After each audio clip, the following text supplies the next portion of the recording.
It's day number 2, ladies and gentlemen. Once again, welcome to the PUBG Mobile Pro League South Asian Championship, the grand finals day number 2. As we venture in and find out the teams that are going to be dominating and the teams that are going to be rising back from the ashes. Of course, I'm Fixes, your host and your caster, joined along with Shivansh. How excited are you for today's games? I am very excited because yesterday we saw some of the teams showcasing their true performance and also their real colors, that how they're going to perform in this championship.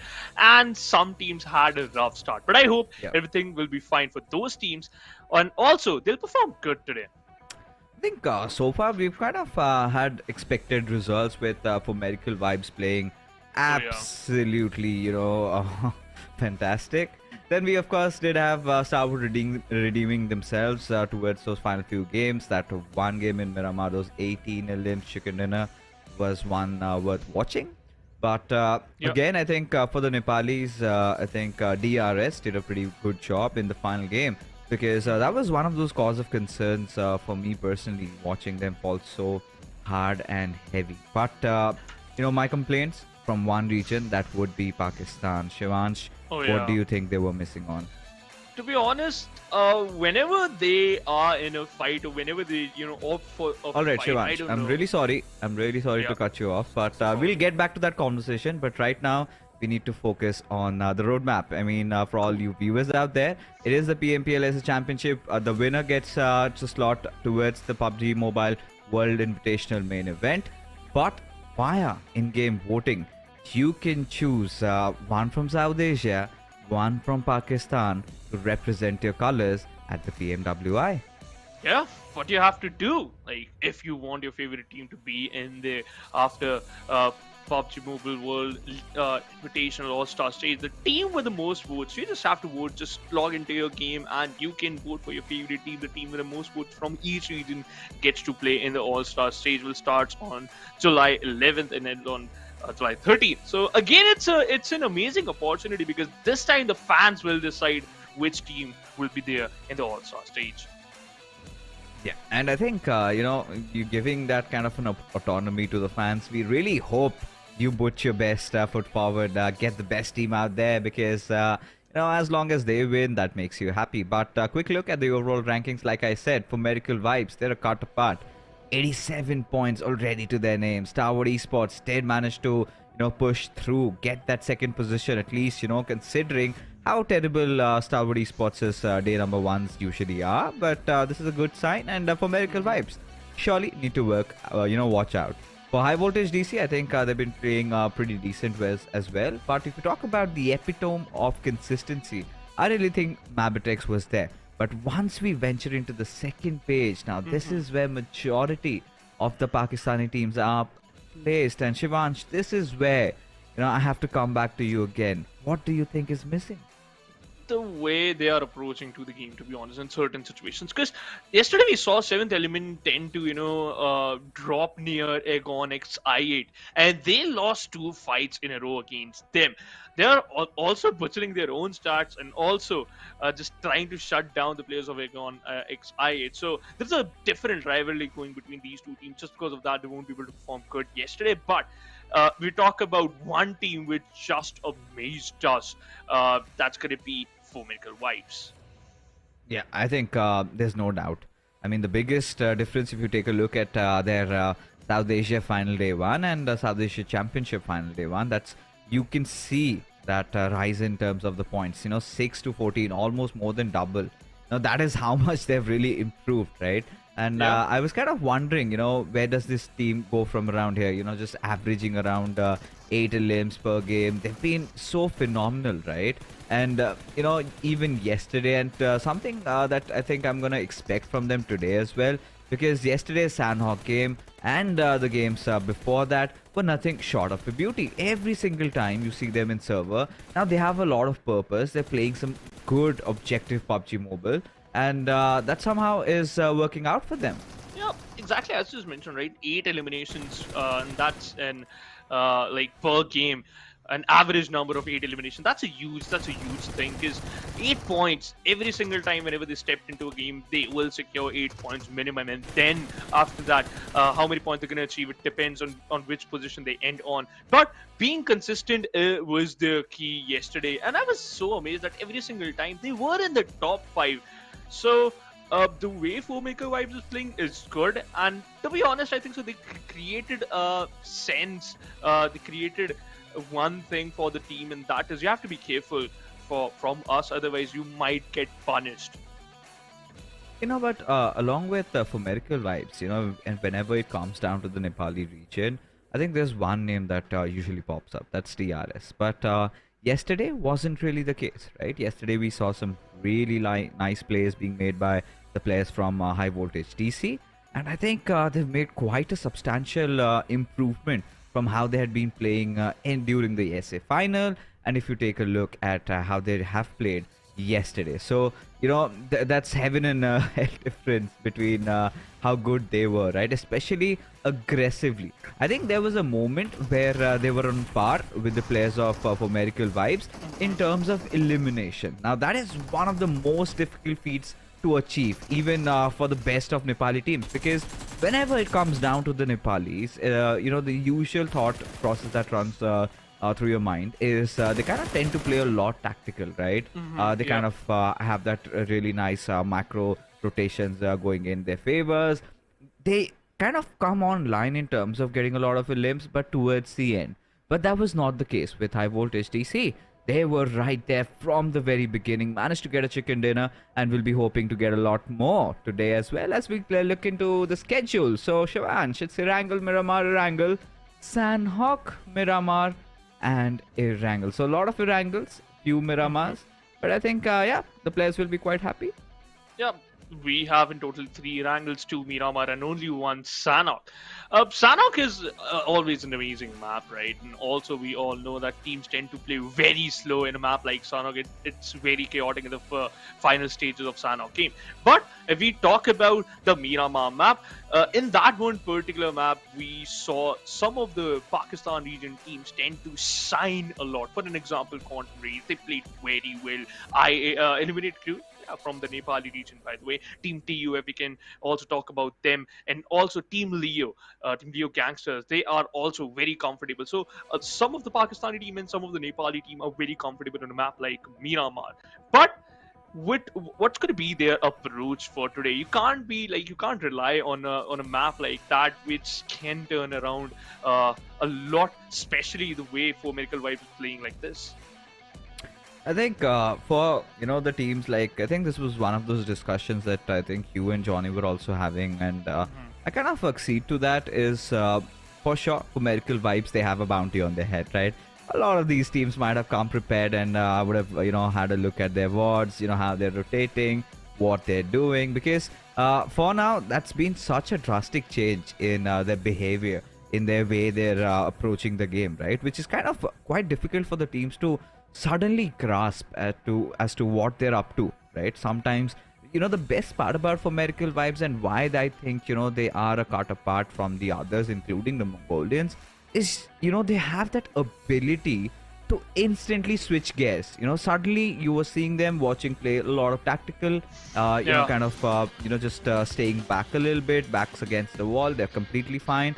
And suddenly, the next moment, you see them just going all over the place. Absolutely, go berserk with the kind of fights they take. So quite hard to predict. And if you do not know what your opponent is going to do, then yes, it's too difficult to deal with. But enough about For Miracle Vibes. It could just be somebody else. It could be one of those Pakistani days where we could see a comeback from their side. But here we go into day number 2, match number 1. It is going to be Erangel, and looks like it's quite a northernish flight path trajectory all the way from the southern Georgia towards Lipovka. So a lot of these teams that kind of tend to drop around the southern islands, I think they'll have something to worry about. Yeah. To be honest, I think so this plane path again favoring the team IH because they tend to drop near the Georgia pool area and they'll be very comfortable. If the circle starts favoring them from the early stage, then going to be the happiest person alive on the map of Erangel too. But I would love to see how Team TUF just going to play around this game because they tend to opt for the pre-mosque area and now they're just heading towards the same. They're going to collect some vehicles and then they'll move forward to the pre-mosque halt location. But fixes, we all know, have been casting PUBG Mobile from a very long time. In these type of planes path, in these type of plane trajectory, what do you think where the circles is going to form? The first circle. I think I want to see something happening quite defaulty, right? Somewhere around maybe Farm or Gatka would kind of please me because I've had enough of those certain circles. Need no more heart attacks. I'm fine. I mean, a Zaki circle would absolutely make me happy. But yeah, a standard default Gatka circle. I think we have seen circles like this even yesterday, where you kind of tend to have a lot of iterations to this particular zone, right? You can expect something happening around maybe the mainland Gatka, or usually on most of the occasions, what we have seen is it kind of goes down a little below Pochinki, right? Either the Pochinki Hills or sometimes those flatlands. And that is where, I have seen a lot of cluster being formed around those 12-pack compounds, the double 12 packs that we have there. And, that is where it kind of gets really important. You've got even the forest to take. But yesterday, we witnessed a little bit of a curveball where the circle kind of went towards Ferry Pair. So that is something that I guess teams need to watch out for because, yes, in this particular world. We've got fights breaking out right Again. from the very beginning. Yeah. And from an auto pistol, Falak is done for by their Pakistani compatriots. All right, so there you have the perfect start to this game. Aegon I8 in a whole world of trouble. I had discussed about this in the start of this broadcast, right? Fixers, and that is there's a different rivalry going between these two teams. I don't know why, but just because of this, both of them every single time just tend to play in a handicap situation in the middle stages of the game or also in the end stage of the game, and that would happen with Iconics I8 for now. One of their player already got taken down by the seventh element, and this type of shenanigans are not that good, especially for those players who thinks that they are gonna have good start. And now look at that, QQ. He also falls down. He was trying to escape. He thought that he can escape his demise, but no, I think so. This time, that's not going to be the case. Togosaurus will take him down in just few seconds, and yes, they will enjoy their 2 defeat points. And we just saw the first blood, and also the follow-up blood goes to the players of 7th element. Mind you, by the way, they were on the bottom of the overall ranking. And now this is where my biggest fears for the Pakistani teams have come true, right? Because if you talk about Aegon I8, they're, I think, the finest. They're the champions of PMPL Pakistan. And oh well, how the mighty have fallen. Right now, they're at the 10th position, Shivansh. Now that is very concerning, especially by their standards. Now, considering even the lineup they have in their roster, you're talking about an all-star lineup from Pakistan. You've got the perfect mix of some nice, upcoming prospects. You've got, some really nice assaulters in an IGL, and still, they have that perfect mixture, the balance, but still they're not able to deliver. Now, this is not just to one game, right? I'm not just talking regarding this game of Erangel. Yes, things get messed up. It goes down the hole. It feels bad. It's something that's quite unlucky that you're in an unfavorable position and somebody else takes you down. But if you're talking about yesterday's performance, hasn't been up to the mark. Hasn't been the way Aegon I8 are supposed to be playing. And now they're literally struggling with just Uzum and Blade alive. I mean, what can they possibly do over here rather than just fight for a few points? And considering this was such a nice circle where they could have accrued a lot of points, Shivansh, now this is where the fans are going to be displeased. You know what? They can still change some things, because I believe that in the middle of difficulties lies opportunities, right? They can just go for some third-party finish, and they can just play very slow. Of and also go for third party. That's it. That's how you can just grab the point.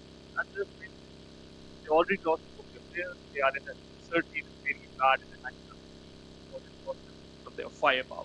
So you have to plan and you have to work according to that. I would love to see how they're gonna just step up after getting into this loophole.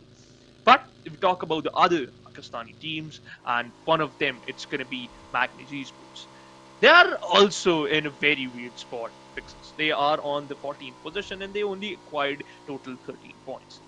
And yesterday, if I'm not wrong, yeah, they had a good match in the second last map, and that was Miramar. So I am sure that they're just going to perform good in the map of Miramar, because they also showcase good amount of performance in the second game of yesterday too. But what about Erangel? You need to step up on the home ground. You have to collect at least some decent points to just survive in those crucial stages when you have nothing to earn. Yeah, I feel, NB Esports, they're holding themselves back. Because I've seen better days for this team, right? And yesterday, the way they were abolished by Assassin, that one force of nature just, kind of exterminated them. But, when you look at these players, when you look at lads like Seg, Akaza, Mondo, Fistboy, you kind of expect bigger things for the way they have performed, especially during the SA finals. They were one of those teams. They were one of the contenders for winning the entire championship. It had kind of boiled down to the final game, Shivansh, and it could have been a history created but they kind of missed. But I felt, they still had that fire in their eyes. They will come back in the SS Championship. They were gonna take what is theirs. But their performance yesterday has been a little lousy. And that is something really concerning me. Of course, they did manage to redeem themselves back in the matches of, I think, Miramar. We're going to keep talking about them. But again, IHC, they're in a whole world of trouble. As Alex is found all by his lonesome. Regicide decide to go in for the push. Alex has already managed to take down that one. And instantly will just kind of try to retreat and will reposition himself. As Regicide realized that there's no point pushing because Roshan is already knocked out. So it's better that Buddy instantly triggers him the revive while IHC gets some support. And this is where they finally commit in. As Godless from elsewhere takes down Noki. Body will get that revive on Roshan, but I don't think it's going to be effective enough because IHC seem to have got this situation in the bag. Yeah, I think so. They already have an upper advantage, taking down another player, and that follow-up molly was just perfect from Alex, and he's certainly a grenadier. Roshan is still fighting for his life. He's still surviving, taking some amount of damage from the blue, but it will not affect him that much because I am sure he has some good amount of health utilities too. But Roshan spots out Zayol, tried his best to to shut him down, but won't get allowed there. But Alex was trying to act a little bit cheeky, got punished. Roshan needs to step up, switch to a different gun. Didn't work out for him, and now he falls to his demise. But before going down, he took his revenge, taking down Alex. So it's not the best trade, but I can say it's a decent trade. You lost 3, you got 1. At least you're not gonna end this show empty-handed. But Fixes, it was good. It was a good fight for Team IHC. I mean, to be honest, I think I really loved how IHC approached this fight. But then again, there are those moments where it kind of gets out of your hands sometimes, where you kind of just get a little pushy, you just go charging in, and there's somebody just holding that corners with the third-person perspective. Quite annoying for an FPP player like me. But yeah, it is what it is. These players have to be prepared for that. I mean, how do you counter that? You need to have the perfect trade. I mean, considering how the meta has been, you would want to keep those DBSs on you. And that sort of increases your chances. But yes, for IHC, I think their stars have also been quite dull, to be honest, where the way they have been performing. I think this is one of those teams from Mongolia that hasn't really lived up to their to our expectations. As Godless just hovering around with the buggy, just hoping to bait maybe Vaz out of his hiding. As Demo constantly just on the lookout for finding one of those players, but hasn't really succeeded. Now, IHC realized that there's no point, just trying to beat around the bush. It's better that they tuck their tails and get the hell away from there as Vaz decides to finally let go. But Demo, is he turning back? No, he isn't. As just mentioned, it's better just put your tail away and just run for your life. Tobosaurus on the other side again. They are trying to hunt down the players of Aegon I8, and they are successful in that. 7th element instantly annihilated the player of Aegon I8. Aegon I8 did the same thing yesterday in the second map, and that was Miramar, but 7th element, they are here for revenge, and they got it. I am happy for them, but yeah, Fixes, do you think it's necessary targeting a team and just hunting them for their lives? I mean, why not? I'd love to do that. Especially when you're from Pakistan and, you're going to take down the best team in Pakistan and could, sort of catch your stakes in for being the best. Because for 7th element, I think they've been having quite a Cinderella story. To be honest, Shivansh, considering it's their first PMPL, they came in, they qualified for the SSC, they went through the league stages, they performed pretty decent over there, made it to the grand finals. So yes, I think they would want to keep this going on, and especially when you are going up against Aegon I8. And for Aegon I8, I think that kind of confidence is missing, right? We've seen Aegon I8 is one of those teams that tends to dominate a lot in the Pakistani lobbies. But something happens when they come into the South Asian lobbies, when they're going up against the Nepalis, the Mongolians, the Bangladeshi. I kind of feel they kind of lose their edge. maybe it's time to up the game, right? It's just not that Pakistan is one of the relatively newer competitors in the PUBG Mobile scene, right? They have been there from day one, and it's time. The Nepalis have done that, and so can the Pakistanis. But for now, getting back, a fight between the two Nepali teams, and two of the best Nepali teams so far. It's T2K taking on Highvoltage DC.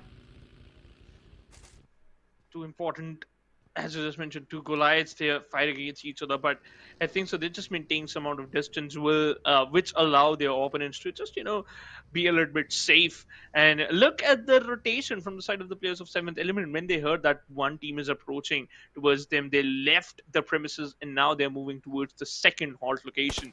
I if we talk about this team, they had a decent day yesterday, and also I like the rotation from IA2 because they are not exactly in the circle, but they are pretty close to the center of the circle, by the way. So it's a good decision, and you're controlling a good height advantage situation, which help you a lot. But IHC Cordless, that's not a good decision. That's not at all. T2K punishes them, and now they lost their one of their most important player. T2K Sandesh just gonna enjoy another frag for his team. I don't know if that was really the wisest of the idea of sending Godless to be one of the scouts, because you want your firepower to come in later, right? You want to send somebody else, maybe over here like Demo, because Zyol, let's be honest, he's in. I think right now he's currently the best player of IHC, the way he's been performing. So had Demo gone in, been the sacrificial lamb, given them that crucial information, or maybe it was just Godless trying to secure a flank angle, because this is something that Godless did even in the previous fight against likes of Regicide. But Jane, having spotted from B now, will be peppering him down with bullets. Just one more remaining, and he lives to fight another day. What an escape! But for how long he can survive? I think so. Yeah, he can just heal himself up. He can just patch himself up, and then he can just continue his journey. But I can't say no way. Praveen falls down, and Highvoltage. We had a conversation about them in the start of this broadcast, and now this is the first team from the Nepal region to take an exit from the lobby. Second, by the way, overall takes an exit, and they haven't secured anything. 0 total elimination points, but Demo, he has a really good vision onto the players of T2K, and they might punish the players of T2K too. But it's a 2v4 affair. If they'll get any like upper hand in this fight, they might enjoy it. But I think so. Prioritizing circle would be their first, would be the first thing you should focus on. Considering I think this kind of heading out to be in flatland circle, like I did. I think we did touch upon it. In fact, Regicide, they also bite the dust. So yeah, I think this is one of those trickier circles to really approach. Now you have to ensure you've got a lot of vehicles to build those covers. You need to hide behind those haystacks and rails, and you need to find those perfect ridges. But you're all getting caught midway as T2K, they just destroy his vehicle, and Demo trying whatever he can to provide that cover fire from the backline. Sandesh has taken a heavy chunk of the damage, but T2K know they've got the players of IHC cornered, at least y'all with nowhere to run and hide, and now he's starting to deplete. And Jane, there you go, finds that perfect angle and takes the shot as Demo clearly now out of option. But how does he run from around here? Seems like T2K, they're on the prowl, they're on the chase, they want to do Demo some good. They want to just take him down, punish him for all the atrocities that IHC had done in the past, and will not let him go. But for now, NB Esports seem to be in a really good spot, but Magnus seem to be in a little bit of a situation as MABETEX decide to infiltrate the position they're holding. MABETEX needs to be careful because they already lost one of their main man, and now it's a 4v3 affair. And also, they are not that close to the circle if we compare it with Magnus. So if MABETEX just give him another opportunity, they might just grab it. And look at that, Tops just got a vehicle elimination, and it was onto the players of Team I8. And what were they were doing? Two of their man just dropped down by a wait. What? Is it also secures one? No way. Oh, 3 eliminations by a vehicle? Okay. That's cool. That's ludicrous. But for now, of course, MABETEX, they're going to try and take their chances with Baron and Cassie trying to close in on the distance. They're not just passing through the smoke. In fact, Leon, oh my god, that was a nice knock coming out with the DBS as Cassie finally draws open, takes down Droll in the process as faster. He's stuck between a rock and a hard place as Quantum Rage out of nowhere. They just come charging in and take the spoils of the war. This is unbelievable of what Quantum Rage are trying to pull off over here, Shivansh. Stalwart Esports did this right like just 3 minutes later, like ago, by the way, and Quantum Rage did the same thing. No way. Are they playing Fast and Furious here? I'm not sure what they are doing, but this is something unusual. But again, this is the South Asian Championship. You have to do some unorthodox stuff to just rise up and also just punish your opponents down. But look at the players of Four Medical Vibes. They are just thrown down in an open area. I don't think so that's a good decision, but for now, the circumstances forced them to do this. No, considering how the circle has been really forming out over here, Phoenix, I think you know, for Medical Vibes or maybe Stalwart, they still stand a good chance, right? Seventh Element, they've got one of those really beautiful places to hold. I think, you know, if I'm not wrong, Shivansh, they were holding this exact same spot even yesterday also, till the point. Exactly. I think they kind of engaged into a fight against DRS Esports where they absolutely threw their chances out of the window. I think that was a huge blunder they committed yesterday. But today, thankfully, it hasn't been contested yet. One thing I've liked is that TUF are doing pretty decent. They're right at the epicenter of the circle. I just hope they have some good covers to work with. They have an opportunity. They just need to grab it. And NB Esports, Mondu, that was a good spray with not perfect. Could have secured the 2 picks, but no. Leo Esports, both of them got an opportunity to just heal themselves up and just move forward. And again, just because of this move, they revealed their position, and Liquid also spots out in an open area. Mondo, my man, just missing every single bullet. I know it's a difficult thing to just transfer the spray or just perfectly mark your opponents, but his teammate did the job. They knocks out a player of Leo Gangsters.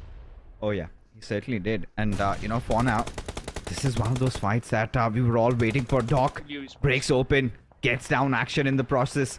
Of course, Stalwart need to retaliate back, but now trouble in paradise for Medical Vibes and Stalwart as Illuminate crew come knocking their way as IC spots out Doc's intervention, trying to move with that vehicle. I'm pretty sure Apex's position is still hidden, but Apex has different troubles to deal with. He has to deal with the players of Illuminate crew as IC gets picked off in the process. Top trying to go in for that revive, but this is the time where for Medical Vibe just kind of pincer them down as they're kind of floating around like piranhas in the ocean. There has to be a moment where they kind of break free as Nirzet, he's been spotted out, he's been dealt with. Stalwart, they are absolutely blown into smithereens. The grenades doing the stuff there. As for Medical Vibes, now, you know, they're getting into their groove. Kind of had a late start, and this is something that for Medical Vibes have been doing quite often. And I did say, you know, Stalwart were having a good position, but considering the fact the way for Medical Vibes broke out a fight against them, I think the moment that first knock came in, they stood no chance. As now Illuminate crew, they're also dealt with. Yep, it's DRS which just showcased them that who the boss here.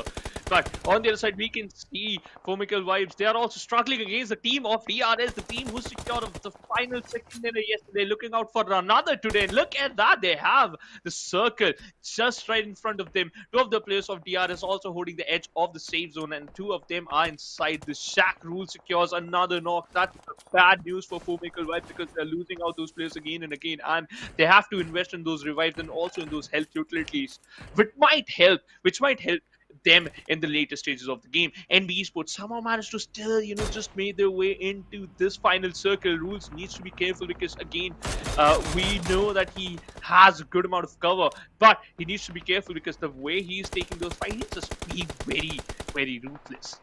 I think I kind of like the stuff that DRS have come back with. I think this is pretty stable. You know, this is just like rice and dal. Oh For no. them, they've been doing that every single day. And that has been working out up until yesterday where things weren't going their way. But today, we kind of have figured that DRS have found their, foot back into the game. They're looking much more comfortable. The trade game is on. And this is where they really thrive, right? The way they position themselves during the fights, that is where they excel at. And now, you know, they're getting those third-party limbs to their name. They're kind of forcing out a few fights. They've already got 5 finishes. They've made it to the top 7. Now, this is the DRS that we are acquainted to watch during those pro tournaments. And seeing them, watching them get back into their old self, especially on day 2, I think kind of makes me happy now. You're happy, maybe the fans are happy too, but we need them to just rise up from here, because I know one of their lads has already got killed. You still have 3 man left, and NV Esports just trying to take control of some area that DRS lost on the other side. We can see 7th element, they're still here. Mondo just going a bit aggressive with this, just trying to toss that grenade, and he was successful in that, but 7th element tried to overcome it in this. They might win this fight, and yes, they actually will. Refuse. They thought he will refuse to die, but he actually got picked up by the players of 7th element. The way 7th element is playing is also good. Oh no, T2K Rig was the reason that why Leo Esports takes an edge, and they haven't secured anything. They're just relying on those placement points. Okay. Yeah, I think for medical vibes might have counted their chickens pretty early, right? That was a pretty Yeah. hasty move. They should have delayed a little bit because they were kind of aware of somebody being in those compounds, and despite that, they just kind of went into the open grounds. And 7th element, Shad, he's not gonna make any mistakes, just taking down the table toppers and putting a stop at their tyranny over here. But right now, 7th element, I think, considering their standards, they're doing pretty well. 7 finishes already into the game and a decent position. A few covers, of course. The teams are aware of their positioning. If the circle sort of goes away from them, it's going to be difficult for them to try and come in. But if I have to pick up a winner, if I have to make a choice, I think DRS can potentially do it. Or maybe it could just be the players of T2K. Anybody from the two needs to get this chicken dinner. Yep, they have an advantage, and they also have a good amount of area control too. But they just need to be careful. A slight bit of overcommitment might just punish them. And Suyog, look at that. That's what I was talking about. He got pinned down by the players of the Pakistan region, and now they are suffering it. But Jane lobbing out those grenades again and again, just putting a lot of pressure onto the players of NB Esports. S2SO4 with a best grenade knocks out a player of 7 element, and now they are also on the receiving edge. They need to be careful. They might take an exit from this lobby. NB Esports losing out those players like autumn leaves. Jane, you need to watch out. Your Nepali brothers are taking shots at you. And TUF, I think this is nice stuff. From their side, they decide that they need to keep their black lines clear, and that is exactly what they do. They decide, they've initially managed to get a knock, and then they come in for the extermination, hit the final nail in the coffin, and 7th element seems to have been dealt with as M7 almost was on the peril of getting knocked out, but seems like no damage done, as M7 is currently out of harm's way. But T2K, I love how they're taking control over the entire circle, right? Slowly you can see Sandesh having that flank secured. Rig also from the backlines in case somebody pushes on towards their frontline players. He's there to provide the support fire. And now for a team like T2K, I think the biggest threat should be from DRS. What's the deal with them? I think this should be their chicken dinner, pretty much. Yep. I think that they already have secured the chicken and they just need to get some more elimination points. Just give them to DRS. Doesn't matter. Because they already have a good amount of kills and also good amount of map control too. And look at the position of Sandeep I just mentioned covering that flank angle, and also they spots out the players of Team TUF, and to be specific, it was M7. They need to be careful of that one guy too. Joker on the other side, just using those painkillers to just boost himself up and also heal himself up, because this final circle is gonna be deadly. The blue zone damage is gonna be ridiculous. DRS on the other side, I think so. This might be the end because Reg knows where Gante is. Oh, he certainly does. And as a result, has lobbed the grenade over. Does it make its mark? Indeed. And Kobe, you must surely be proud as rules. Alright, this was a wild spray, just hoping that it would connect. And I've been pretty impressed with this particular lad, Rig. Yesterday also, we saw him single-handedly dealing with the players of DRS. And I think he's sort of their wolf's bane, right? Every single time Rig comes against DRS, he does have a trick up his sleeve as Joker. Look at him slithering his way behind Rules. And this is where, if Rules is not aware of such an intervention, I think he might go crashing down. But the circle is starting to shrink. And Joker, slowly but surely, stinching on that distance as M7 is hiding behind a little bit of cover. He knows, he's got an archer's task. Quite impossible, a lot of them would call it. But if this lad and Joker does have some experience, right? Has been one of the veterans of the scene. We've seen him on the bigger stages. He has performed when it was needed. If he can replicate something similar, I think Pakistan might find a new hero. Maybe that is possibility, but they need to be careful.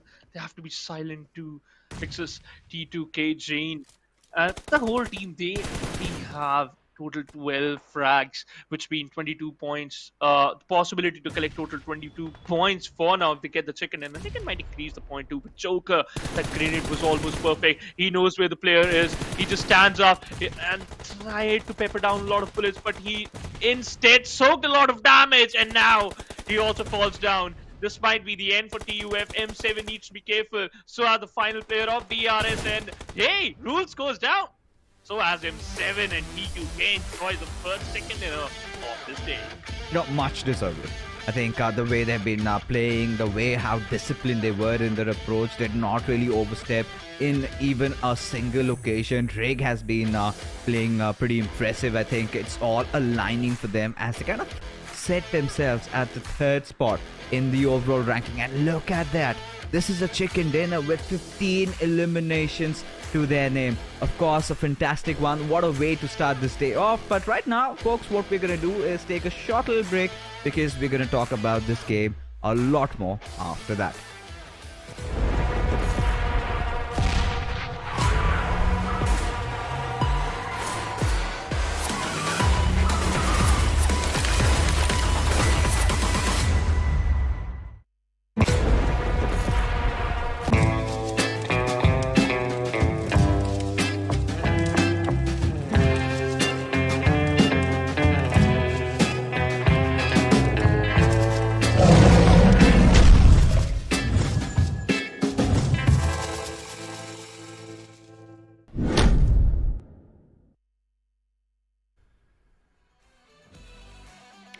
Alright, what a starter has it been, especially for the Nepali boys, T2K.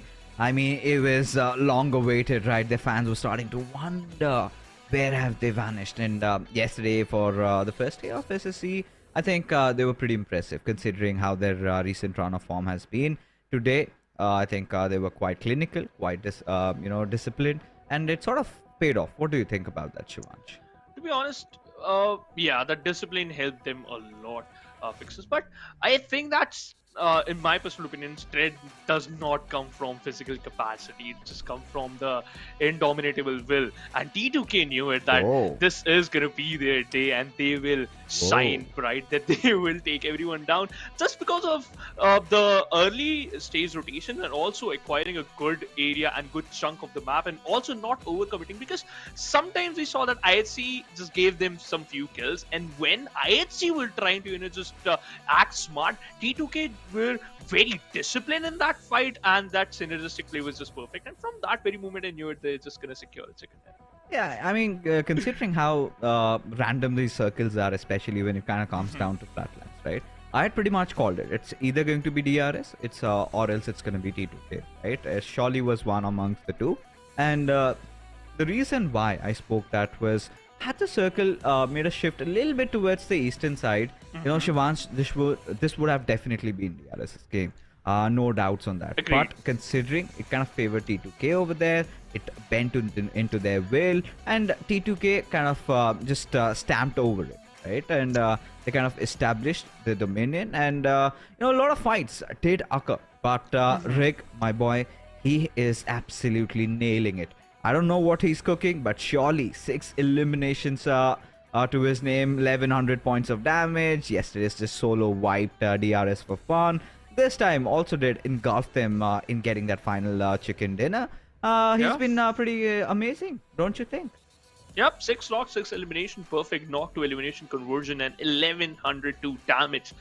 That's a huge number if you're going to talk about. And also, follow up with Jane. He also dished out 900 damage with total 5 eliminations. These two guys, which just became a war machine in the previous map. But I think so, why DRS end up in the top 3, there's also a reason, because they forced a fight against the players of NB Esports. Because NB Esports got tunnel vision against the players of DRS. And when they got punished by the players of T2K, they got banished, because in that situation they got sandwiched between these two teams. And just after that very moment, T2K were very comfortable, because from that very angle they secure their sidelines.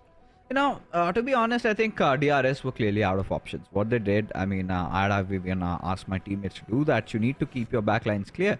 I think that is something that TUF even did. But taking a quick look at the match summary, it's going to be the players of T2K just taking along and taking over. And 15 eliminations for this entire squad. They've played the best PUBG Mobile there, and quite deservedly they are over here.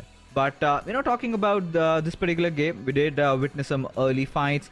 We did see Aegonite getting wiped out of the server by the players of 7th Element, who, in my opinion, were quite impressive in this match as well.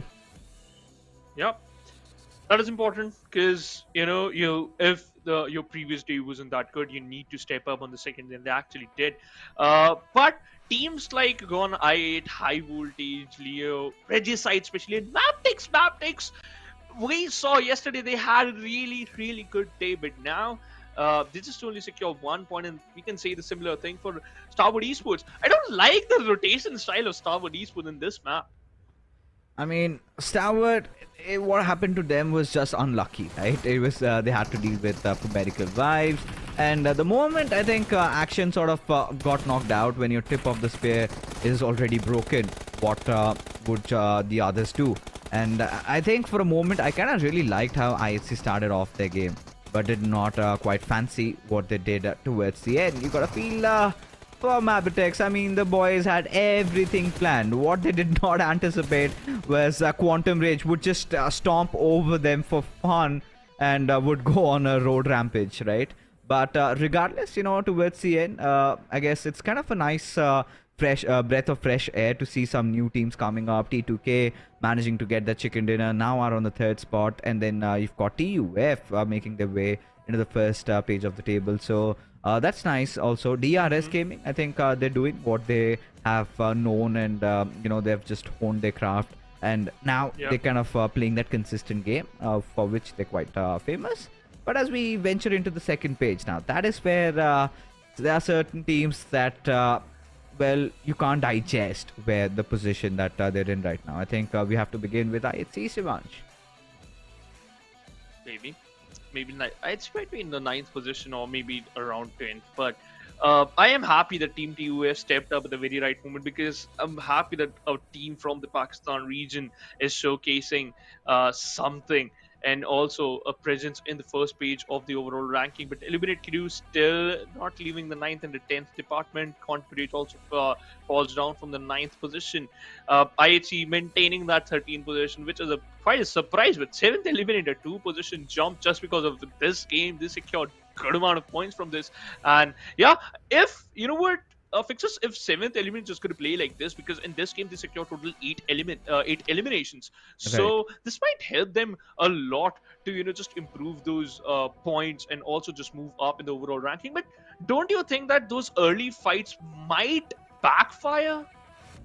I think they should just go for it if they're starting to feel themselves, and that is how I guess the Pakistani teams and naturally they are in their own habitat, right? You can kind of you do know, right? Pakistan region is quite aggressive, and Yeah. if you kind of play the game on your own terms, I think that's where you have better chances of winning. But what was quite bizarre in that second half of the table was IHC. They've already played 7 games, and boy oh boy, they just have 3 position points, which is ludicrous, Yeah. to be honest.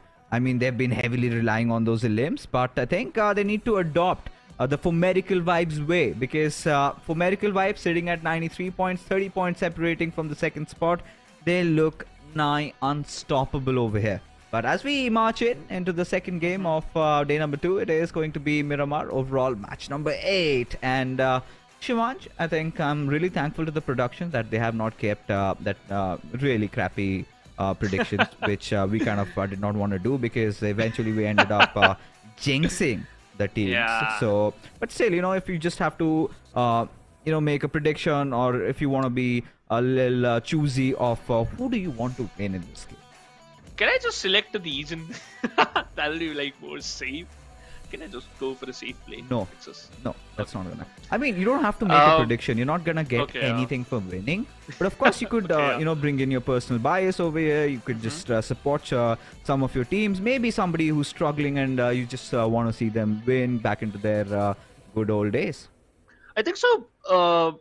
The team like Quantum Rage and also Highvoltage, because these are the teams which always get better after they had a bad game. They always work on their mistakes, and they tend to fire back very heavily onto those opponents. So I'll go with Quantum Rage and Highvoltage to perform good on the second map, and that's going to be Miramar. And also they're very comfortable on Miramar. We have seen them not dodging any fight. They're just going all in. If they feel it, they just go for it.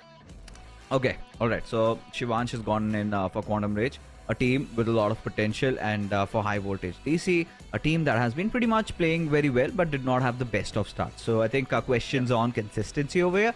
But for you viewers, you let us know, who do you want to win this Miramar game, and why? Because honestly, we've got a lot of experts coming on the chat. Everybody's just keyboarding their way, why they think their team deserves this win. Let us know who do you support and why, of course. But for me personally, I really want IHC to win this, man, because seeing them right from the nimble stages, watching them kind of claim the highest accolades, and seeing this massive fall, especially when they've got such a stacked roster. I mean, you can't just say that Alex and Demo are not good players, right? They've also delivered. But what's going on? I think they're having quite lousy IGLing, because that sort of position points for IHC is really not acceptable by my standards. I'm pretty sure they're doing quite decent when it comes down to getting into fights, indulging themselves, where they kind of really have that potential to control the situation. But apart from that, Shivansh, I think they've been missing out.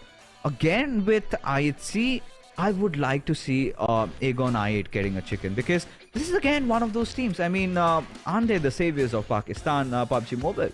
Pretty much whenever it comes about PUBG Mobile Pakistan, Aegon I8, they have been quite synonymous. But the style of play hasn't been. I think lately there have been a lot of buzz around a lot of things going astray around their roster. We're not going to talk about that, but seems like that is impacting their way of play.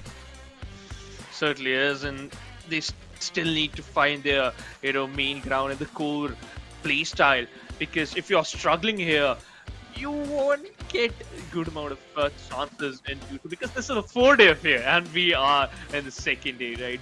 After these games, we will complete 50% of this championship. So you have to be with your A game today. And if we talk about the plane trajectory, it starts from the northern side of Impala and heading towards the northwestern side of Valadimar.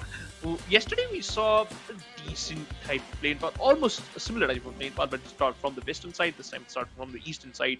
But I have one more thing to talk about, and that is the zone shift. The first zone yesterday, when I was casting the second game, I saw a circle in which power grid was a really important area to hold on, and it just moved towards the top side of water treatment. So if the team's gonna play around these area and the circle forms just right on top of them, so they'll be very happy. They might enjoy their vacation if none of the teams just try to force them for a fight. But for now, the teams are moving forward. They are just trying to drop near their drop location. Not exactly trying, they're just having a good time. And the circle is again a northern circle, but this time it's favoring the eastern side of the map. IHC, as his fixers mentioned, he need a good game from them. And this might be the one game in which IHC could shine because look at the circle. First of all, the circle is favoring them. They are in Al Hazar. None of the team is trying to, just poke them or go for an early fight. So they are having a good time from the early start. I am sure about that. But they need to focus on those rotations. They have to be careful of those mid-game shenanigans with other teams try to do. Oh, of course. I mean, considering how the circle has really, formed, it's been quite a while since I got to witness a Eastern Zone, right? Majorly, we've seen a lot of Miramar circles happening around that southern areas. But for now, I think IHC this could and should be their game to win, right? And at this point, DRS just charging in at 7th element and well. I mean, Ashad already getting the better out of one player. Delta does manage to take the trade, but Divine comes in due time. And this is a huge blunder by DRS. I cannot seem to process the reason why they kind of decided to go in there. Were they unaware of 7th element? Of course, I mean, this has been the go-to drop location for DRS. It has been challenged. It's fine, but that was pretty much just a gift of 2 points, and now the other two players of DRS, they're under dire circumstances. And they also got a buggy and also some loot too. But yeah, to be honest, one thing is sure that 7th element, they are very good in those early stages fight. It depends that what type of weapon they have, what type of loadout they have, but they just need to be a bit careful when they are any team just need to be a bit careful when they are going against a team like 7th element because they're just ruthless. It doesn't matter. They sometimes they have a nothing to lose mindset, and just because of that one particular mindset, I think so they're just popping off very perfectly. For now, you can't say the same thing for DRS. DRS lost 2 of their players and very important players, Kyante and Delta. They are out of the lobby. Now it all comes down to Killer Whitey and Rules. This was the same situation for Aegon I8 in the previous game. And they got punished by the players of 7th element. I don't think so that 7th element just going to do the same against Team DRS because they respect them a lot. And they knows that if they're going to do something like this, they might get punished. The plan might backfire. So they're just heading towards their hot location and they are just moving in a group, in a pack. For now, fixes. If we talk about IHC, right? They have a good drop location. They are enjoying their stay in Al Hazar. But what do you think? Like, on which side do they move after they are done with their looting? Or should they move? Or they just should follow the zone rotation? I really honestly feel that IHC should just go after Team Magnus over here because to be honest, Magnus haven't been performing really well. I wasn't pretty impressed with how they played during the league stages. I kind of haven't seen much out of them even in the grand final. So I'd see for them Magnus should be an easy target. They should take over the hills because from watching a circle like this, there have been very rare occurrences that kind of goes towards Azahar, right? And having a high ground in Miramar kind of pays you off in dividends. So right now for IHC, what they need to do is just find out where finishers Ibyan Rollin are, and one after the other, just take them down. Because I'm pretty sure at a point sooner or later, even T2K might want to be a part of this. And slowly but surely, as you can see, even on the map feed, Magnus, they're kind of getting sandwiched. I'm starting to wonder if they have any idea of that. If they don't, they might get punished. They need to be careful. And I think so. I think so. They should be aware of that too, because uh, they had a good outing, not a good exactly, but a decent outing in the league stage, and they are aware of the play style of other teams. So should be aware that which type of rotations and what type of rotation other teams can do.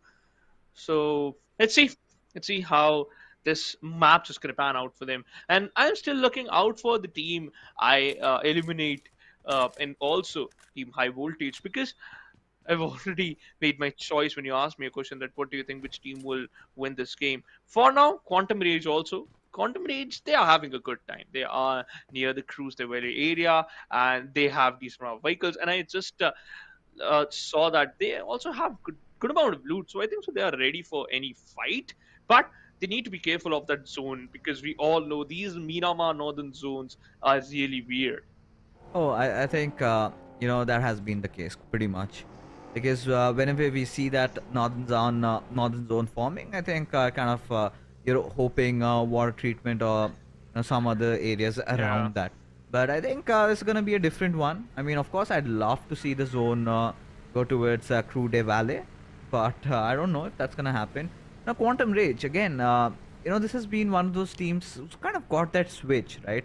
Sometimes they turn it on, and you see that the third partying, they're engaging in fights really well. Hmm. I mean, there has been days where I can say that once they had IQ, Quantum Rage felt like a complete team. Ever since IQ went into Aegon I8, things Hmm. haven't really been the same for this squad, right? I mean, because IQ, he was such a wonderful support player.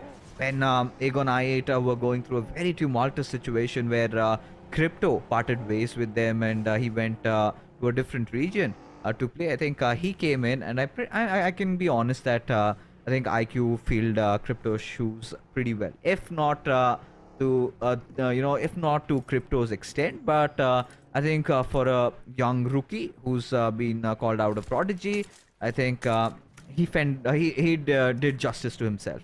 But then again, when you look at Quantum Rage right now, Shivansh, they kind of, Hmm.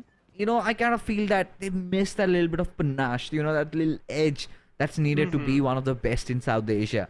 I think they need to dig a little deeper, and it's not just about, it's not just about Quantum Rage. I think the same goes for every Pakistani teams, because when it comes down to ASA Championship, I mean, for God's sake, Pakistan has their own PMPL, but we're not Yeah. seeing them, step their foot on a firm ground. We're not seeing the results that we feel they should deliver.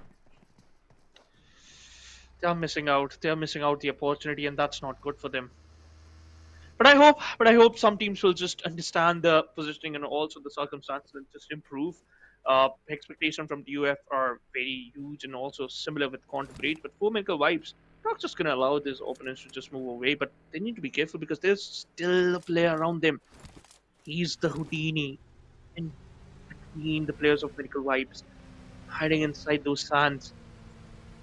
But he will survive. Yeah, Four Maker Vibes wasn't aware that there's a player in M7 was very silent, so he will just live another day.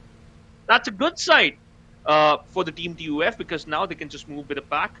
Now they can just work like a pack too, because every single one of them are still alive. But this map is slow. Other than the DRS2 um, picks, we haven't seen anything yet. What's been fired by Refuse? It's trying, but none connect. Yeah, I think this is one of those circles, I guess, we anticipated. And I'm kind of wondering sometimes I should be gloating about it or not. My predictions are coming true, aren't they? Like, I mean, of course, we kind of did talk about IHC should be taking over spot Yeah. that Magnus are holding those hilly areas. And yeah, exactly, that's where we are headed. And we've seen this, years of casting this game kind of gives you that hunch that, yeah, the circle might go down there, and it actually does. So I think for every talent, it's kind of a moment of pride, to be honest, low-key. But yeah, talking about this game right now, Magnus, I think they seem to have rendezvoused, and they're at the epicenter of this zone. This is where I feel that they should have taken a little more control, a little more ground. But staying clustered together, yeah, it has its own benefits. But Aegon I8, I kind of like their spread. They're kind of on the eastern side. They've got nobody on their backs, at least for now. And they've got some nice hilly control. Now, let's say the circle takes a curveball towards the eastern side. And this is pretty much Aegon I8's game. I don't see a world where they throw this one out. But slowly and surely, Quantum Rage, they're closing in.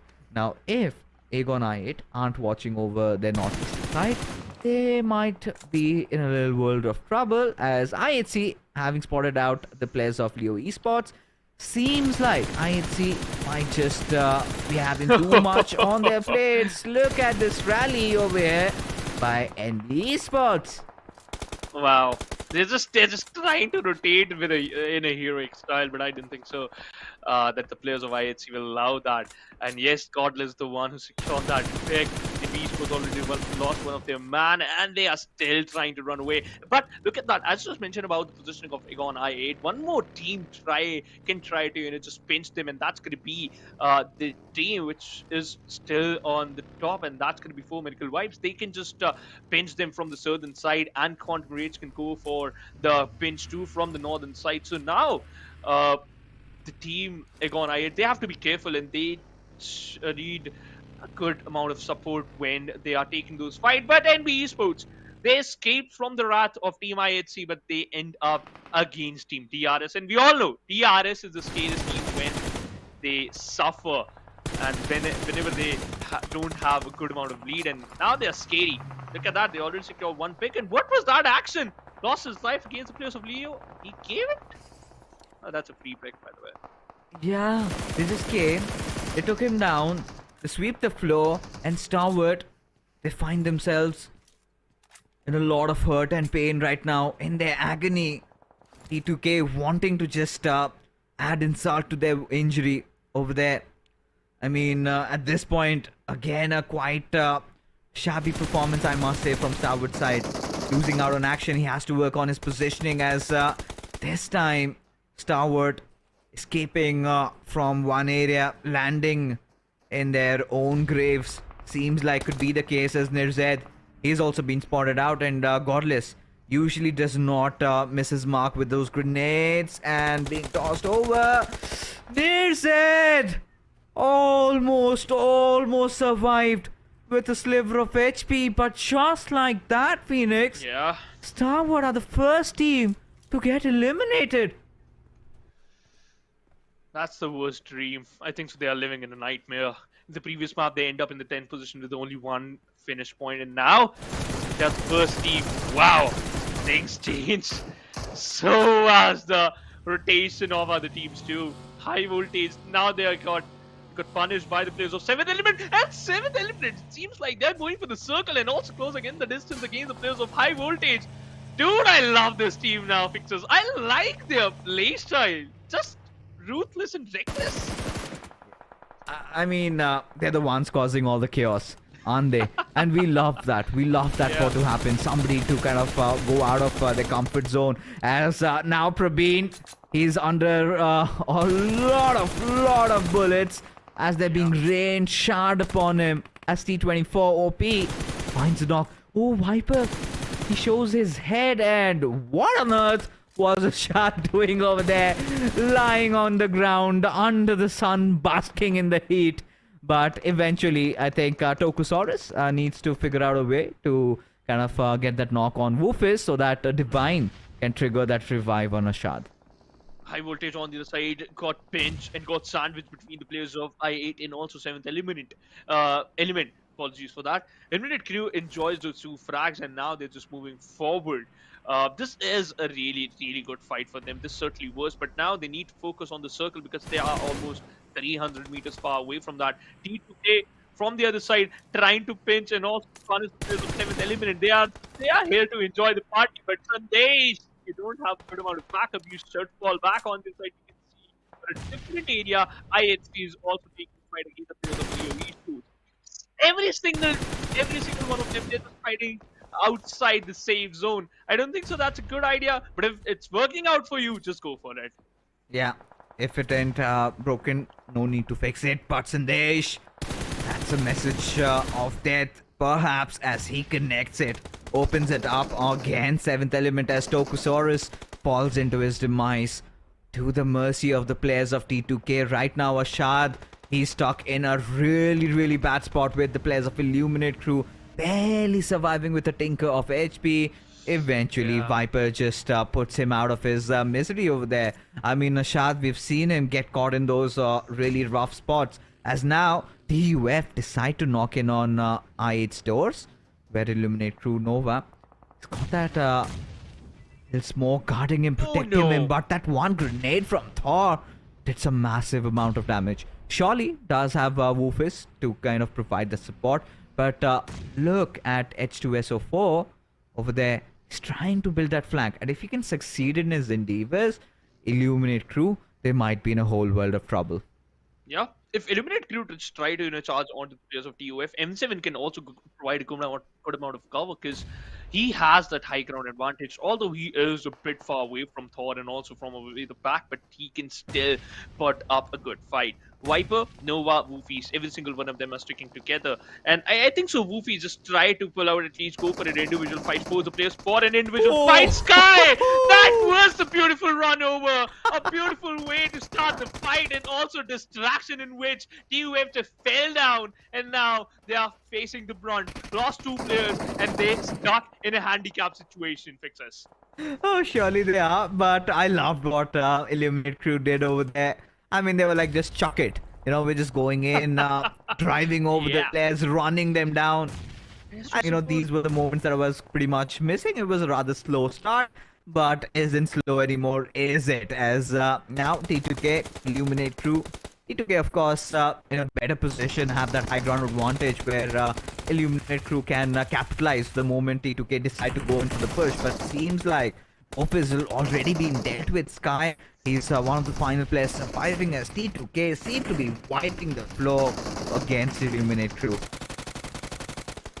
This is looking good for Illuminate crew, but if Sky goes down, Noah is going to be the final man. He needs to be careful, should be aware of the surroundings. He's going all in. Jane just gave every single point. In fact, he just helped his teammate save his opponent position. But T2K, every single time, whenever they are in a struggle, they always get pinched or got sandwiched or get third party by a team. But Rick, that was a beautiful spray. He just survived on that 1% of his HP, healed himself up back to 75. Needs to be careful because Wally and 7K just charging onto him. A barrage of grenades also falling up. Rick trying his best with the M416 with the red dot, but he falls apart. No way. Before this one fight Fixes, they have been having a good story, but it came to an end. You know, I'm loving this play, Rig. I kind of, feel that he's in the zone. He's in the mood.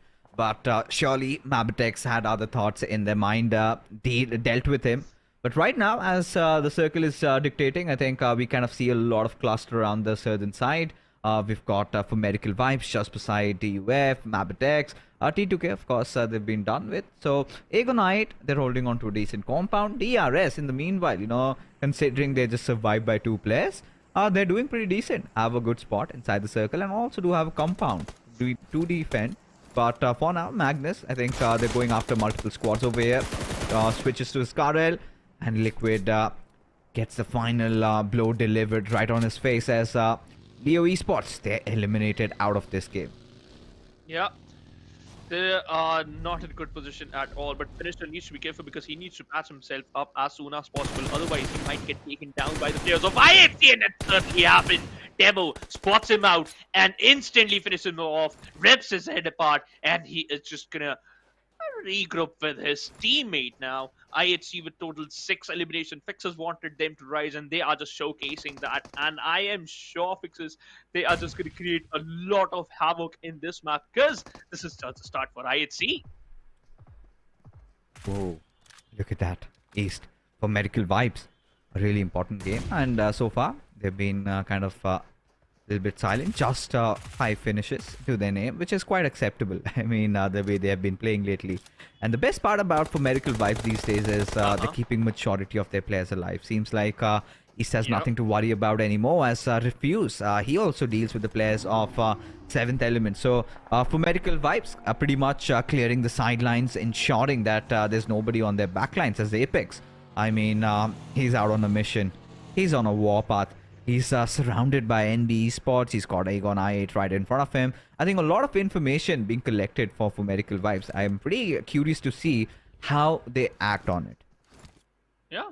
The best part is they also have a good amount of map control, but I am still amazed the way DR is playing. They're just being silent from a very long, and that's the same case for Aegon I8. But Doc got spotted out by Kese, and he might just finish him off instantly, but he has good amount of cover. Doc can survive. Doc can just live a bit long, and look at the circle shift fixes. 2 teams who have good amount of control of the compounds which are inside the circle. It's going to be DRS and Aegon I8, and they just got a little bit of an advantage by the PUBG gods. Oh yeah, of course, they certainly did. And this is the RNG of the game, right? And can't really help it. If it comes, if the gods bless you up, then you're lucky. Otherwise, you have to carve your way. There are certain teams kind of also fancy the second choice, but for now, NB Esports, they've already lost out on Akaza and Fistboy. Still have Sek, their star player, but he needs to show up. He needs to show up big time. And this is not the usual NB Esports we are watching them anymore. I think the pressure is just too much for them to handle because NB Esports so far into the game, yeah, positioning wise they're doing pretty decent, but what happened to their elimination numbers as ISC decide to barge in on the doors of DRS rules? Alright, that was just a smoke. It was all a ruse. But for now, Rules and Killer, I think they really need to watch out, play on the crossfires as Godless trying to isolate one. I think that's the idea. Keep Rules at bay as they go after Killer. Now this could be a really genius move. Might help them to, at least clear out the players of DRS Gaming, and Rules needs to be careful. He's hiding inside the container. Ziolo on the other side got punished from a different angle, and that's going to be Quantum Rage just punishing the players of IHC just trying to play in an open area. Meanwhile, Magnus also trying to rotate against the players of IHC. Alex took down one, spots out another. Needs to be careful. Fall down only. Very less HP. Goes for the reload. But why? Sipian punishes him and also forcing him to just fall back. What was that, IHC? You threw it away, and Quantum Rage stole the kill of Magnus. What is going on, Fixes? This is literally mental over here. Quantum Rage just getting into their old shenanigans. They love to third party, don't they? I mean, as long as you're getting those elimination points, I'm not gonna complain as, well, Rules decide to just expose himself over there as Godless does have the Grodza. And he will just run through the squad of DRS. Now imagine had they had 2 more players over there, surely could have been in a fighting position, but now Quantum Rage decide the bells are tolling. This is the moment they need to, go in for the push. Goku trying to provide that quintessential cover fire as the 2 players, Quantum Rages, they've kind of tried to build up, try to push in Godless from different sides, just trying to pincer him down. And now this is where things get really interesting as Godless comes out of his cover. He's the one trying to aggress over there as the entire cavalry of Quantum Rage comes pushing in. They are just dropping out those grenades, at least just, punish him, at least get a knock, and that's going to just help them to get an opportunity to push at the final player of IHC. Godless is still surviving. I am amazed the way he's playing, switching out his position again and again and confusing his opponents that where he is, hiding behind that little box, but every single one of them from Quantum Race, they are here. Meanwhile, MB Esports initiated fight against the players of 4MB, and they are winning it. LC knocks out Demo. It all comes down to Godless. He needs to showcase a godly performance, but he will not. Quantum Rage eliminated IHC, who secured 9 elimination. That was a good performance from their side. Yeah. Still some work needs to be done in terms of how they position themselves. They kind of are trying to just go rampant, right? Get all the lames in this game and get, the job done. I think that's the mantra for IHC. Seems like the soup that they're trying to brew is not really working out. I think they need to focus that. I think maybe for Medical Vibes way is just the better one. As two players of MABETEX decide to close in on East, who seems to be all by his lonesome, and no problem for Kessie as Dog does not make it out in time, as he also gets dealt with, as MABETEX managed to eliminate the leaderboard toppers. For Medical Vibes, they've biked the dust at the 5th position, but with still a decent number of kills to their name. Yesterday saw that Fourmaker Vibe stole a chicken dinner from Team MABETEX, and that this was the map. It was Miramar. MABETEX were like, you know what, this is gonna be our game, and we will shine with quantum rage. What these guys are doing, Senior with a literally good position, he secures a knock, but this will allow them to just move forward. They need to be careful of other teams who NB Esports, they are close, and also the MABETEX. But Goku is going for a heroic move. He might fall down, but Halsey with a beautiful amount of cover being provided to his teammate. Goku looking out for another opening. Quick to the SL, fighting a lot of squad.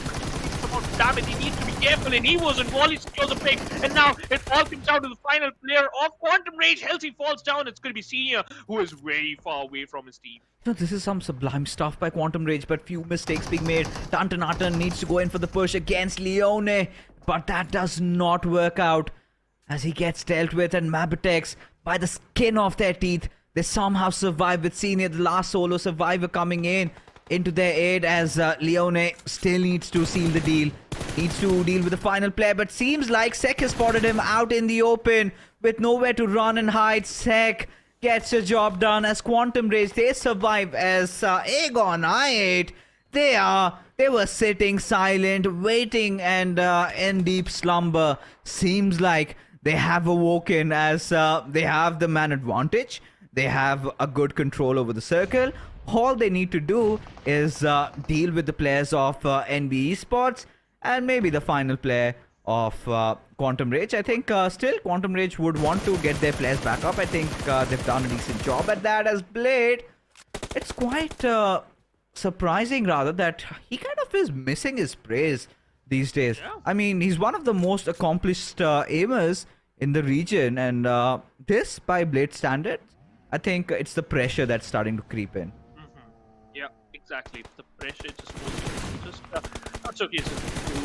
Dominant, but Mondu secures a break, going for another, and that overcommitment might just forced him to lose out another player. But Sek, okay, it was quick, and I think so. It was Mondu who denied that. He was like, you know what, just go all in. But again, I thought that this could be a good idea to just punch onto the players of NB Esports, and they eliminated them.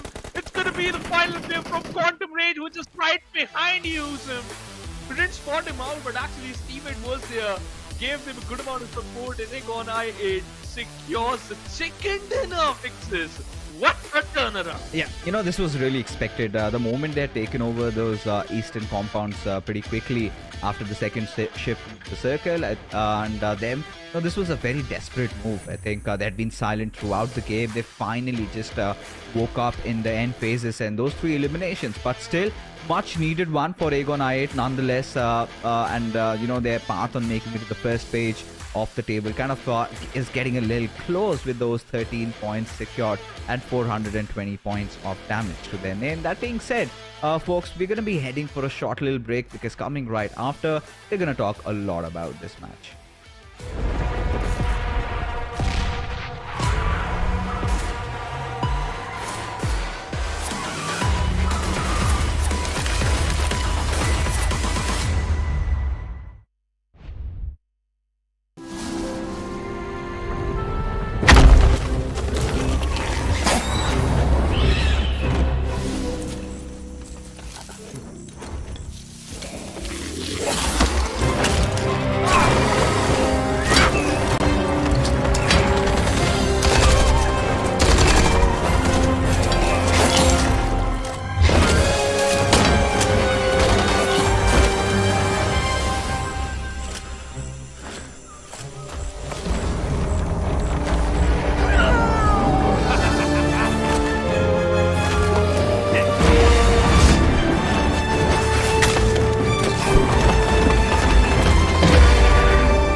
All right, finally the Pakistanis are showing up, and a lot of questions were raised, but seems like they have made the comeback. Agonite, a beautiful chicken dinner for them. Not a lot of elimination though, but seems like they kind of have their nerves a little settled right now with this particular victory. But it was a well-fought one. But Shivansh, what was your take from this game?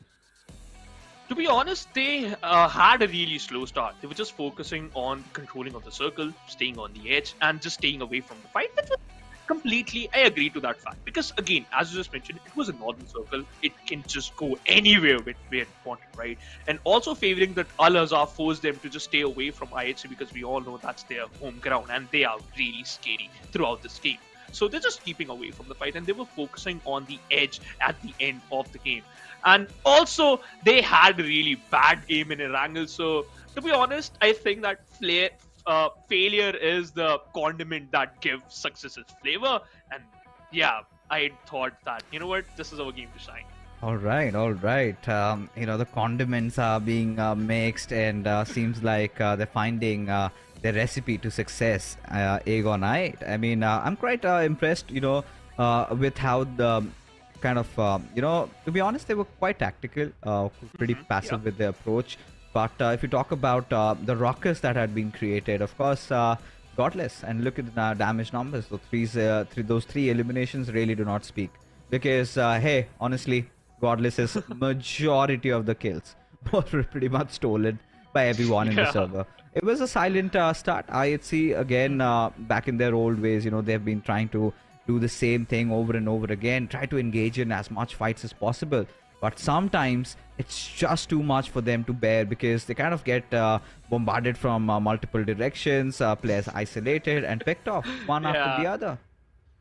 I think so that Quantum Rage Magnus movement just surprised them a lot because they were focused, they were just got tunnel vision against the players of DRS, and instantly Magnus pushed onto the players of Team IHC. In that we saw that Alex just fall down, and Alex just secured one knock. It wasn't enough because he was in a 1v2 situation, and from that very moment Quantum Rage was like, you know what, this is our finish, we're just going to secure these. And that's why Spark is secured 2 eliminations, but the amount of damage it dished out is humongous. Approximately 800, 788 to be specific.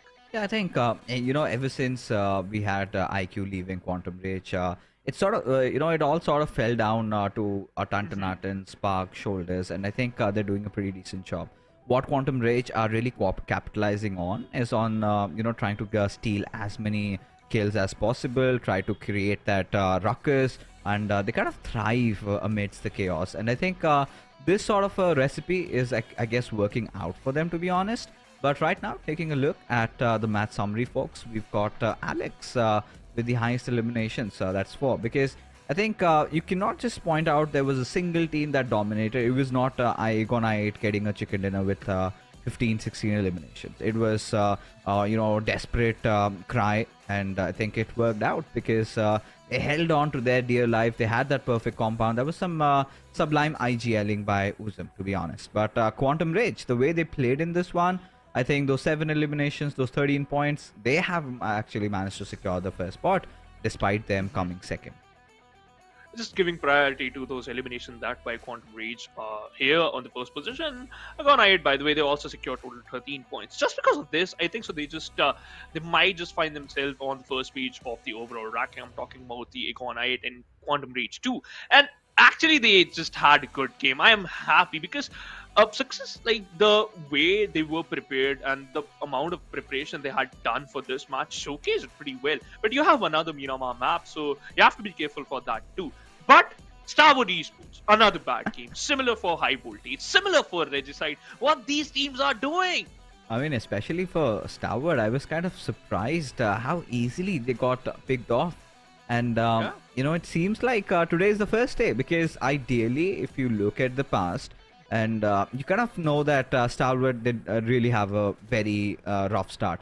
And eventually they kind of pick on the pieces, and it kind of feels like purposed at some point, right? Quite scripted for Stalwarts, where they kind of have that tendency to give those, minor heart attacks, those hiccups, their fans getting worried, and then in those final days, hey guys, we got it. We got it. Some back-to-back really good Yeah. chicken dinners, and sometimes just NZ being the hero for his team, like he did last time, and that sort of all culminated together in Stalwart winning the SA finals, right? But coming into the SA Championship, I wouldn't say that they're really out of the competition yet, but for Medical Vibes, at 101 points, almost 35 points of difference already, and this is where the other teams, they need to start getting a little concerned, right? They have to deal with for Medical Vibes early on in the start. Now what they've been Yeah. putting a stop at is been getting those early eliminations on for Medical Vibes, but you can still see the elimination numbers on for Medical Vibes is just too much, so they always have that contingency plan prepared for them. Yeah, it's very natural play style. Every single time, whenever Full Medical Vibes steps up in the game, they always secure a minimum amount of 6 to 8 finishes. Right, on an average, they secure 6 to 8 finishes. That's just good enough for them, and that's why they just keep on maintaining the amount of the points difference between them and the teams who are below them. So their plan is very solid, although it can be broken, right? Stalwart Esports can still do it. Despite of the fact they faced another quick elimination, they're still on the third position. But the difference between them and the players of Medical Vibes is almost of 40 points. So they just need to be quick, and they have to be very lethal too in terms of those elimination department. But if we talk about the next game, it's going to be Erangel, another home ground game in which any team can shine.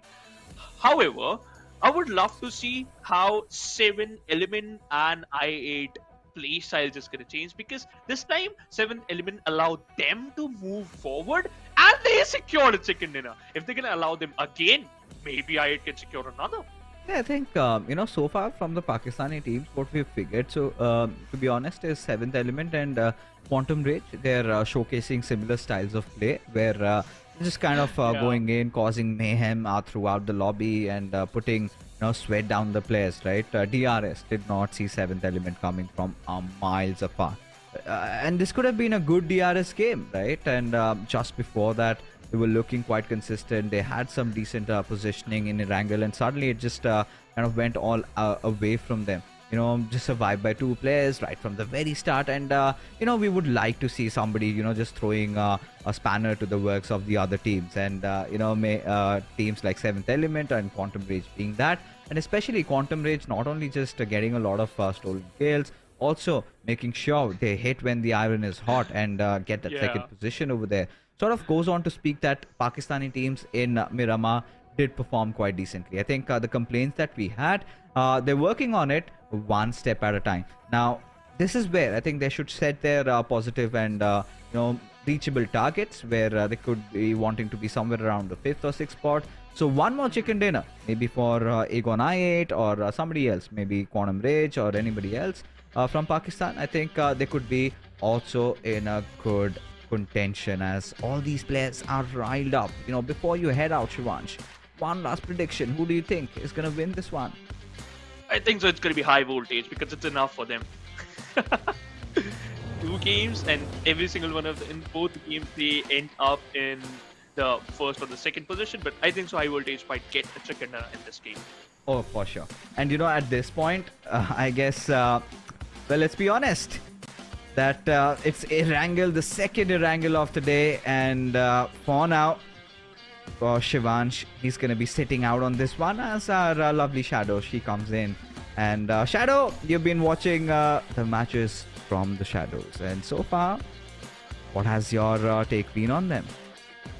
Well, thank you so much, Fixers. And yes, Pakistani teams looks like they have woken up from their slumber, because the way all the Pakistani teams are playing today, not just against I8, even the players of TUF in the first Erangel, they came so very close to getting their chicken dinner. Quantum Rage seems like day number 2 is all about Pakistani teams. I think seems like that is the case. I mean, it started off with the Nepalis getting a chicken dinner. I mean, T2K, they've been looking quite sublime, but ever since Miramar happened, I think the Pakistanis are slowly but surely starting to take over the first and second position secured. This is where the majority of the fans, well, they have just a single question on their mind: what is going wrong with Stalwart? Yeah, in the previous one also, Stalwart Esports, they were taken out pretty early in the game. In fact, they were the first team to be taken out, something unheard of. But that has always been the play style of Stalwart Esports. They shine the most in the first day, and the second day they have a dicey performance. But on the third day, they come back again and create a comeback story and reclaim the top position in the overall standings. But maybe this time, Stalwart, they have to start making a comeback from day number 2. They have to focus on the consistency, because the amount of points which 4MV have gathered for themselves is going to be a difficult journey for Stalwart if they want to qualify for the gold invitation. But looks like a cat and mouse chase is happening. Quantum Rage, what just happened? T2K, they're looking, hunting for the players of Quantum Rage. One player already down, and the remaining players have no weapon at all. Oh, guys, this is the choo-choo train of pain and agony. T2K are in no mood of sparing the players of Quantum Rage. Heck with pistols. So Yogesh is gonna push over. This is absolutely ludicrous. This is mental, even by T2K standards. And Senior seems like he's gotten a taste of his own medicines, right? You know, the teams were getting pestered. They were like, we've had enough of Quantum Rage. You know, you've been trying to third party us, do all sort of bad things, and now we're just gonna go after you. But in the close proximity, we have some other team also in the yellow color. But T2K, they're not done. They are going to hunt for the last player as well. Sanhok was taken down, but no worries. His teammate Sandesh is there for the easy revival and the rescue mission. And almost 3-4 finishes, a very good head start for the players of T2K. But now T2K, they have to be the cautious one, because NB Esports, they're also keeping a close eye. And Seg does have an AKM. Not enough bullets, but enough to take down the players of T2K. At the same time, Jane has been taken down. So, T2K, they're having a taste of their own medicine as Seg gets a confirmation onto Jane. Yeah, sometimes losing vision of what's in front of them, and you know, T2K, this will hurt them in the process, because honestly, you know, T2K, they had a very good start. They've already secured 4 limbs, but this is not ending well for them. Surely isn't, right? Because you know, the position they are in, they need to watch out, because Stalwart, Highvoltage DC, MABETEX, even NB Esports are breathing down their neck. And you know, this is where things might go down south. They need to get those numbers back, and foremost, I think right now they need to get some loot done, because they barely had anything to work around with. Surely they got out one squad out of the picture, but seems like aggression is the way as Sandesh just pushes in, and it's just the beginning stages of the game, and T2K is sitting with 5 limbs to their name as NB Esports. Alright, for a moment I felt like they were coming after Sandesh, but seems like they've scooted away from there. T2K, they're hungry for the blood. At the same time, 7th element, they are also falling apart as Ekenika 8 showing up on their doorstep, and Divine is fighting with Truth and Hill, the last man standing. But is it enough? A one-man army, and from the window the DBS shots comes in, and 7th element, they have also been wiped off from Erangel, and this is a pretty aggressive Erangel. Alright. I think, you know, for now, it's pretty hard for me to digest what's happening. I need to contemplate. I need to introspect.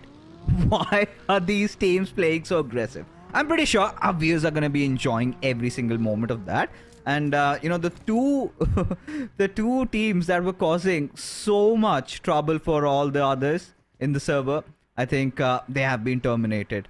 And Agonite at this point is like, finally, we can play properly. And finally, we've taken our sweet revenge against 7th element. I think we can see there's a little bit of a rivalry brewing up. And I think for the Pakistani viewers who have tuned into the English broadcast, is something cooking between them and Igonite? Do let us know. Well, honestly, we love the masala, right? We love the drama. And especially if it's happening inside a tournament, we would love to know more about that. So I think in the previous matchup of Erangel, it was 7th element that caused a lot of trouble for Aegon 8, but seems like they've finally gotten their revenge. As you can see, the shimmering map of Erangel inside the museum, and that's looking quite beautiful, to be honest. Yeah, it's a new edition. I really need to play the game of PUBG Mobile again. There have been so many changes, but looking at the Western Bridge, we have the players of 4MV and we have Eganix I8. For now, Eganix I8, they are not going for a bridge camp. On the other side, DRS and Stalwart, they might lock horns with each other because, yes, the rotations are coming in from DRS, but Stalwarts, maybe they will head for a late rotation. But talking about 4MV, in the previous Erangel, courtesy to the plane path and the circle, there was change in the drop location from the set of 4MV. That didn't fare off really well in their favor, but still, they had a good gameplay. Not the chicken dinner gameplay, but still a good gameplay. But talking about Highvoltage DC, they were so very close to the players of 4MV in the overall ranking yesterday. But let's see if they can catch up again, if they can get the chicken dinner. For now, they're pretty much loaded. They do have the resources required for the close 4v4 battle. Imagine just going over to what we saw, right? That beautiful, Kaka, like the beautiful map of Erangel over there inside the museum. Imagine there comes a certain game mode where you make some offerings, maybe give some coins away, and then you get to see the position of your enemies in the nearby locality. Now that would be pretty nice, for the viewers, for the players to enjoy. Casually though, competitively we do not want that to happen. But yes, what I'm really disappointed is with the circle. It's the same old circle that we have seen again and again and again, right? And this time, I'm kind of expecting something to happen around the Pochinki Hills. I really do not want to see the players just falling down to their misery around those flatlands, right? That is one of the circles that I would like for this game to be avoided at. But for now, I think Magnus, considering the fact that love dropping down at Pochinki, they have a good commanding spot. Now, the big question is, how are they going to defend it? Aegon I8, again, getting back to their old ways. I think they're going to be sitting it out, just waiting for the next circles to form. But DRS, they surely cannot be careless in this one. The next circle is definitely favoring the players of Regicide as they have got the big Georgiapol mountain under their control. Even the players of Leo Esports can have a very good outing in this one if they manage to get the entire Western Gatka control under their favor. Highvoltage DC already heading towards the side of ruins. Maybe they'll capitalize on that position. So yes, this circle is most favorable to Regicide. On the other side, 4MV, all the teams that are coming from the southern side, they might have to engage in so many multiple fights. So let's see what's going to happen to the southern teams. But for now, shots are being fired on the players of MABETEX Esports as IHC Godless is looking for them. No, not really. And MABETEX, well, they will find a safe compound to hold on to their position for now. For the Mongolians, when you kind of look at the top three, it's usually between Merical Vibes, Stalwart, and INC. But seems like MABETEX, they had been building up their own name right now, looking really strong. But this time wasn't really the case. Already lost out on Kessie, but will get a trade on Godless. Now this is a big one. Godless seemingly out of position, and Wally finding a very fine angle, just threading the needle over there and managing to secure his knock. But now Leona, and he needs to administer that first aid, will certainly do so as Demo comes into the aid of Godless. And at this point, I would be hoping that... Certainly, and Zeol is so very close to the players of MABETEX Esports. At the same time, Alex can be the cheeky player to bring down the numbers of MABETEX, and Zeol is the one takes down Leona over there of MABETEX Esports. And Valley having that rooftop angle, he needs to be careful of Alex's position. Alex can be that X factor in this particular fight. Valley definitely receives a lot of damage as Demo close in the distance and might be looking for the confirmation point onto Leona over there. At the same time, this Molotov can be deadly or could have been deadly if had been lobbed to the perfection for Valley.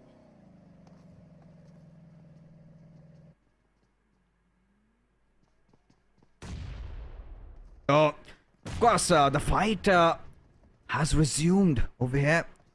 Leona getting knocked out of the picture. IHC, this is the final time they need to go in for the push. I think this is a golden opportunity and calls for a golden grenade from Alex's side, as Baron seems to be the last survivor. His position has been compromised. It's just moment before he can gaze into the eyes of death and pain and agony that is just surrounding, waiting to engulf him. As Demo goes charging in, Ziol already making precautions, just luring him out.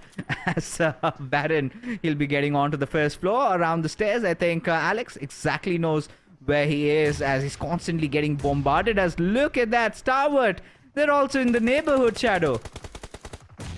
Oh, definitely they can do a third party, but that is not required as MABETEX Esports. Well, they have been annihilated from the lobby, and IHC, they have managed to get 4 defeat points for themselves. The circle is a bit far away from the team of IHC. They have to make that necessary rotation for now. Talking about IHC's yesterday's performance as well, they did fair off. Okay, not so well. In Erangel, they managed to get only 9 points and 7 points in the map of Miramar. Sanhok was entirely not in the favor of IHC. Definitely, today, IHC might be looking to turn the tables and turn things around in their favor. Already a good head start, 4 defeat points without facing any casualty. On the other side of the map, we have Leo Esports and Magnus also locking horns with each other. With the plus of Magnus, seems like they are getting eliminated. Oh, there you go. Zibian getting dealt with, and this is quite a different spice into the second match of Erangel, to be honest, right? And it's just, those early few minutes of the game, we are approaching that mid-game phase, and 4 teams have been eliminated. And for the big names, MABETEX, surely, I was just in praises about them, and they got caught off guard by the players of IHC. And seems like for IHC, like I kind of was assuming, I guess aggression is the key, as this time Demo, he's found out the big shark. It is going to be icy. He's gonna get taken down as Nirzet. I don't think he can go and save his fallen comrade over there. As I see this slowly but surely starting to take over this map, and so far this aggression has been really paying off. It is, but they have to travel 300 meters inside the circle, and so there are so many teams that can gatekeep them. One big ugly thorn can be the players of Stalwart Esports. So for IHC, they have to bite the bullet. They have to take this fight against the side of Stalwarts. On the other side, talking about TUF, looks like they're also engaging in a fight with the players of Aganex I8.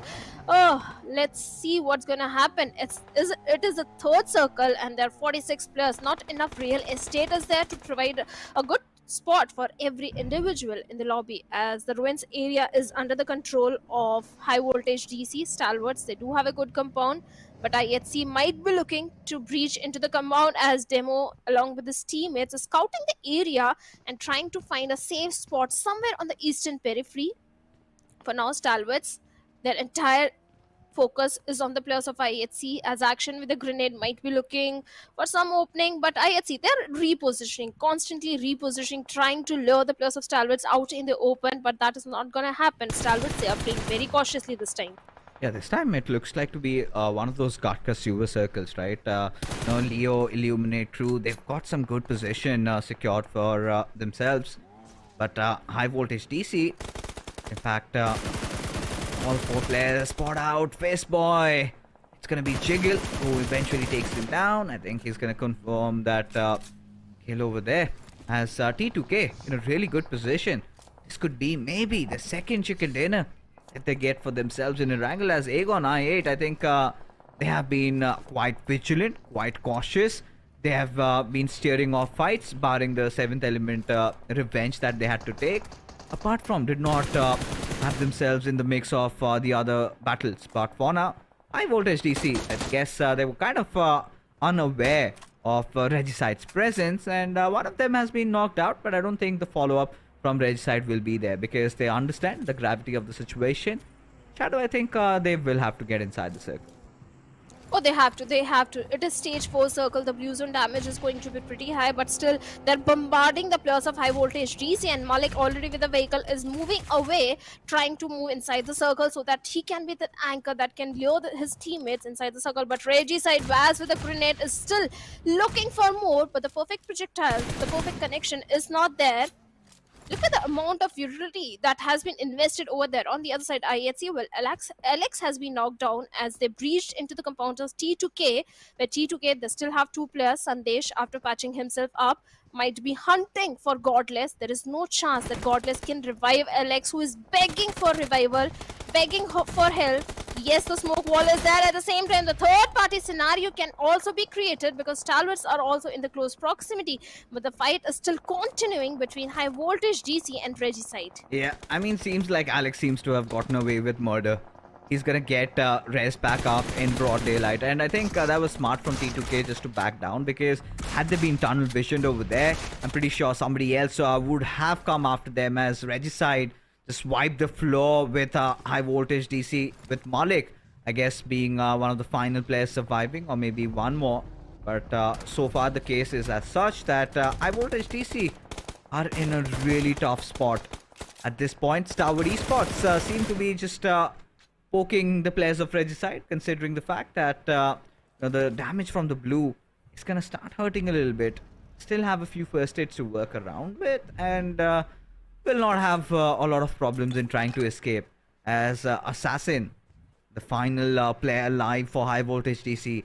We have seen him do wonders, especially in yesterday's game in Erangel, inside those apartments. A beautiful chicken dinner, but will not be the case today, as Stalwart Esports, they're eyeing on for that revenge as they go after IHC. The linear split that the players of Stalwarts are having is so very perfect. They're keeping close eye onto Highvoltage DC and Regicide. At the same time, the remaining players are engaging with the players of IHC. Even T2K, they are also in the close proximity. So this fight on the eastern periphery, northeastern periphery of the circle has become more and more interesting. On the other side, on the western front, we have TUF having the entire western control under the favor, and Stalwarts remaining players are also there. And the amount of smoke that has been deployed, well, Stalwarts, they do have good ridges to work around with as well. But this next circle shift is going to be so very critical and crucial. And well, T2K and IHC, they are still inside the circle. Yeah, I really like TUF's position. I guess they could just go running in for those compounds, but seems like Stalwart were the ones to, call dibs on that, and maybe they're gonna have no trouble in securing it. But this vehicle is already on smokes. If Roshan can just manage the spray of his life, could explore that one, and along with Stalwart's hopes of securing a chicken dinner, could have vanished. But seems like that wasn't the case. Roshan clearly did not have a good angle take those shots, but now they have to go downhill, and this is where I think might face some resistance, but no, successfully have done so, because not a lot of teams were around those northern areas, with TUF having their own problems to deal with, and they would be kind of playing around the edges at this point. But T2K constantly just starting to get a little impatient, because they understand that IHC is beside them. We had Stalwarts watching over them just a couple of moments ago, as for Miracle Vibes and Aegon I8 finally decide to lock horns against each other. Where Aganex I8, they are in a better position, and at the same time, Aganex I8, they are gatekeeping the plus of 4 MVE's position has been compromised. This Molotov could have been deadly, but Apex comes and takes down Uzm. How did he not get the foot sounds? Oh, don't ask me. I don't know. A lot of absurd things have been happening in this map, and seems like this is one of the moments where we certainly cannot find answers to. But again, Aegon I8, they were looking pretty sunny till this point, but now they look quite blue, because the way they're being infiltrated, Illuminate crew for Miracle Vibes, everybody sort of barging in and just encroaching over their land. Sometimes it's gonna hurt. Blade and IQ, the two last survivors from their team, how far can they go up? How deep can they dig? That's the big question. This compound in these kind of Gatka circle is usually of prime contention. That is why we are seeing 3 teams, Illuminate crew, but Illuminate crew Nova X, he gave a glimpse to the plus of Stalwart Esports, and we know Tops with his mini, he's so precise, instantly pops the head off of Nova X, gets a knock, but now the confirmation.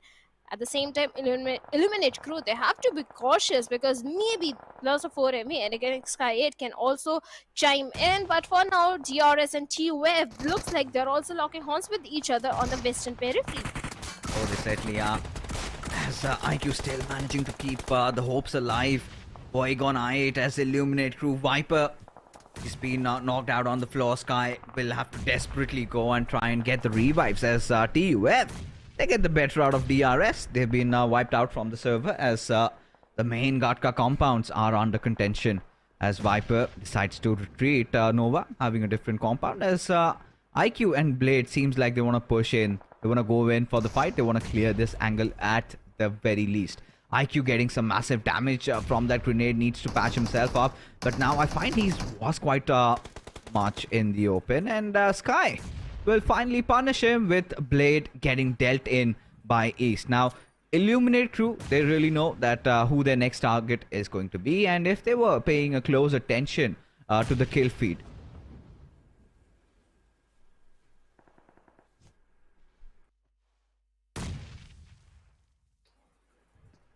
And with that, T2K, they have been eliminated after getting 6 elimination, and we have the players of 4MB and Eliminate crew still contesting for the same compound. And TUF, well, they have managed to annihilate the entirety of DRS, so they have the entire Western control in their favor. So yeah, this can be a good game for the players of TUF.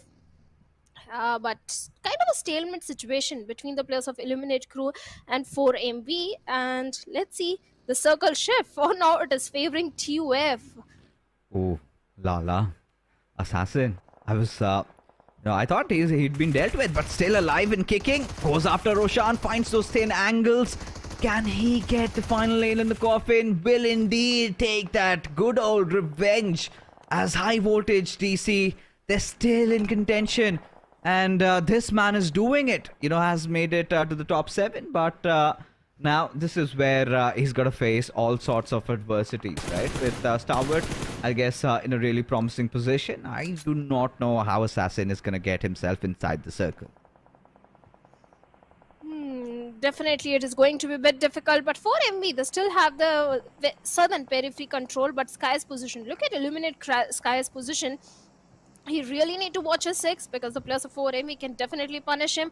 On the other side, the split that is coming from the side of Leo Esports, Liquid all by himself. If a knock comes onto him, the revival process is going to be very difficult. But for now, Slipknot finds Alex, and with that, Highvoltage DC has been eliminated as Assassin goes down by the phase zone. Alright, so right now, I guess TUF, they find themselves in a really good spot, to be honest, because they've been not been actively engaging in a lot of battles, but what they've been focusing is on taking good positions. Now, if this works out for them, I guess could be one of those games where they get a chicken dinner for themselves. But for now, I guess Leo Esports right at the center of all the battles now. This is where I guess they might be tested. As for Miracle Vibes, East goes after Viper.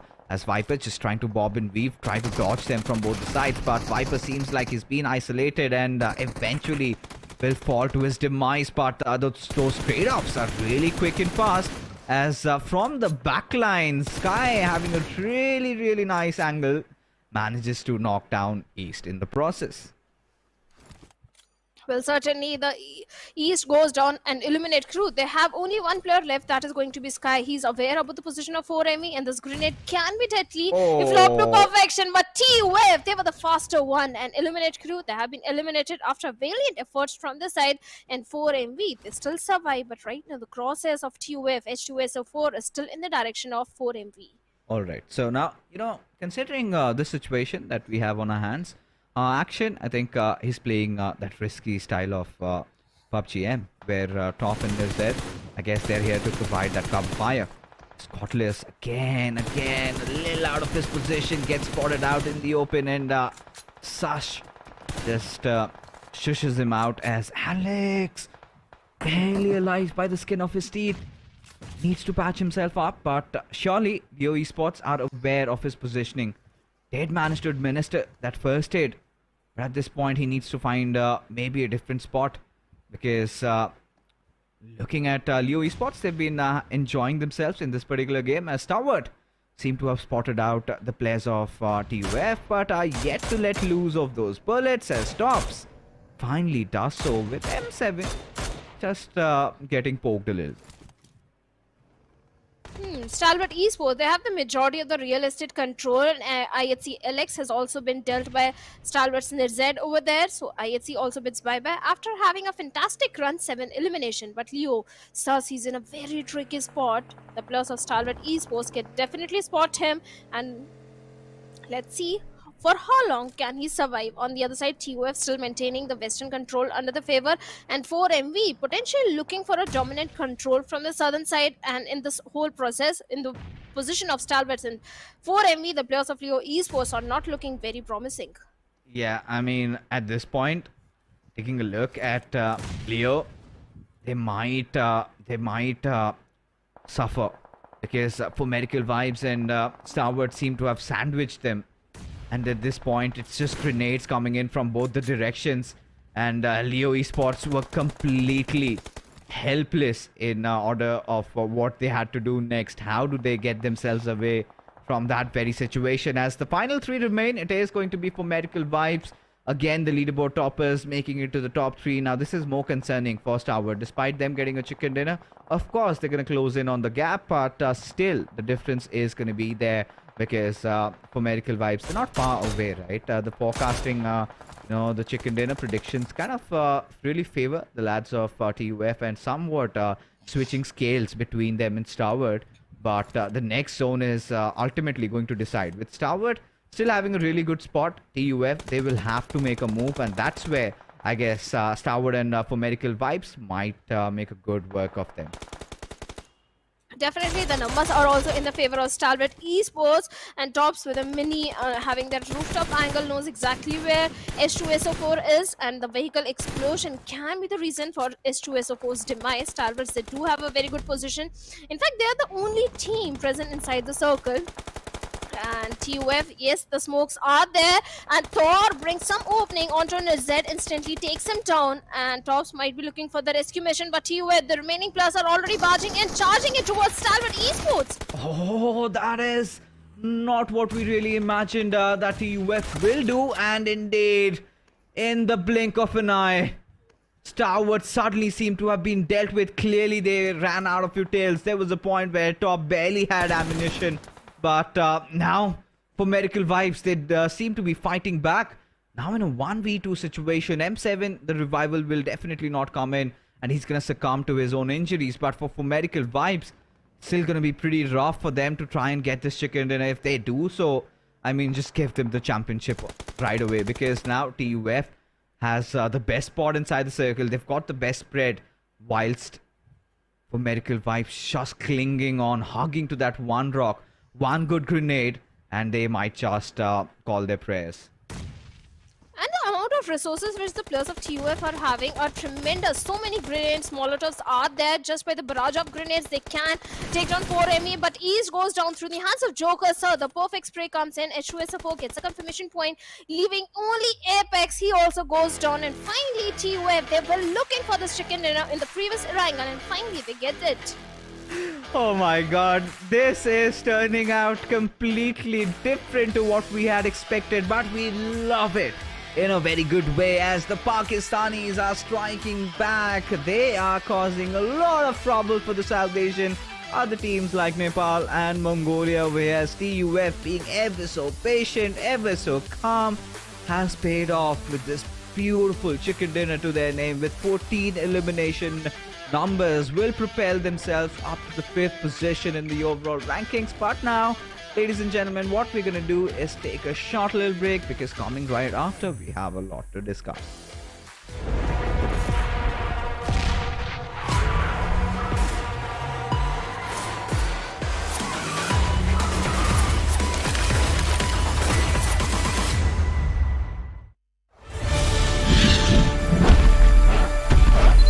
Welcome to Dynaground! Hello, my name is Owen and I'm your professional Dyna rider. Today I'll be teaching you how to ride a dinosaur and win that chicken dinner. Now, let's begin!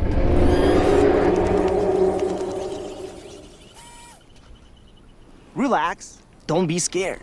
That's the sound of the mighty T-Rex.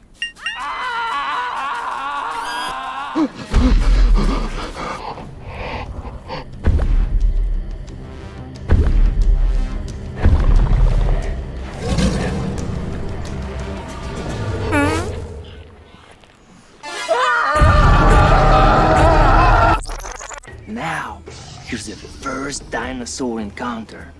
I want you to meet my girl Vicky, my sweet little raptor. Look how cute she is. Isn't she lovely?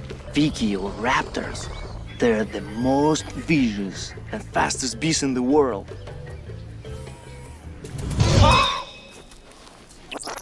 To ride a dinosaur, first you must build trust.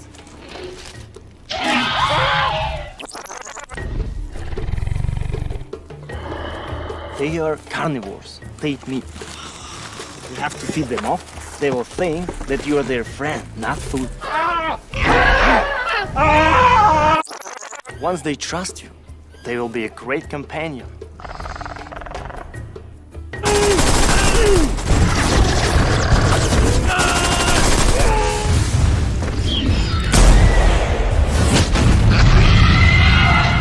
However, taming a dinosaur can be seen. Experience dinosaur taming and riding an all-new version of PUBG Mobile Dynaground. Explore Dino Settlement and Wild Reserve and embark on a prehistoric adventure in the Battle Royale game. Come and play now.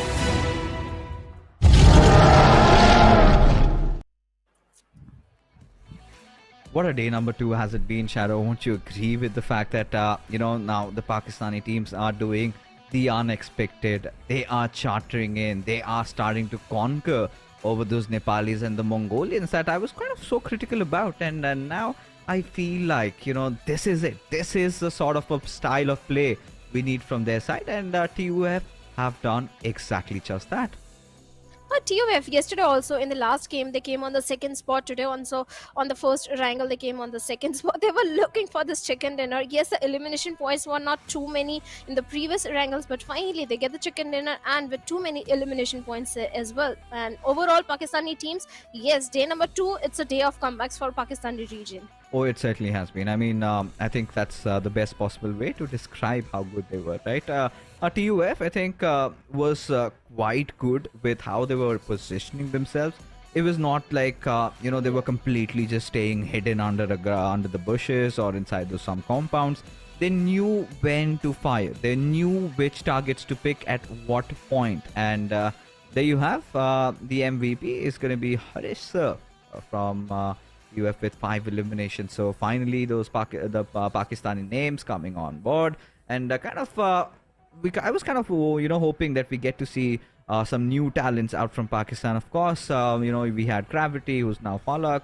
We had IQ, but I wanted to see some more newer names. And I guess Harish, of course, Edgar is one of those players we have seen for quite some time. He's one of the veterans. IQ also making it to the list along with Alex and East. Well, yes, East has always been impressive from the side of 4MV. This time 4MV, yes, they had a decent run, but they already have too many points in their favor. Nothing to worry about. The consistency is there. But talking about TUF, Erangel has always been the strong point. Yesterday also 20 points they got in Erangel, and Miramar and Sanhok has been a big problem for the players of TUF. Not just TUF, I think most of the Pakistani teams are really struggling in the map of Miramar and Sanhok. But Erangel, finally they are stepping up. And Hari Sir has got the highest elimination, but the highest damage is towards IQ of Againix I8. Yeah, I think when you talk about IQ as a player, initially I guess he's still the support of his team, and being one of those core players from the backlines has been dishing out some nice amounts of damage points. And I think even in this game for Aegon I8, I guess they were holding on a pretty decent position unless and until the point came where they were kind of knocked on by 2 different teams, and too hot for them to handle, because you had for Medical Vibes and Illuminate, 2 very aggressive teams, 2 very raw teams right on your face, and that sort of was the demise. But yes, certainly IQ and his brothers went down fighting. But for the match rankings of this particular game, of course, it's going to be TUF clinching that chicken dinner. 24 points to their name, and Stalwart and for Medical Vibes. Just when we thought maybe it could be Stalwart trying to inch in the gap between them and for Medical Vibes, seems like the difference still remains the same. The difference is there, the point difference is there in the overall ranking, but 4MV, they are on the top with 112 points. Stalwart Esports with 74 points, and T2K Esports, they're also slowly catching up to the plus of Stalwart, just 1 point deficit and sitting on the third spot. But TUF, yesterday they were on the 11th spot, but now they're sitting on the 5th spot, take a jump of 6 positions with 59 points. Yeah, and for the teams that are kind of falling down, the usual suspects, right? MABETEX, DRS, even the likes of NB. And you would want to see a little bit of consistency from their play, because barring the first spot, from the second, I think till the 7th or 8th, it's very much in contention. Anybody could just come second or third, and considering how high the prize pool is, it could cost you a lot of thousands of dollars. But Aegon I8 now kind of being consistent on that 9th position. I'm sure that by the end of the evening they get themselves to the first page. But again, IHC 41 points, clearly 33 limbs, and I think this is the farthest they got out from a single game in terms of the placement points. But if you talk about the others, I think Magnus Esports Shadow, I do not know what has gone wrong with them. I did not cast the PMPL Pakistan this time, but Magnus for sure was one of the top 3 teams in Pakistan, and suddenly in the SA lobby, they are struggling quite a lot. Well, they were the top teams in the fall season, but the spring season this time in PMPL Pakistan, Magnus didn't had a very good run. I don't know why. The lineups is same, the synergy between the players is still same. Maybe the aggression, unnecessary aggression which the players of Magnus tries to bring is not working in their favor, because Egenex I8 and Magnus are 2 big names from Pakistan region. Yeah, they certainly are, and that kind of goes on to surprise you, and just kind of forces you to wonder, like, what went wrong with them. I mean, when you're talking about such good players, right, you've got in that squad, and then being not able to deliver sort of breaks my heart a little bit. But moving on, the next map is going to be, well, quite a lot of people's favorite map. It's going to be Sanhok. So, for the one saying, hey, Fixes and Bhavna, we are bored with having those lower stats. Well, that's not going to be the case over here, because even I thought we're going to see a slower start in Erangel, at least in the third game, but that was not the case. We had fights happening right from minute 1. The moment teams dropped down, some really hilarious moments, but yeah, it came down. It was quite gripping towards the end, but I think SS Championship is really delivering to his hype, and we would urge and request you to get your friends also on board and enjoy this entire broadcast with us. But Shadow, I've been doing this for quite a while with Shivan, so I'll do the same with you. Of course, we do not have any obligations to make any predictions, and there's nothing being awarded if you get it right. But this is a friend to a friend, just 2 colleagues sitting together and just having a chatter. You can have your personal biases over here. So Shadow, who do you want to win this one? Who I want? You okay, want, not predict. Okay, Reggie's side, because yesterday also they came so very close to getting a chicken dinner in the map of Sanhok, and since the Pakistani comeback day number 2, I want a Pakistani team to get a chicken dinner in Sanhok as well. Alright, for you it's gonna be Regicide. For me, however, I think I still would want to see IHC trying to get a chicken out of this one. I think this is what they've been missing, right? That secret ingredient X in the soup that they're trying to cook, because honestly, IHC, if you talk about them engaging in fights, I don't seem to have a lot of complaints other than the fact that there have been moments where Godless gets himself into really awkward positions. I do not know why. He takes some really big risks which kind of do not pay off, and the trade potential hasn't been there. But apart from that, if the team of IHC just focuses a little bit on just calming down, soothing their nerves, and well, a lot of this is not going to happen in Sanhok, but I'm still hopeful that they make a comeback, because surely IHC has been one of those teams quite synonymous with the South Asian region. I think they were the ones who kind of had sparked off this rivalry between Nepal and the Mongolians, right?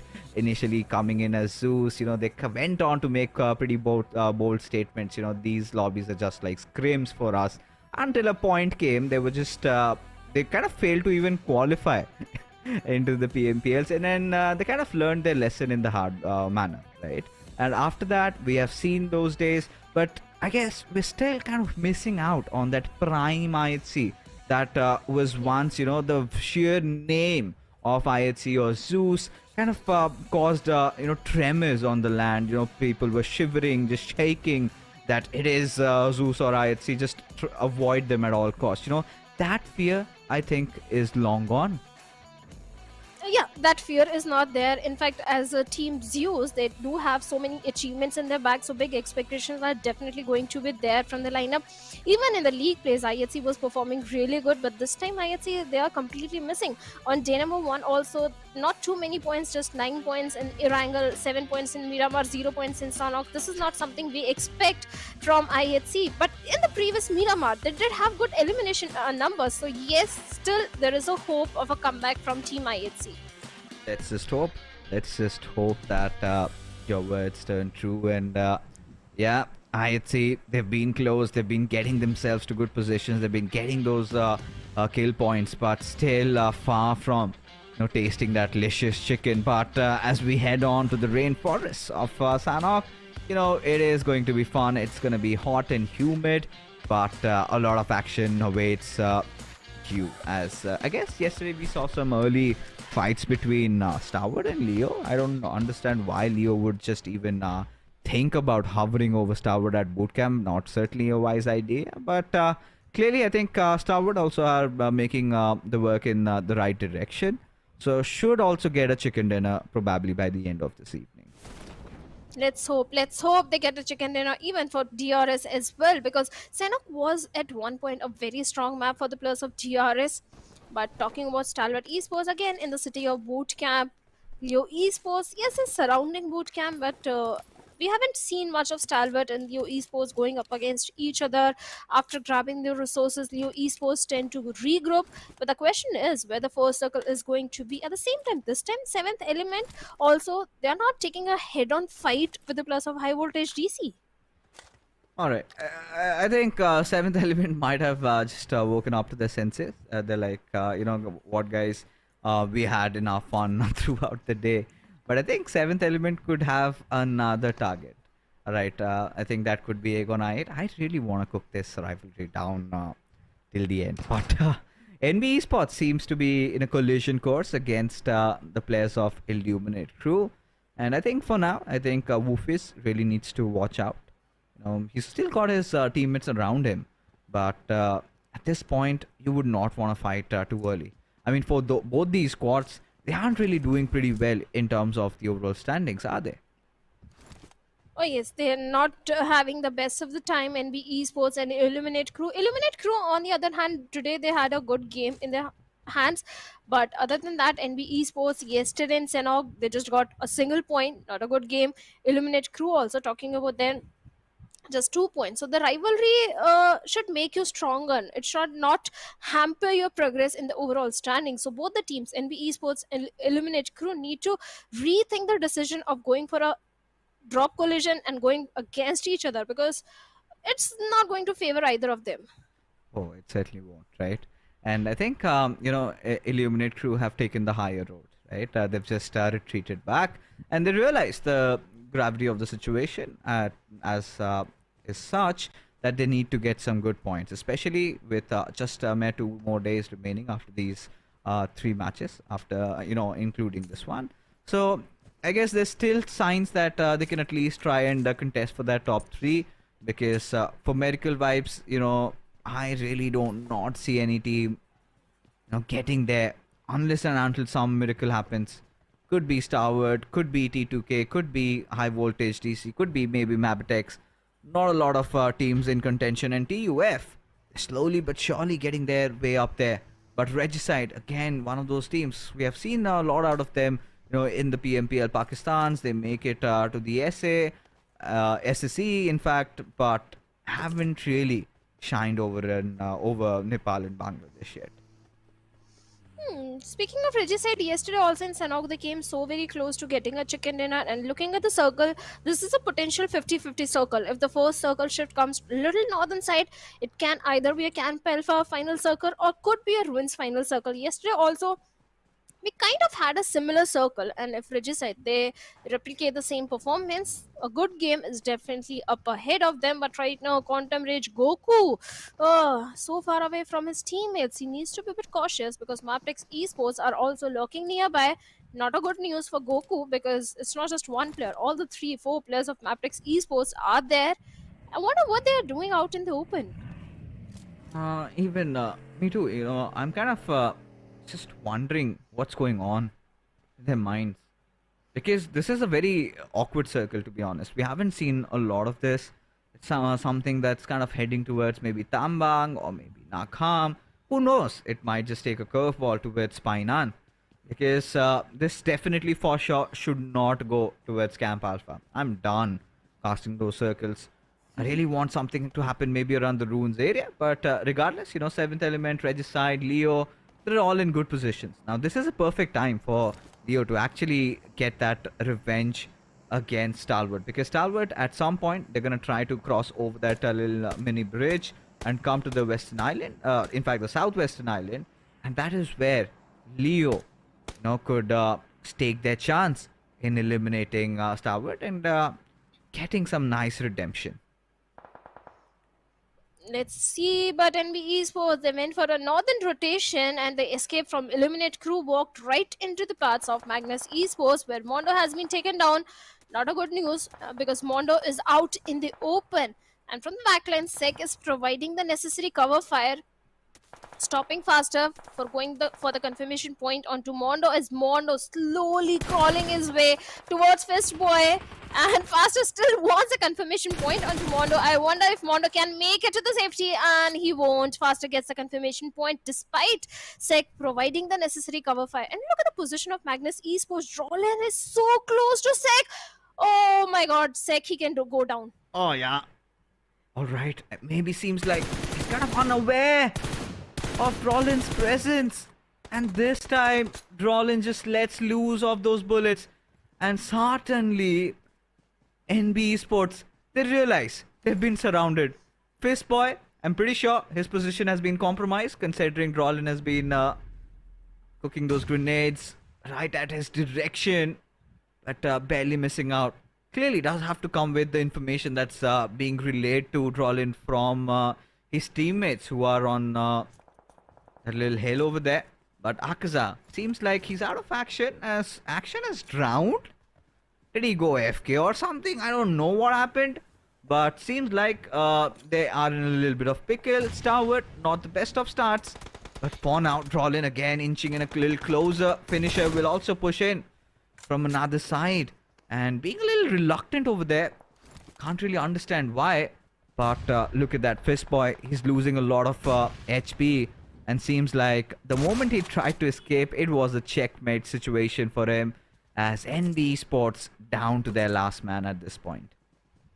Not a good start that they were hoping for, and last man will fight for the placement point, Akaze. But the players of Magnus Esports are still looking for him. Let's see what's going to happen. NB Esports, this has always been a cause of concern. Whenever they have shied away from the fight with Illuminate Crew and went for a northern rotation, either it was T2K or Magnus Esports, some other team always tends to ruin the game for NB Esports. So NB Esports needs to figure out a way, if they're not taking a fight with Illuminate Crew, what should be the ideal path of rotation for them. But right now, I8C and again I8 in the blue, they're going to lock horns with each other, where I8C, they are in a better spot, in a better position, with LX having a good spot and Goddess with the vehicle scouting the area. But Demo, he needs to be very careful before giving a glimpse to the players of Agon I8. Oh yeah, for sure. I mean, for Agon I8, at this point, they will have to warm their eggs over there.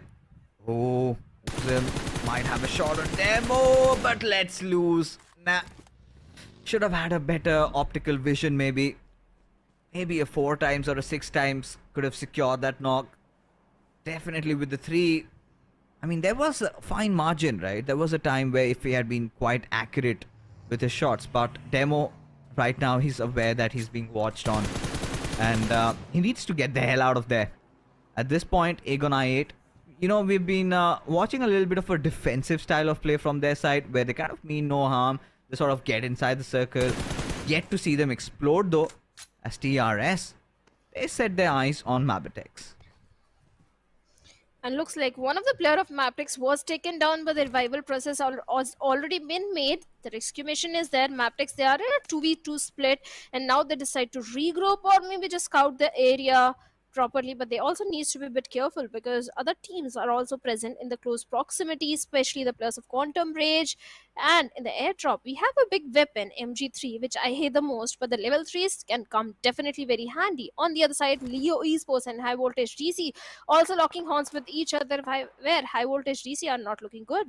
Surely, I think we need to get back into playing together so that I let you use the MG3 and your opinions would instantly change, because that's a machine with death written all over it.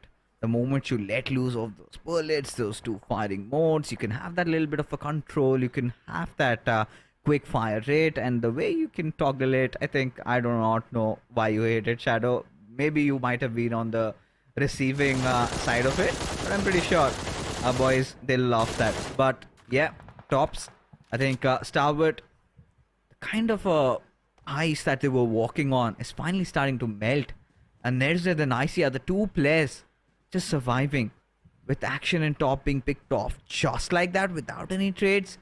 Now this is alarm bell stalling for Stalwart. And NB Esports, Akaze is also in the back line, so there is a chance that he can also do some damage towards Stalwart Esports, although chances are very less. On the other side, Magnus going for the rotations. A good strategy. They are in the blue. They have to find a good spot for themselves. At the same time, on the other side of map, we have MABETEX Esports still holding on to good position, not seriously engaging with the players of DRS right now.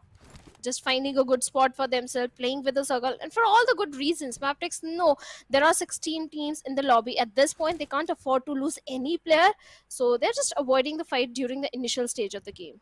You know, I kind of feel like this should be a DRS game if they play their cards right. But MABETEX could clearly, capitalize. They have that southern area to themselves, as the circle has, of course, shifted.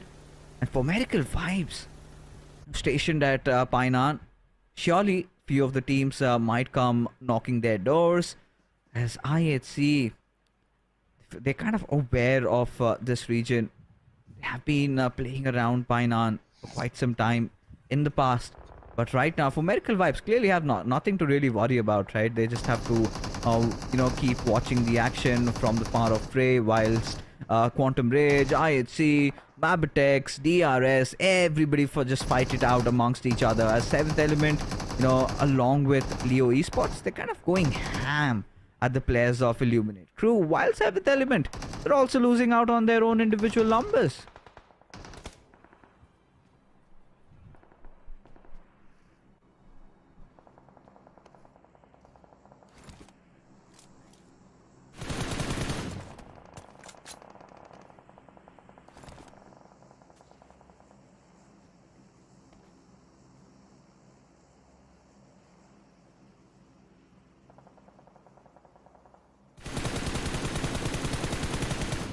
And on the other side, Stalwart Esports, what is happening? They have been eliminated after getting just a single elimination.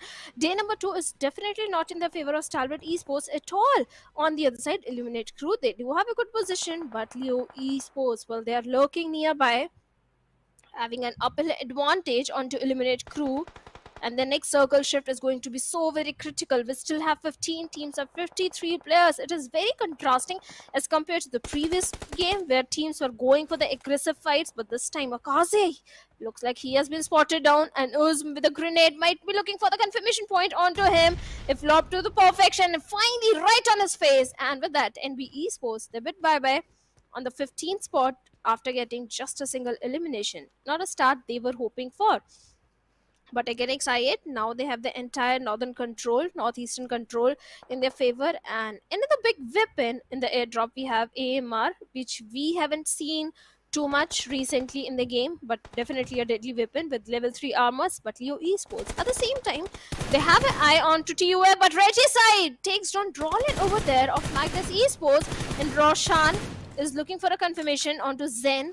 pincing him down so that the revival process doesn't start. But Faster is going for the rescue mission. At the same time, the blue is also closing in, and Magnus Esports, they are at the mercy of the blue, and Quantum Rage, they annihilate the entirety of T2K, and T2K also bits bye-bye with 0 elimination. But Magnus, they're falling apart, they're falling down one after another, and they are at the mercy of the blue. Oh yeah, I mean at this point it is going to be fights breaking down left, right and center. And with the circle kind of taking that little bit of an eastern shift, I guess we kind of fancy Quantum Rage's chances over here. The kind of a compound that they've been holding on to. Now this is really going to be tough for the teams to kind of come in and challenge unless and until Quantum Rage kind of engages in multiple fronts and their players sort of get picked off and somebody pushes in on their compounds. IHC still in a very good position. I kind of like this little stoppage from their side because now they're just not going out randomly trying to take down squads after squads. They're being quite patient and exercising extreme caution. I think this is going to pay them off some point or the other. Certainly it is. DRS on the other side breaking things, starting things against Highvoltage DC, where Highvoltage, they have been eliminated for 4 MV. They're also picking up the players of Agonix I8. Looks like Blade's position has been compromised. At the same time, East position also compromised, and Blade, this time he was the accurate one, instantly takes down East over there, but the trade is going to come in as Dog finds one. In the water we have IQ. I don't know what was in the mind of IQ. The movement gets slowed down and when you're in the water, but with the TBS in his hands, rushes towards Dog over there, instantly takes him down and gets a confirmation point. Oh, certainly does. As for Miracle Vibes, I mean, of course, if somebody just knocks on their doors, they do not like it. They do not like it, and they just go after teams. Now, East being taken down, that's going to hurt them. At this point, Apex just making sure he's kind of patient. He's gonna let Agon I8 make that first move on them, as Falak is constantly bombarding Apex's compound. But little does he know that he's not inside it. Rather, just sticking around the edges. But at this point, Agon I8, at least they've successfully kind of just carved their way inside of Painan. But can they get the better out of Miracle Vibes? Now, that is a big question. As TUF on the other side, they're getting a lot of limbs to their name as 7th element. They again bow out of this game. But 4 MV Apex still against Agonix I8, outnumbered in this fight. 2 players right in front of him, but he's not giving any sort of sound cue. DBS versus DBS. Which DBS is going to reign supreme and takes down Blade over there? Can he take down IQ? Wow. The answer is going to be no. Good retaliation. And Apex goes down, and now 4 MV Refuse, the only man standing, is in a lot of trouble. Can he find revenge against Agonix I8? I think I like this from Agon I8. They're kind of not being scared or being intimidated, rather bringing the fights right at the face of the Mongolians. Now, this is where I feel Agon I8 really thrive. They start to, spread their wings a little wide. They kind of start opening up. And, they need to do more of this. They need to start believing in themselves because, yes, if things are done the right way, we know what the results could bear. And for Miracle Vibes, they were rightfully out by the players of Agon I8. Now, this is a beautiful finish coming in. I mean, I loved what IQ did over there, along with Falak. Well executed play, but this circle is certainly favoring the lads of Quantum Rage, who are looking quite firm in the position that they're holding on to. Yes, they stole it from T2K. They annihilated the entire team and now they're in the best of the spot. But Faster running out in the open like a headless chicken. And Liquid, no, it was not Liquid, it was MABETEX Valley who brings an end to him. And Magnus Esports, well, they have been eliminated. Leo Esports, 6 elimination to their name. A good game coming in from their side, but not a good position. They still are on the periphery of the circle. On the other side, IHC, they do have a good compound. They can gatekeep the players of Agonix I8, but the aggression which Agonix I8 is bringing today, I don't think IHC can stand tall against them. You never know. I mean, IHC, they've changed their playing ways. Right now, look at Demo. That grenade was quite lethal. Blade and IQ sharing quite some damage as Godless from the other direction lobs one at Falak. But I think it kind of misses from miles afar as wow. That was a spray for the stars. instantly connecting as Blade falls down. That's a beautiful trade coming in by Godless. As now Aegon I8 and IHC just exchanging blows after blows, as Zeol will get the confirmation on Blade, as they are the ones to make it inside the circle. And MABETEX, hold on. They were pretty silent throughout this game, and suddenly they might have a good chance in taking this one. IHC have taken a big risk. They have deployed Alex on a flank angle who's going to solo hold a compound. Now this could work two ways, right? If things work in the ways of IHC, this could be the chicken dinner that they're longing for. But considering how consistent MABETEX has been, I don't think they're going to succumb to a 1v4. Alex just all by himself holding on to the compound like you said, and MABETEX might look potential control over these compounds sooner or later, but right now they are scouting the area, and Alex is very well aware of the position of MABETEX Esports, but Quantum Rage having their eyes set onto the players of Leo Esports, where one player gets hefty damage, Slipknot gets taken down, and Liquid! Oh, he takes hefty damage from Halsey over there. The confirmation point has already been made, and Leo Esports, in a desperate measure to move inside the circle, lose their life against the players of Quantum Breach. Yeah, I mean, there's not much you can do in that situation, right? Especially when you're Leo, you know that Quantum Rage, they're just clinging on to their windows like Alex is at this point, and you step out of your cover, and they're there to greet you with all those bullets. But considering the current, status quo of this game, I think I kind of fancy MABETEX Esports' chance as well. I've been talking a lot about it, but the next circle shift, it's gonna kind of give us a vivid picture of what is really going to happen. It could be Quantum Rage. I mean, for IHC, they've taken a huge gamble. If that pays off, and then they might also get a chicken dinner. But in this trifecta, and in a 4v4v3 situation, anybody could just emerge out as the winner. Certainly, but right now MABETEX, they are in the crosshairs of IHC as well, but Alex gets taken down out in the open, gets punished, but Zeol and Godless are trying to provide the necessary cover fire, but in vain. Their position has also been compromised, and looks like you said, this is the game for MABETEX to lose. They're looking so very confident right now. Even Quantum Rage, they can also grab this one in their pockets. They have a good compound. It all comes down to where the next circle is going to shift, as Tanatan is keeping a close eye onto Godless, and Godless gets taken down.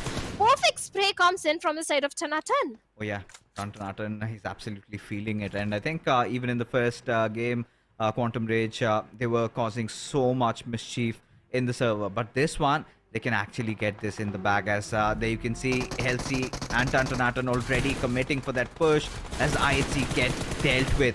But Halsey and Tantanatan, now this is a certain change of events, because they've deep delved into it, and seems like MABETEX are going to be capitalizing on the situation, as just the last player survives.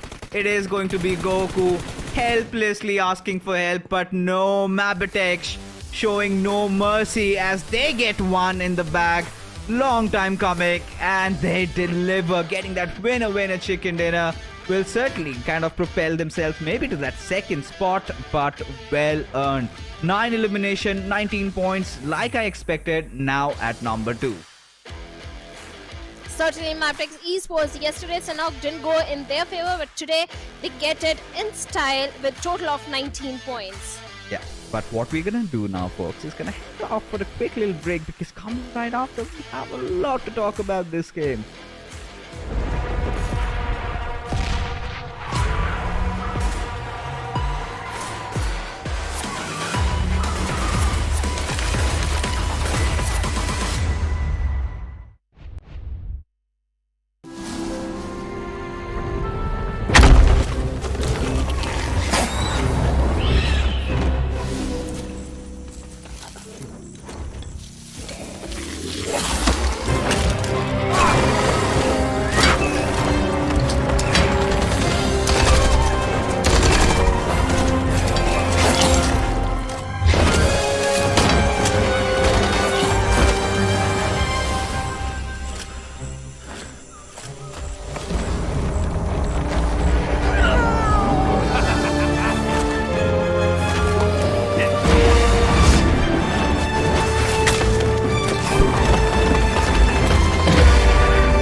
Well, while the Nepalis and Pakistanis are getting quite a lot of chicken dinners, I think the Mongolians couldn't have been left far behind. And a beautiful one for MABETEX because Quantum Rage, yeah, they almost had the chicken dinner. They were doing the right things till that final point. That one push there and that little overextension kind of enabled MABETEX into wiping them out and getting that chicken that they were long hoping for. Now in a very good position at number 2.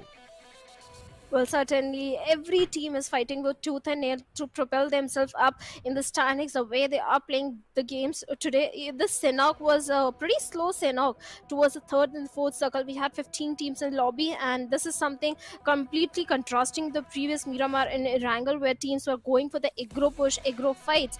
But this time they're approaching the game very cautiously. They are fighting for every single point, but there is only one thing, for the good reasons. Yes, the money is at the stake. At the same time, the champion is going to get the slot in PUBG Mobile World Invitational, so the stakes are definitely very high.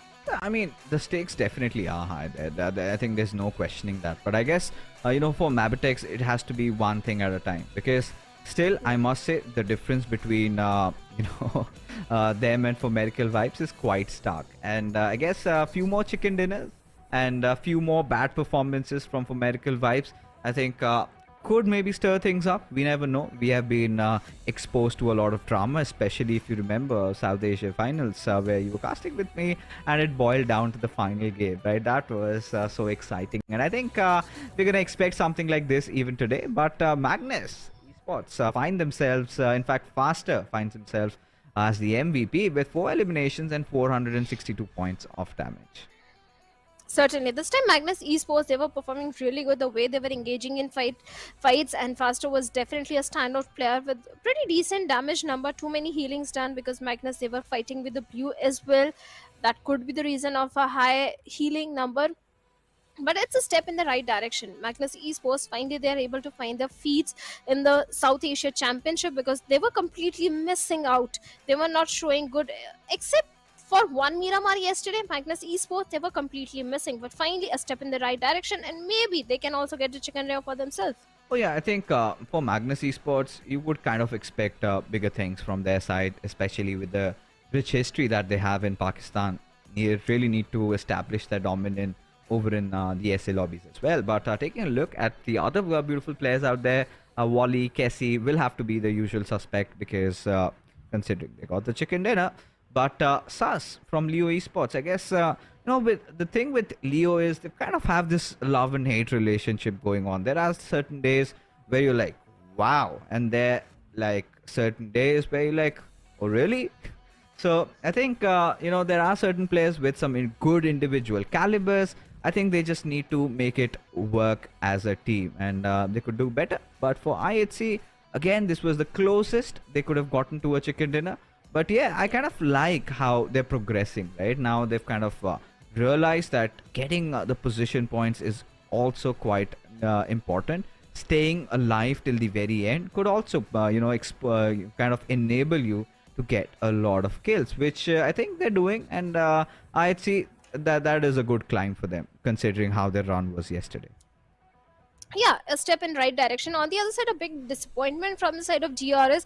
This team used to rule the map of Sanhok, and this time DRS, they're not showing the performance which is expected from their side. Yesterday they got a chicken dinner, because of which they are in a decent spot in the overall standings, but still big things are expected from DRS. This time, yes, the elimination points are there, but when it comes to Sanhok, we expect a chicken dinner performance from DRS. Yeah, of course. As we take a look at the match ranking, so MABETEX, Quantum Rage, I'm really happy that Quantum Rage also managed to get a few points. Of course, that was a risk that took, could have turned out either ways. But regardless, that second spot, they're going to be pleased with that.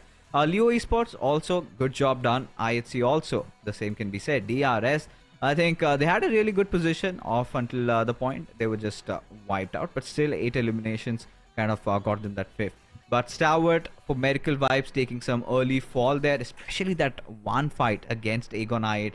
I absolutely love this young duo between Falak and IQ, right? if one falls, the other is always there, just watching over that. And this is how, Magnus sort of got enabled, right?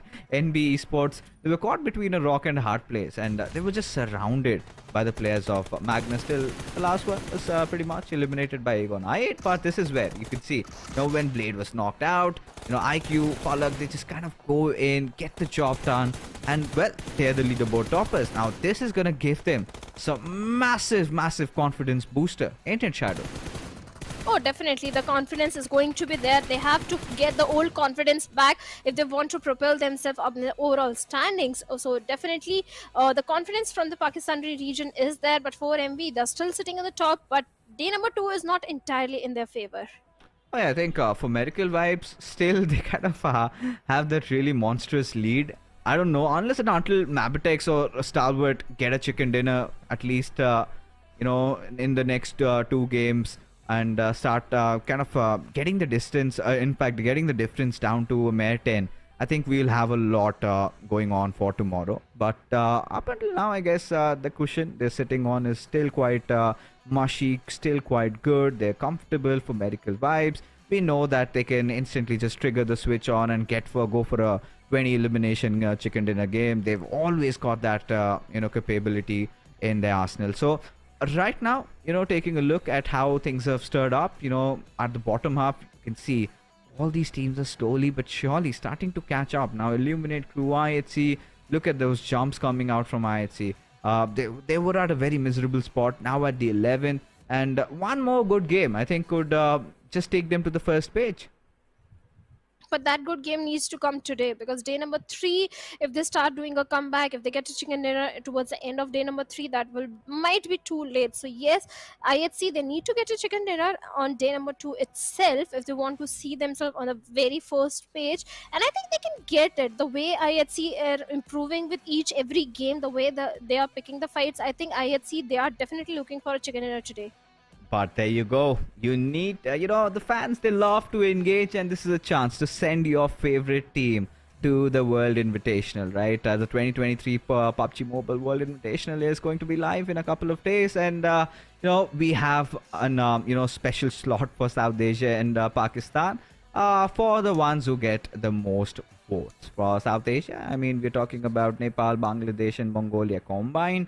So whosoever you think deserves, or whosoever you love, you need to show your support. But for Pakistan, it could just be anybody. A lot of new potential talents are showing up. Of course, Aegon I8 will be the favorites, but I would love to see more of what TUF are doing, more of what Quantum Rage are up to, because these boys are also showing up.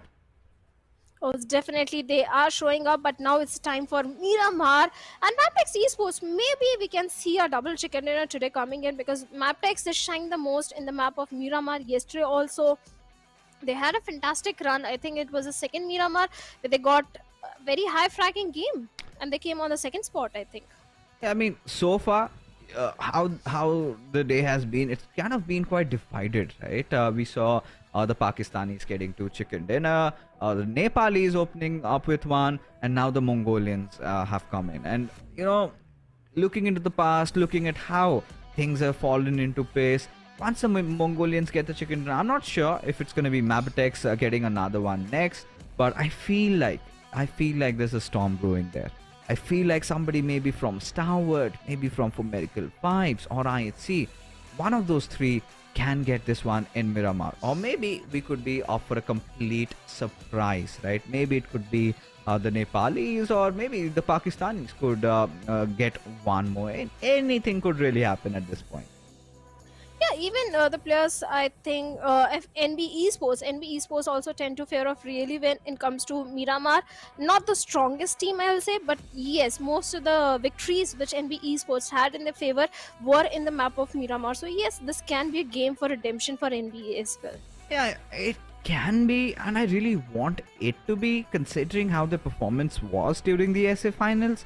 But I don't know what's gone awry for them.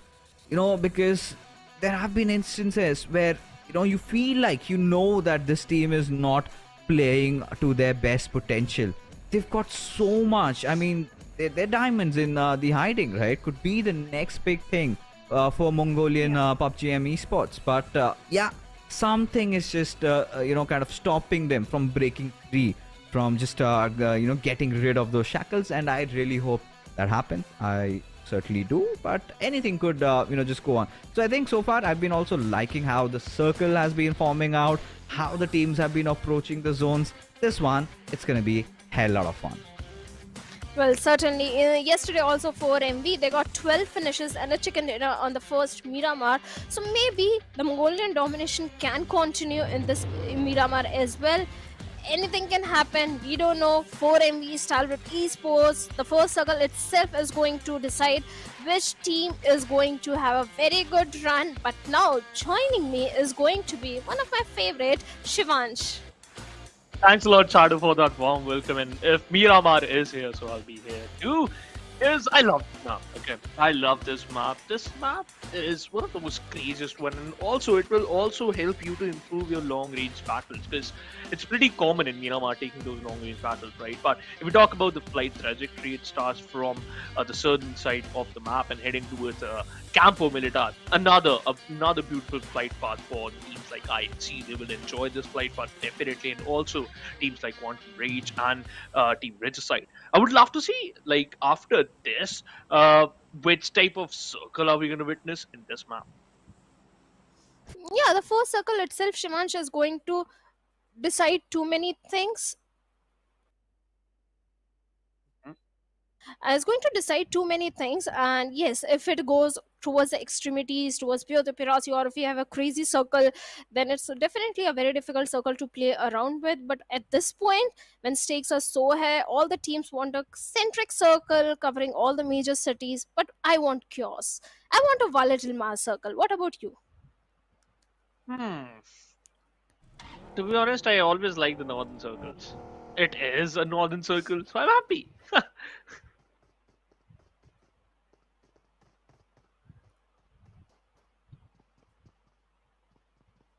Seems like maybe we just focus on the team headed well. They although in this circle, I think so. Team IHC will enjoy a lot of freedom. Especially look at Demo; he is so far away from his teammates, heading towards the northern side of the graveyard, and now he is safe out there for now. Yeah. Ji haan, definitely is there, and we have IHC towards the side of El Hazar.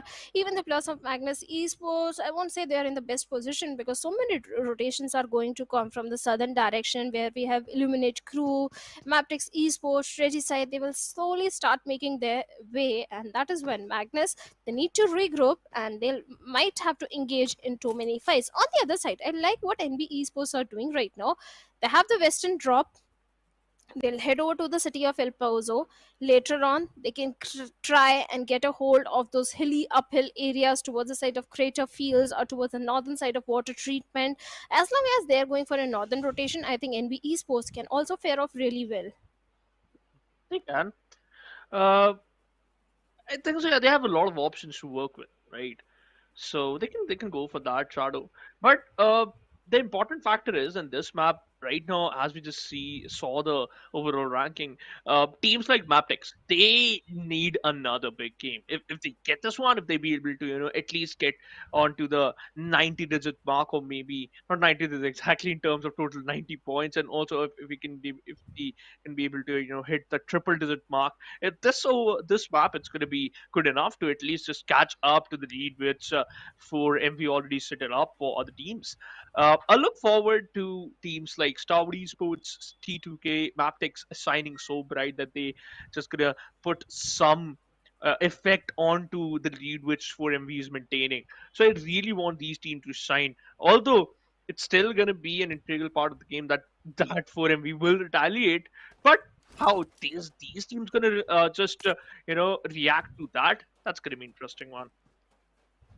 Well, certainly it is going to be an interesting one. And like I said, MABETEX Esports, yesterday also, Shivans, they got total of 30 points in the map of Miramar. They were the highest points which a team accumulated in Miramar. So yes, for MABETEX, Miramar has always been the strongest map.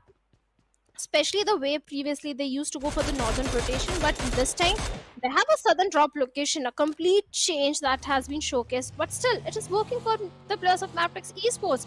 And for now, looks like IHC, they were peppering few bullets in the direction of T2K, but no damage done whatsoever. And after making his presence felt, Demo needs to regroup with his teammates now.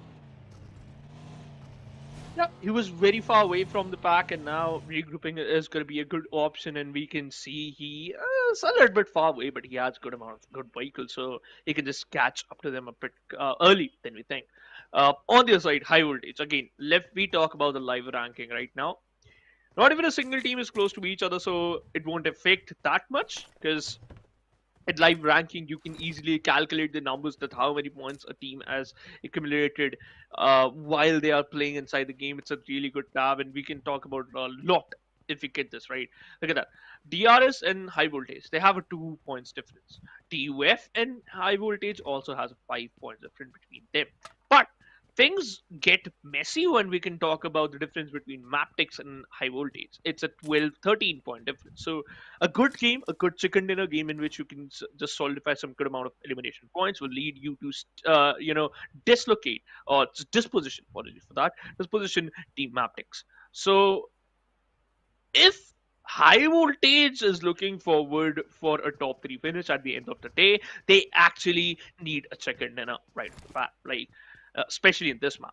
If they won't be able to get that one, at least collect in 10 to 12 points from this game. Then you can look forward for a top 5 finish. Top 5 finish, that is the target for all the teams who are somewhere on the bottom. And one big name is definitely Magnus and Regicide, Leo Esports, in fact all these teams. But the competition is so tough. All these teams are so very well versed with the game, and it's not going to be so easy for them to beat each other and come on the top. The competition is very cutthroat, with especially 4MB and MABETEX dominating the lobby right now. But talking about DRS, well, they are in the house of the boss.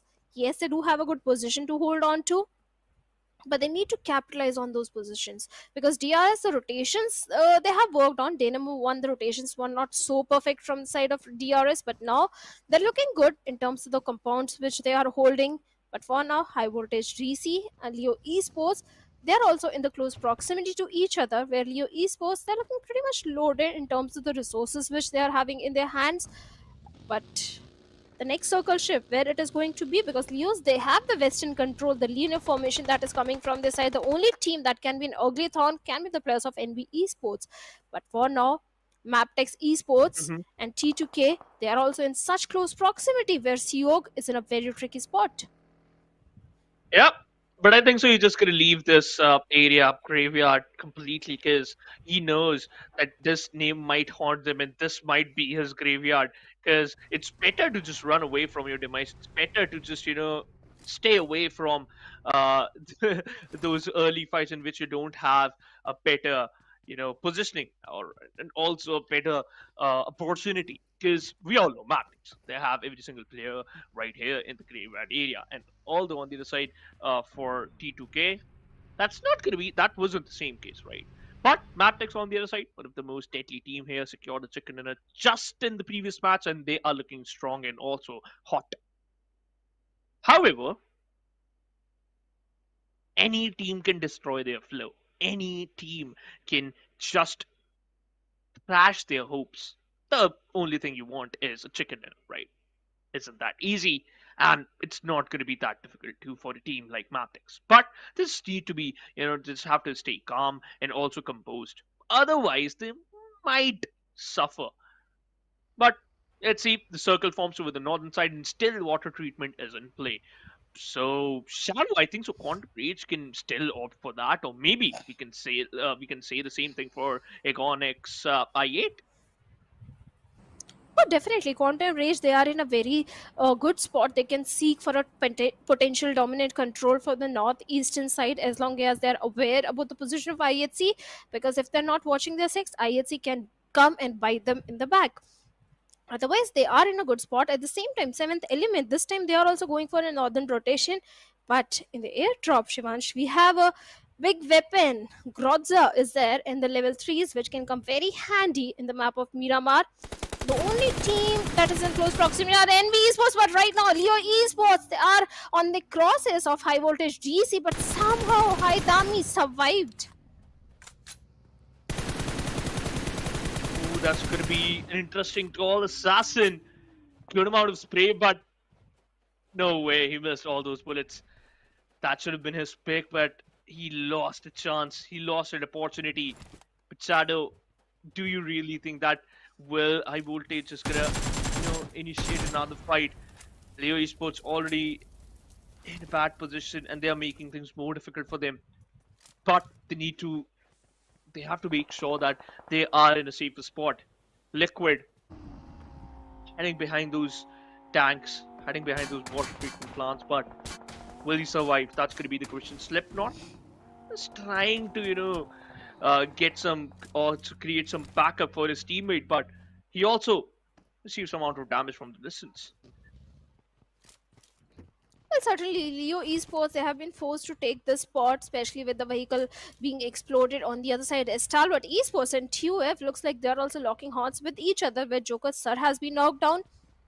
Let's hope his teammates are nearby to go for the rescue mission, but H2SO4 is also all by himself, and Stalwarts, they are showing on their doorstep where H2SO4 goes down through the hands of IC over there, and Stalwarts, well, they have got 2 defeat points. Soon the second point will be converted because there is no chance the Jokers are out in the open of a revival. That revival won't be coming in, and TUF, after having a good game in their pocket, looks like this Miramar is again not going in their favor. Oh no, not at all. TUF struggling, losing out, falling apart. But this is still, a chance to step up and perform, because you lost 2 of your players, right? 50% of your firepower is still there. You can still do it. You can still get something out of it. You can still perform well. The only thing that's stopping you is yourself. But let's see for how long they can get punished, for how long they can survive, and we have to wait for that. We have to wait for the result. Meanwhile, Noki knocks out Nova from the lobby and got a vehicle elimination for himself. Another individual lost. This is not a good sign because the zone is getting very close. Teams are also getting close to each other. But the result is still same. Teams are losing out those individuals. We haven't witnessed a single team fight, Shadow. A complete team fight. Teams are going for those fights, but those are kind of one-sided. And look at this fight. Again, another one-sided fight because it's a 3v1 push in which Viper needs to step up. Will he? Falls down to only 50% of the FP. Switch to an M4. Knocks down one player, but got punished right away. Well, Blade, he has to go for the revival onto Falak and Againix IA. They do have a good compound to hold on to, but Reggie's side and IHC, they are fighting against each other on the eastern periphery, and looks like Reggie's side, they are not looking very good. The knocks are coming in, and IQ with the mini gets a confirmation point onto Noki as well. Reggie said they really need to step up their gameplay because this team is known for their aggression. But wait a minute, TUF with the vehicle explosion, Stalwarts, they eliminated the entire team. Oh, that was drink in the armor, and Stalwart just exploited that. TUF, they were alive with 2 men, and Stalwart were like, you know what?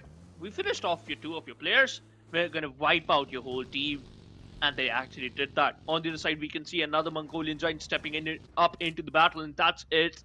That is Team IHC, Godless, on the high edge, spraying down bullets onto Waz. But Waz was fast like an eagle. No way, that was a close call. Roshan survived the barrage of those bullets by Godless. This man is just built different.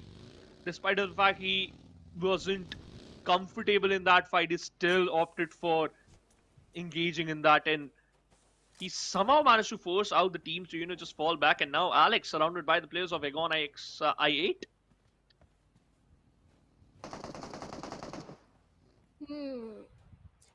Alex, he needs to bring some opening towards the side of Agonix I8, but maybe he's not interested in initiating this fight because his teammates are a bit far away. On the other side, Alex, the smokes are not helping him.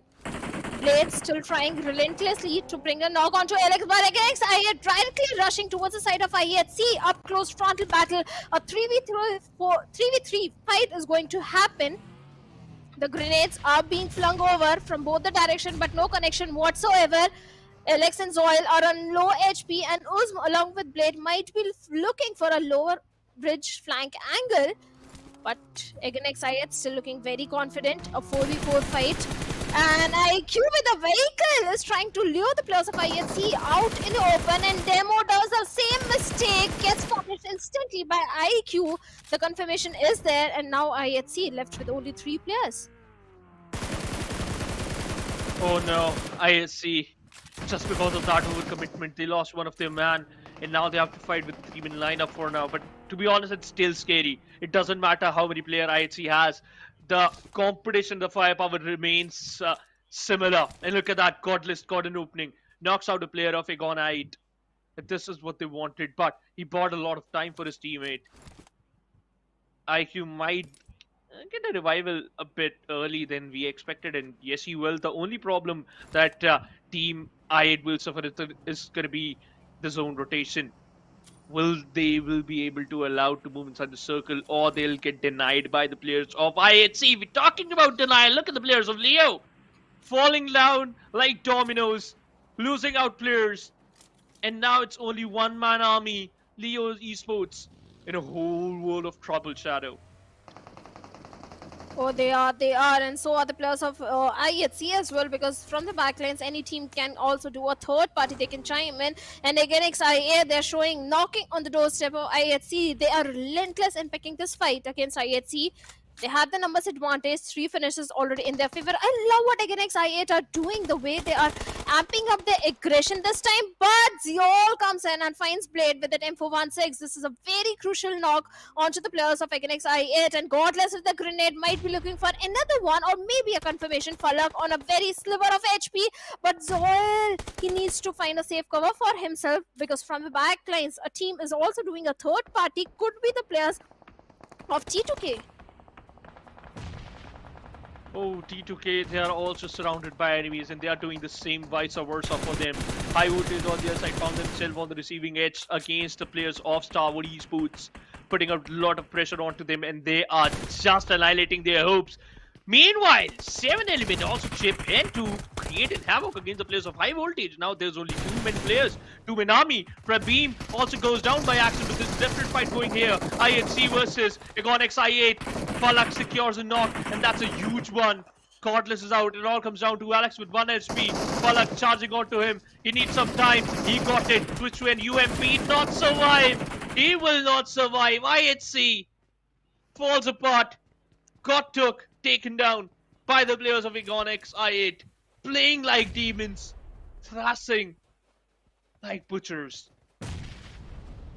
But it's still not over. T2K, they heard the commotion and they're ready for this fight. They know the players of Egenix I8 are outnumbered in this fight. From the backlines under supervision of Rick, they are rushing onto the compounds. The grenades are being flung over to get the location, to know where exactly the players of Egenix I8 are. But look at that, they're not giving any sound cue. Just perfect crossfire that has been set up, but Sandesh has a vague idea where the players could be. Despite the grenade coming in the direction, again XI8, look at them. Perfect crossfire by all the 3 players. You can't breach this crossfire alive.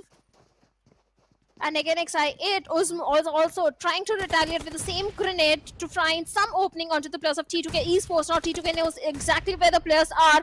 It's a battle of the grenades, but no single connection whatsoever. Oh my god, Sandesh! An overcooked grenade. Who let this man cook?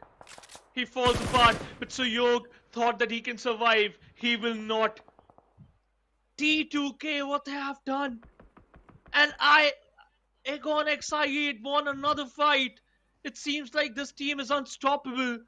The players are unbreakable, and they are made up of steel.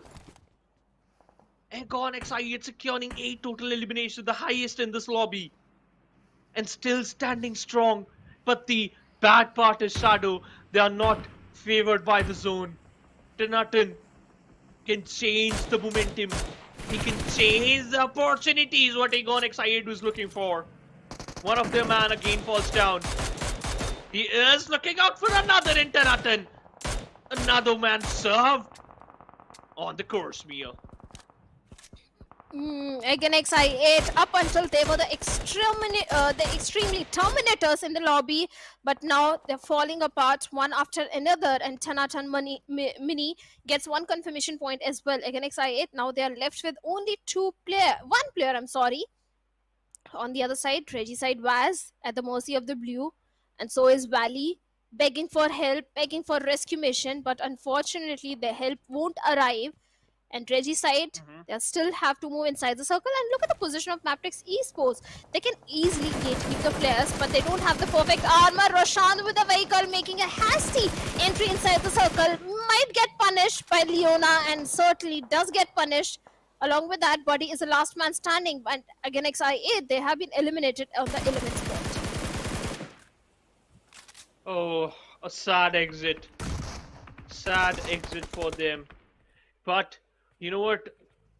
We might witness another sad exit, but this time they are going to be the Nepal favorites, DRS, up against the players of Magnus, forcing them to bow down against them. And this is not looking good. On the other side, look at that. Yansai finishes off finisher.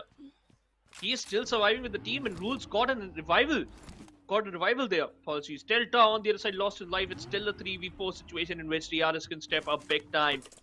20 meters away from the circle, Rules collecting and replenishing his loot once again so that he can fight. He can just stand up against the Goliaths fighting right now against those huge players. Those players who build a good amount of momentum for them. Quantum Rage, Halsey. Quantum Rage utilizing the house. But the circle will decide, are you going to be inside the circle or not? 2-1. And the zone closed in, favoring the players of NB Esports. And also 4MV. Oh my god, this circle is weird. 100% agreed. NB Esports, they have been extremely blessed with the zone.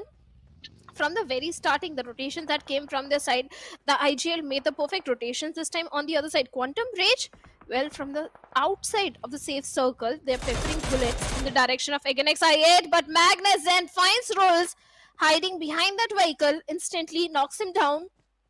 The revival won't be coming in, and the confirmation point has been made by 7th Element for all the hard work Magnus Esports faster did. 7th Element, they are reaping the benefits of the elimination point. Magnus Zen is definitely not going to be happy, but right now the remaining players of DRS, Magnus Zen is aware about the position, but MABETEX, they have also been eliminated, Shivansh. That's again a bad sign. This is not what I thought, but it's what's going on. And Magnus, oh my god, it seems like they are the Grim Reaper for Team DRS. They became the Grim Reaper here, ripping their heads apart and also forcing them to just go down, go away from them. Quantum Rage can do something which is going to be an unthinkable thing for Magnus, because they can just go for a backstab if they wanted to, and they also have to move inside the circle. So every single move Quantum Rage is going to make will allow Magnus to falter down or to just step up more.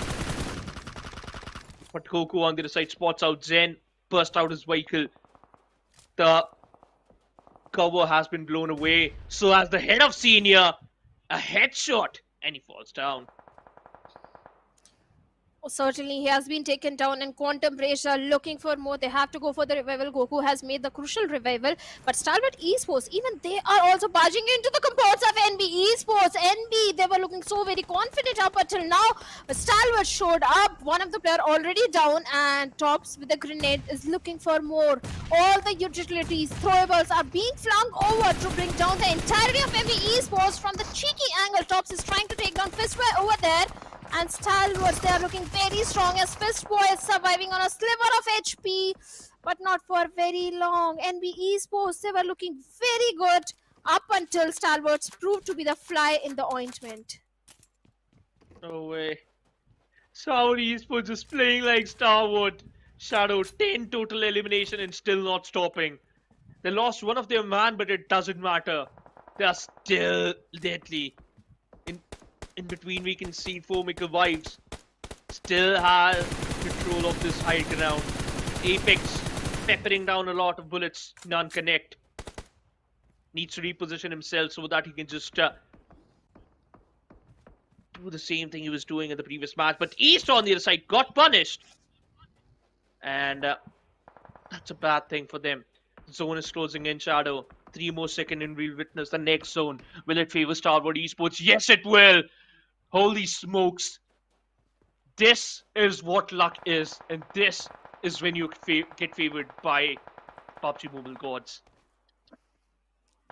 Still, it can be either team's gameplay. 4MV, they also have the dominant control on the northern front.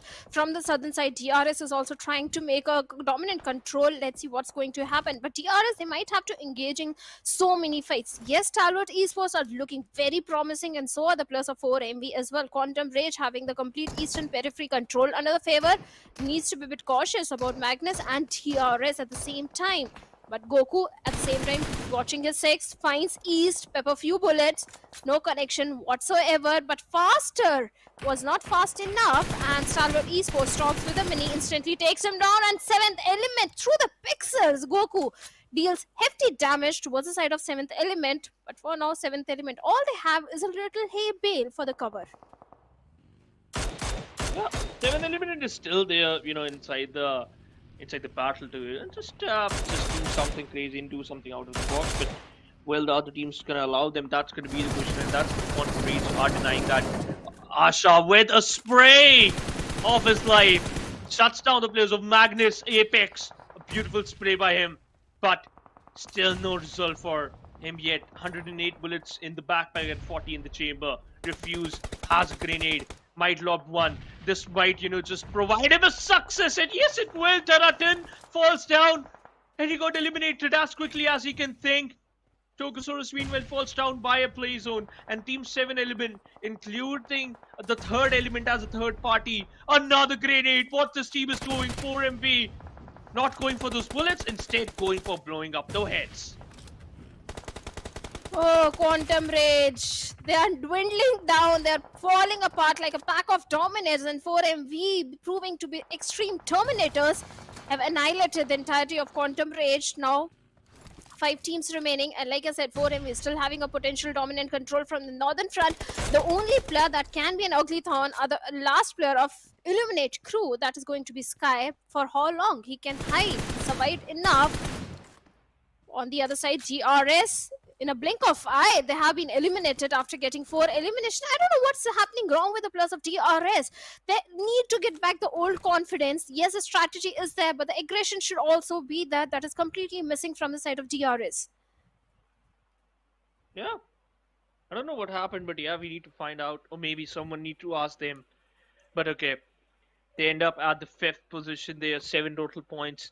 Agona 8, look at that, still has 9 total points because they had secured a lot of total elimination points. But Stalwart Esports against the players of 4MV. And 4MV denied another team, and that's going to be I8. End up with Eliminate Crew, by the way, apologies. End up at the 4th position. 4 Miracle Vibes! They need a miracle now because Action, he steps up. A grenade on the face of Doc. He is the IGL, and he got taken down, but refused. The spray was perfect, the result was astonishing, but the answer was heartbreaking because Top stole that kill. 7th element, desperate measures are coming in to move inside the circle, and that is where Stalwarts are capitalizing as they take down one player. Now T24 OP is the only man standing, having just few hay bills for the cover, not enough. Stalwarts, they are picking fights with the plus of 4MV as well.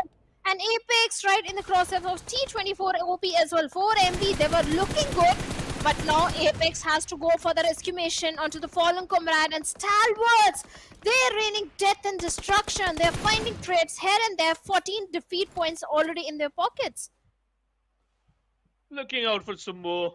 Just want to build up the stack and just want to build up the bank. 7th element. T24 just waiting for the opponents to feed him, waiting for his chance to roar. But Nazid has an eye on him. He needs to be careful, otherwise he might face his death Apex also hiding behind those hay bales. T24 spots him out, denies the left hand angle, Mini 14 is the answer. There's Zaid with the grenade, I think so this is it. Apex might go down, but he still survives. T24 also. This is a fight in which Stalwart is enjoying the feast. They are enjoying this battle. They are enjoying the movement, Shadow.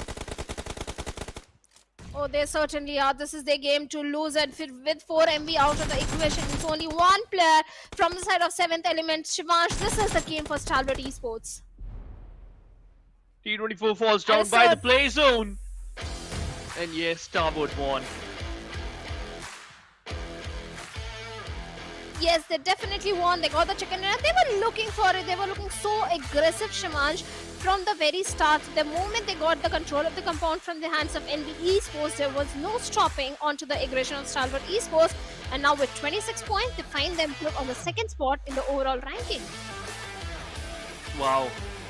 26 banger in the second last game of the day make things more spicy, Shadow. And that's what we wanted. We're going to talk a lot about this team and also about other teams, but after a very short break.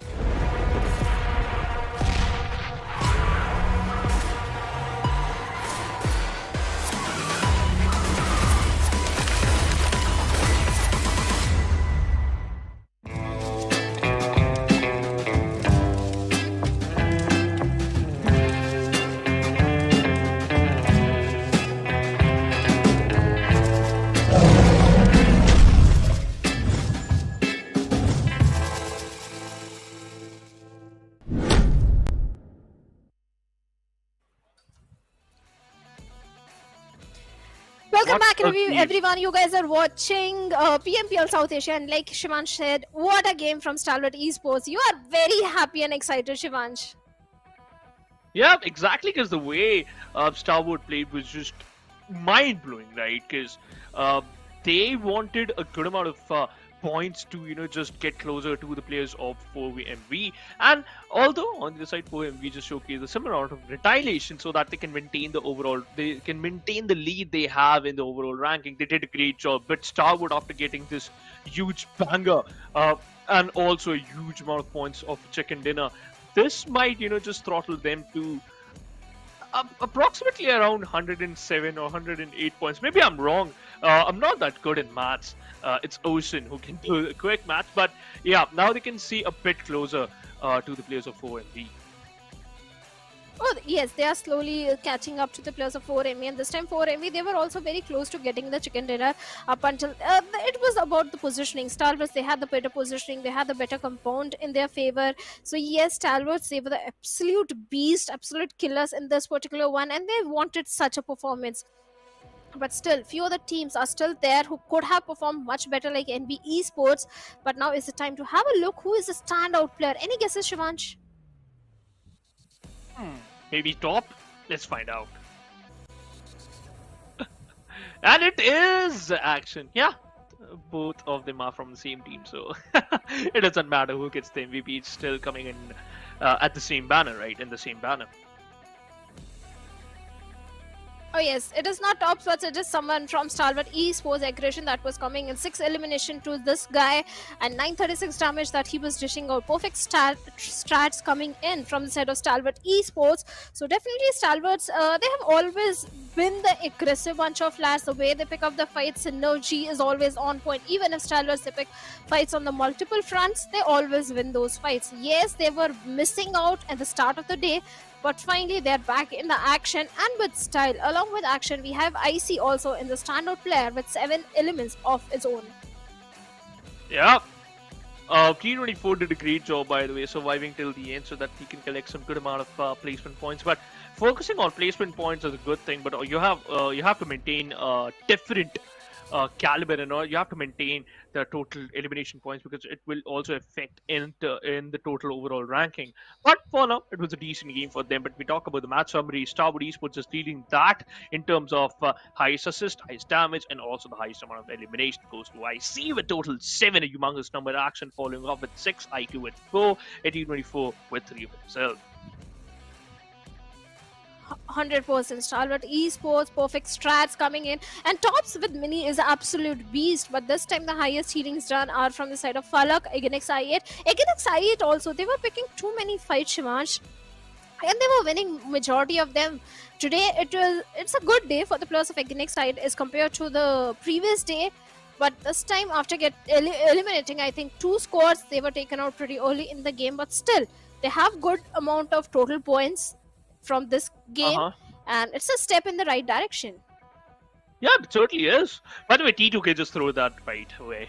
I'll just gonna say that because they almost had an advantage in which Sindesh could have, lobbed a grenade in which would have secured 2 knocks, but that wasn't the case right there. And yeah, Organix I8 got an opportunity to stack up the total elimination. Look at that, total 0 placement points and 9 elimination, focusing on those elimination points a lot. It showcased that they are pretty good in terms of taking fights until unless they are handicapped. But I would love to see Organix I8 performing this way, in a similar way in the final map of the day. That's going to be played on Erangel and showcasing the real true dominance, but 7 element stepping up at the right moment, 11 total points from this game, and this is what needed, right, Shadow? And still admit, despite the fact they secured good amount of total points, they might still be in the second page of the overall ranking because the difference between them and the other teams are just quite huge. It's just quite huge. But in the overall ranking, there is a huge point difference between 4MV and Stalwart Esports. But Stalwarts, they are slowly catching up. 101 points to Stalwart Esports on the second spot. MABETEX Esports also on the third spot with 82 points. The competition is definitely there, but for the second spot and the first spot, 4MV, they need a chicken dinner if they want to retain the top spot. Otherwise, maybe Stalwarts can topple over 4MV. That is a possibility now, and it's open up. 25 points away from 4Maker Vibes. If Stalwart Esports will be able to secure a chicken dinner in the next game, then they can still change the fate. But let's take a look at the second page of the overall ranking, in which LBDQ steps up and just secure the 11th position, stealing from the IHC Esports.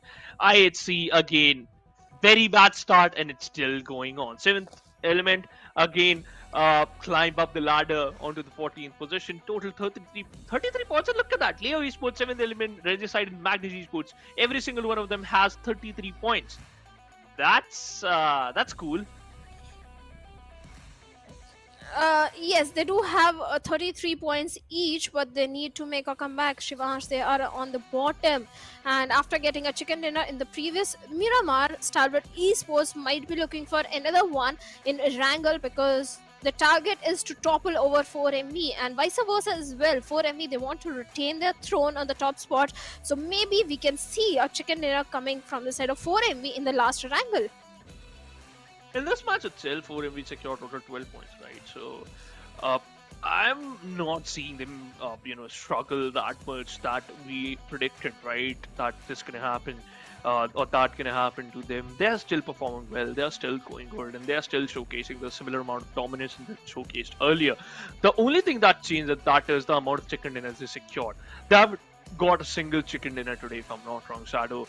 And the closest they got was in the 9th game, in which they secured the second position with total 5 elimination points. So just one step below from that chicken dinner. It was a close call though, but still not enough for a chicken dinner, right? But the only thing which affect if Stalwart Esports gets a chicken in the next game, that's going to be the positioning and also the comfortable and also the soft cushion 4MV was maintaining from yesterday. It will get destroyed if Stalwart will be able to secure a chicken. But other than these teams, right, already in a good spot. Let's talk about the teams who are in a bad spot. IHC. Let's talk about the elephant in the room, Shadow. What's going wrong with this team? This team used to call as the champions, right? And I am sure that they're going to play like them too. But when? Difficult question. Yes, IHC, they are really struggling in terms of the rotations as well. The fights they are picking. IHC, most of the times in the map of Miramar, they find themselves out in the open, picking too many fights. Either they start multiple fights and they start to lose onto them. Even the segregation that comes from the side of players of IHC is not favoring them. So first thing in Miramar, IHC needs to find a good compound for themselves. Second thing, they need to stay together. The split, yes, I agree, you want the information, but the split is not working for them. So many times we have seen Alex out in the open, caught off guard, and the numbers are not in the favor of IHC. This time also the same thing happened when against I8, they rushed toward the side of IHC. Alex was a bit far away, he was the one to be taken out pretty early, and then it was the man advantage which against I8 had. Ooh, as you just explained, right? Uh, in those fights, IHC couldn't even afford to, lose, right? And also, whenever you are in a handicap situation, you tend to, just fight back. But I can't see that approach from their side. But take it, things happen, stuff happens. But the only thing is how you just perform from the previous game. There is a line, and that is pretty famous, right? Shadow, and that is a true champion is not judged by how much he or they admired, but by how well they can understand at the pace of it was, right? The only thing which matter right now is to perform good. If you start performing good, if you start performing at least just consistent, fans are going to be happy.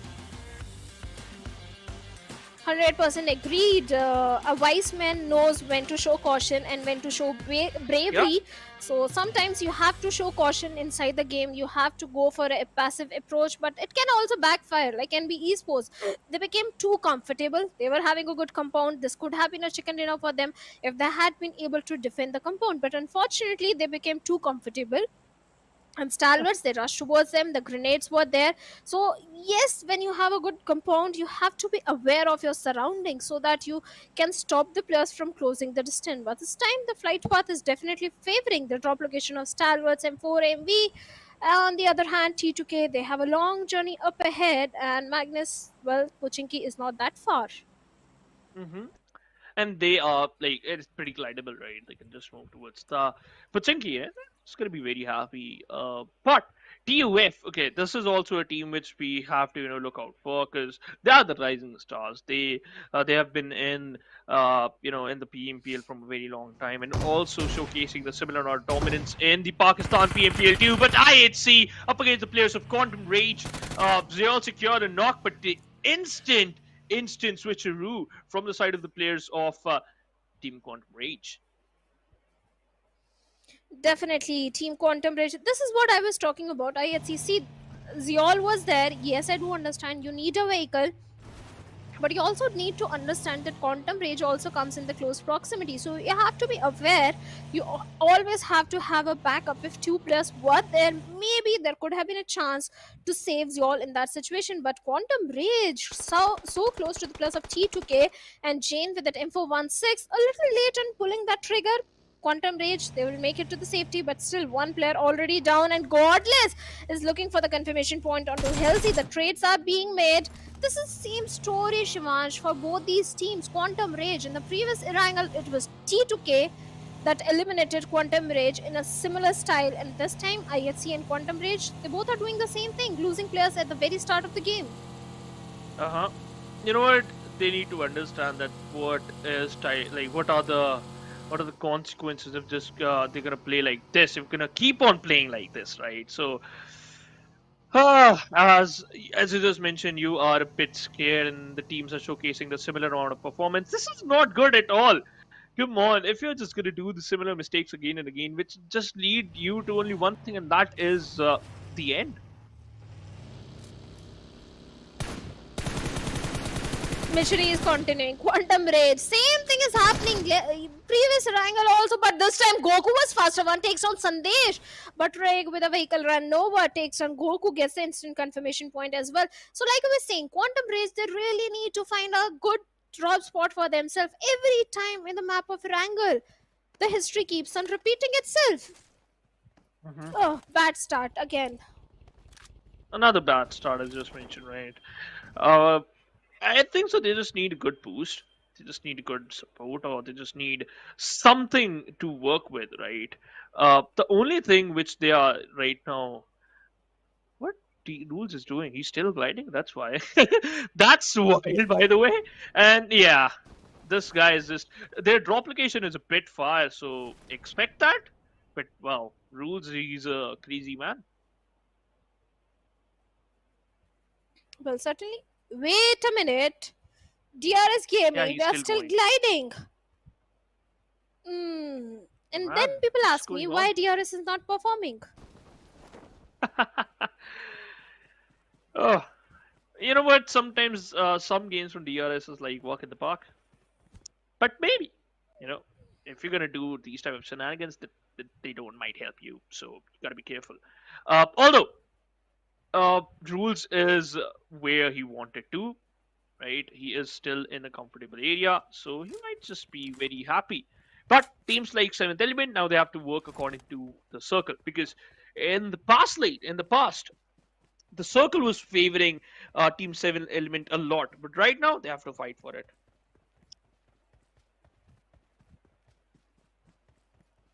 Hmm. They have to. Even seventh element this time, they are around the ferry pier area. Ferry pier itself offers good loot, so yes, seventh element are going to have pretty good resources. But the circle might end up somewhere towards the shelter or the apartment area where the players of high voltage DC are there, NB esports are there. NB esports always goes for the shelter loot, so yes, they do have a good compound to their name, good spot as well. And for now, it's kind of a podcast moment, as Neeraj likes to call it. Nothing really is Oh, happening yeah. in the game. All the teams are just busy looting, grabbing those crucial resources, so we can have a little chit chat. Oh, yeah, Shara. So what's up? How's life? I It's hope good. it's good. Yeah, it's good. I'm just scared of DBS. Even in my nightmares, I hear the DBS sounds. Oh yeah, it's scary. Imagine I'm playing PUBG Mobile and the opponent is rushing towards me with the DBS. I just hate that weapon. What about you, Shivansh? I actually like DBS. Because Mm-hmm. I am pretty weak in spray and pray. So I always think that weapon like DBS allow you to just unleash your true potential, especially in those close range fights, and especially after the meta change, DBS is like a go to go weapon. I can say the same thing for S12K, and it is certainly that case. But DBS will allow you to just pump and gun. That's it. Easy kills.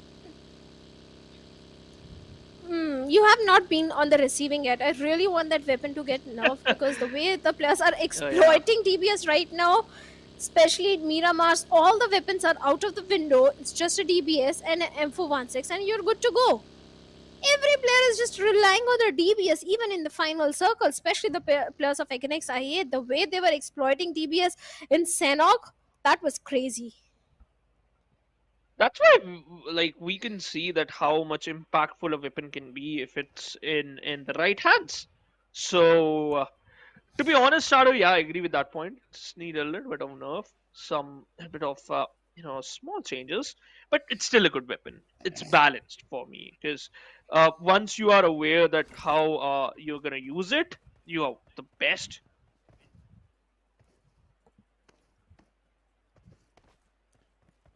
Hmm. Yeah, it all depends how you use it. But right now, it's a pretty slow Erangel as compared to the previous Erangel where we saw two teams getting early elimination. And this time, seventh element, well, they are going for a bridge block. Are the players of 4MV aware of this? If not, maybe they can get punished because seventh element rarely I've seen them go for the bridge block. Earlier in the SA, it was Team Elementrix that used to go for the bridge block, and Team 4MV always, every time, they were prepared for Elementrix. But are they prepared for seventh element? And 4MV, maybe they already got the information. They spotted down the players. They're opting for the Eastern Bridge from where Stalwart Esports, they're already moving ahead, and the circle takes an eastern shift, heavily favoring the players of NB Esports again. Yeah, every single time it's NB Esports who got favored by the PUBG gods. And still they won't be able to secure a second dinner. That's a bad news though. But yeah, they are very close. They are very close, and this might be the one. And two airdrops just alongside each other. That's a dream.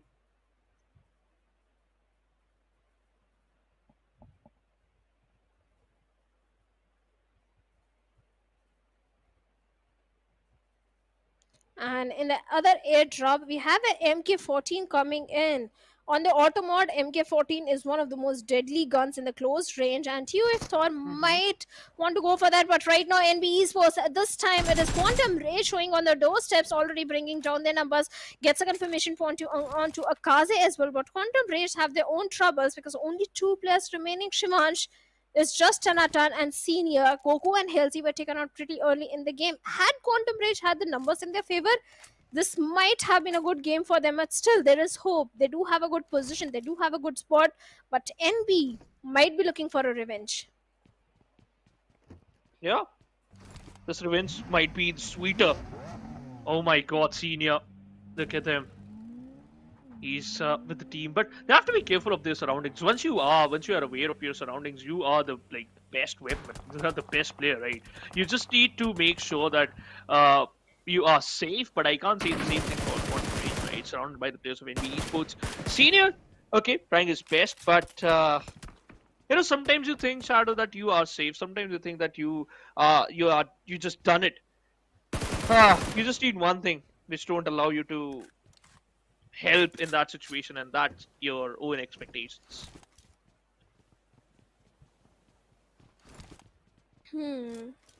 Certainly, Yeah. Quantum Rage, yes, 2 players are there. NB Esports, they're just scouting the area, they're grabbing information, how many players are there, whether or not they can breach into the compounds, what approach to take. Maybe we can see few throwables, but for now, NB Esports, they are moving under the supervision of Fistboy.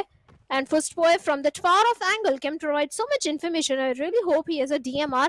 But Regicide and MABETEX, they're also locking horns with each other, and looks like MABETEX, they are not looking good. Left with only one player on the verge of elimination, but perfect grenade from the side of Senior takes on Sek, leaving Mondo all by himself. Fistboy, what can he do from the far off angle? His teammate needs him as soon as possible. There is no time for the revival, and Tanatan, when another follow-up grenade, is looking for one more knock onto Mondo. Mondo has been able to push the delay for some time, but not long enough. He needs Fistboy as soon as possible. Where is he? Where is he? Where is this boy? I think that's going to be the call out. NB Esports thought they might lose this fight, but Mondo is just tanking a lot of damage. He's still there. Sek is waiting for his life, but Mondo with a beautiful grenade. This is the opening, and we can see the Fist Boys here. Mondo still sticking to the grenade. Lob that, and that was a grenade finish for Mondo. My man is just made different. Look at that. Pixel of his HP, Shadow. He was surviving on just pixel of his HP. This man is just built different. And Mondo, Fistboy, first of all, dude, you are a bit late to the party. You are very late, by the way. You're just celebrating what Mondo just did. Fistboy's like my, my friends. Whenever I got my salary or maybe something, or maybe the YouTube income, they were like, yeah, Phoenix, let's celebrate. But whenever I'm like, you know what, guys, let's make a video, they were like, yeah, we're not free. Jokes aside, by the way, that was just a joke. But yeah, Mondo handled that fight very perfectly. Nothing taken away from that lad. Well, yes, it was very crucial. It was very crucial. Otherwise, NB Esports, there could have been a lot of trouble. But now he saved the life of his teammate. Yes, Akaze was lost to the cause, but still 3 players are there. At the same time, NB Esports, they do have a good position as well inside the circle. And NB Esports, they have played this kind of circle n number of times in PMPL South Asia, so they know how to go for the rotations, and the way they're already having the complete control of the shelter caves is a good idea. But Regicide and IHC, Regicide already taking down Alex and Zeol over there, and IHC left with only 2 players. Demo with a grenade knows exactly where Buddy is. The reinforcement is there, and IHC, they are outnumbered in this fight, Shivansh. But Demo, is it prepared for the rush that is coming in? He takes on Noki over there, takes on the second one as well. Can he take down the third one? Almost. He can take down the third one as well, but his teammate Godless with an M416 is going for the confirmation point onto the fallen teammates. And with that, Regicide, half-baked rush came in from their side, and they paid the price. Oh, that was a mistake in which Regicide just paid debt, and faced an elimination right away. But Shadow, the best part was IHC. Every single time we can see these individual players performing like Rock, playing like a rock and playing and performing like a horse, just running out in an open area, doesn't care who is in front of them, and just reaching up to its mark. That's just perfect. But Eliminate Crew, surrounded by the players of 4MV. If Eliminate Crew eliminates the players of 4MV, this will open up an opportunity for the players of Stalwart Esports to rise up from where they are. Woofies spots out, spraying down the bullets onto those vehicles of 4MV. They are escaping their death, and they escaped it pretty smoothly. 200 meters far away from the circle, not that huge number, but they need to be careful because now they have already, to be honest, invited the players of 4MV to just punish them. Oh, they have Eliminate Crew. They have to make the crucial rotation at this point, and in the process of doing so, maybe they can grab the attention of the players of DRS as well. At the same time, on the low ground, we have the players of Leo Esports, and looks like Sky is aware from the uphill angle. He can do so much damage towards the side of Leo Esports, and Woofies with a vehicle run overtakes down Haidami, but in the trade, he also goes down. Viper also has been taken down. The blind rush that came from the side of Eliminate Crew. 3+ has been lost. Good, Shadow. This is not good. They have to be careful. Every single move they'll make, it's gonna pay them. But they are still there, standing strong. The revival are going on. But the amount of fights, the way these fights are panning out is just ridiculous, right? Never expected this type of domination. The final circle tend to play very slow. Teams tend to play very slow, but right now, teams are getting just annoyed by the way, I think so. Dog needs to be careful. There's a player right in front of him. Dog dodged every single bullet, but rules with the final few bullets shuts him down. And now he has a grenade. This is time where he can shine. This is the time when he can go big. But he needs a backup. He needs recovery. He needs another frag. Will he able to get that one? Will the players of 4MV allow him to, you know, stack on those knocks? They will not, but that game he's secure. He deserves. 4MV just holding on to the wizard tower, susceptible to those grenades that were coming from the side of DRS Rolls, but looks like Rolls has run out of the grenades. It's a battle of throwables. Who locks it to the perfection? 4MV is still holding on to the grounds, but DRS have another worry in the name of Agnex I8, and they take down Killer YT. The last player still hiding in the smoke, but for how long? Delta with the DBS takes down one player, Blade. It's still a doable situation, but Delta needs to patch himself up. As he was doing so, IQ comes in. Instantly deals with him, and DRS, after getting a valiant effort and one elimination, bids bye-bye on the 12th spot, and so do the players of 7th element on to 11th spot. But 4MV, they have to go for the revival. But Shivansh, look at the position of Sandesh. He has a really good spot. Just he needs to utilize that to its perfection.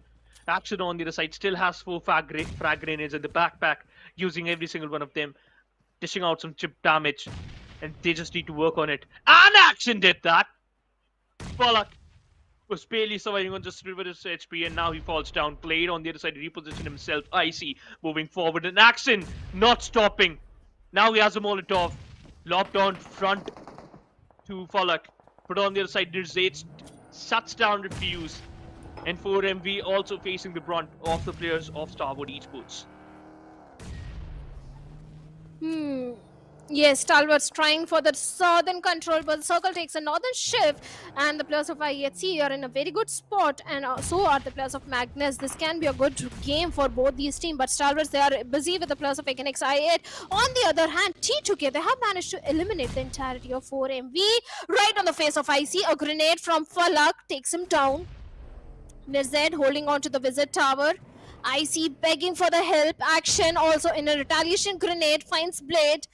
Falak on a sliver of HP. A follow-up grenade is enough to take down Falak as well. Will leave IQ all by himself, but Action is having a second thought whether to back off from the situation or to lob the grenade. He repositions himself, going much closer to the players of Agnex I. A 2+ already down on IQ. He's trying to lure IQ out of his cover through that vehicle, and he knows exactly where IQ is, but IQ takes down Action over there.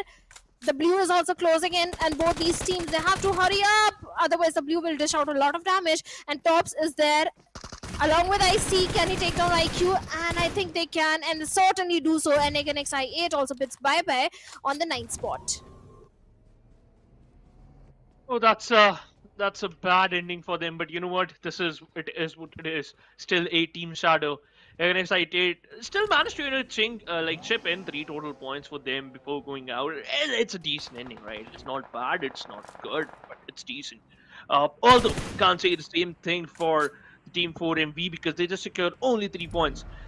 We have seen them performing very well, but they tend to fall apart in the final match, right? Maybe they get tired, or maybe they just their fuel is done. But jokes aside, they're still on the top. But if Stalwart secures a chicken here, they can change the fate. One of their players is knocked out, and it seems like T2K just trying to finish him off. And yes, their Zaid is down. Their Zaid is out of the lobby now. 25 players left. T2K with total 4 frags. Finisher knocks out Assassin. Will he be able to finish him? Let's find out. Let's find out. And Stalwart Esports, T2K again becoming the ugly thorn, leaving only 2 players. And T2K do have a position advantage onto the plus of Stalwart Esports. And Break with a Tempo 1-6 spray, trying to take down Tops. The vehicle receives hefty damage, but somehow Tops survived, and so did IC. On the other side, NV Esports and Magnus, they are also locking horns with each other. T2K, yes, they do have a good position inside the circle, but they are hunting, looking for the plus of Stalwart. On the other side, we have Magnus and Highvoltage also going up against each other, Shivansh.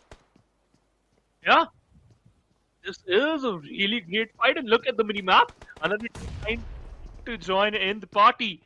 I think so. We might see one other team just enjoy the blood, but IHC, okay, they have something different in their mind. Magnus, I like how they are just separating these vehicles from the barrage of those grenades and also bullets, because they are an important part of the game. They can just become your source of momentum, and also this your agility, and also can provide you some cover. High voltage players, they are hiding inside those bunkers, healing up, and it's important. And they're talking, I think so. You're like, what's going on? What do you think? What's going to be the result of this map? They're just enjoying, and that's what we wanted, right? This is what we like.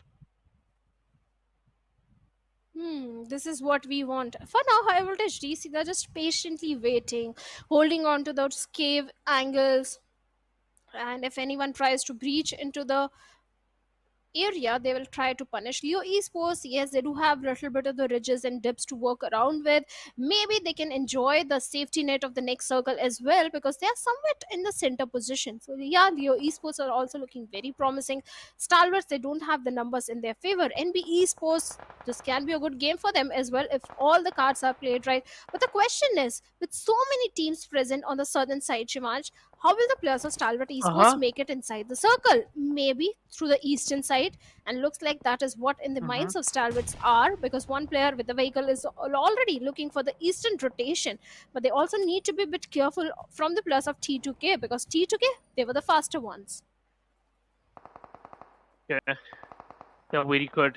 They are quick with their decision making, but some teams already spotted them out. I think so. It's going to be IHC. You're just trying to break the flow of the players of Team Stalwart Esports. But Shadow, Leo, I think so. They are going to be the game changers. What if the circle moves over the northern side? All these teams who are staying towards the southern side, their hopes will get thrashed, and every single thing they are thinking in their mind might get punished.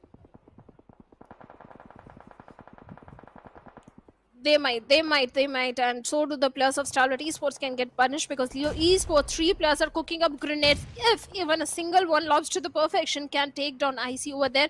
Tops is already going for the flank angle, and IC is in a very tricky spot. T2K Esports on the other side, already going for the northern rotation. T2K are looking very promising. I love what they are doing, and even the players of IHC, they are being the silent ones, just focusing on their positioning. And Leo Esports, Slipknot comes in, takes on action over there, and Top's position has also been compromised with a vehicle explosion.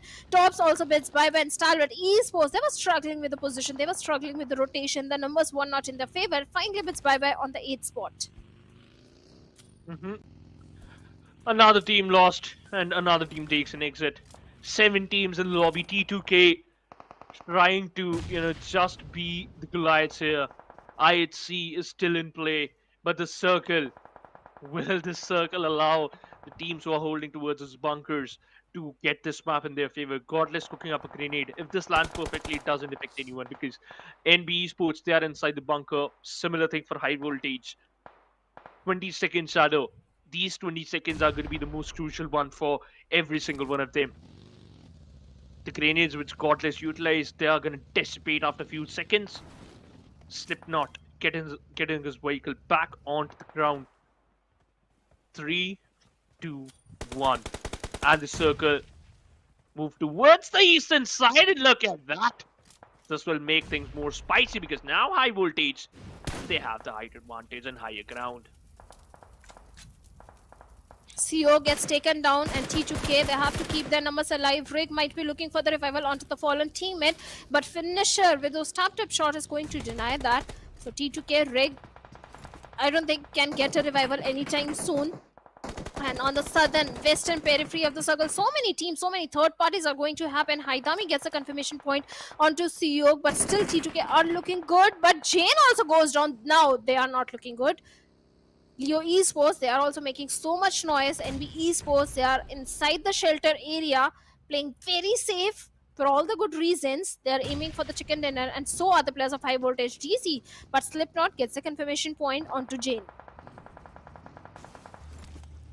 Godless on the side knocks out faster with grenade. He wasn't fast enough to dodge that one. He didn't saw that coming, I think so. But now Godless is looking forward to finish him off, end his misery, and end the game for him.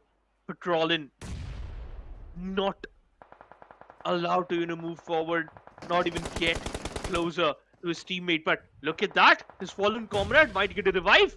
And yes, that's what's happening. NB Esports working out as a savior. Trollin might give a revival to faster. IHC Demo looking out to finish off Finisher. They need to be careful, and Demo switch to the UMP. Fire some bullets. Trollin closing in the distance with an AKM. Lost his life. Will he? No! Peppered out a lot of bullets to its perfection. Demo instantly stops him. Zen goes down too. So as the team. Magnus. They are done for now. They are done, and NB Esports, they are not done as they take down the entirety of IHC over there. And finally, NB Esports, they have woken up from their slumber, 5 elimination, and now the next victim are the players of Leo Esports, and Mondo in a close frontal battle is going to lose it, gets taken down, but his teammate Sek comes in, right tick of time, and deals with the players of Leo Esports. Now, Sek going for the revival onto Mondo over there. Leo Esports were looking good around the other side. TUF and Highvoltage DC Probeen literally is burning, but they have managed to eliminate the threat over there. That was TUF. They can go for the revivals. Fistboy having a good position, and Sandesh in a very tricky spot right now. This is one of the most wacky circle you can ever expect. Shelter is the hot zone here.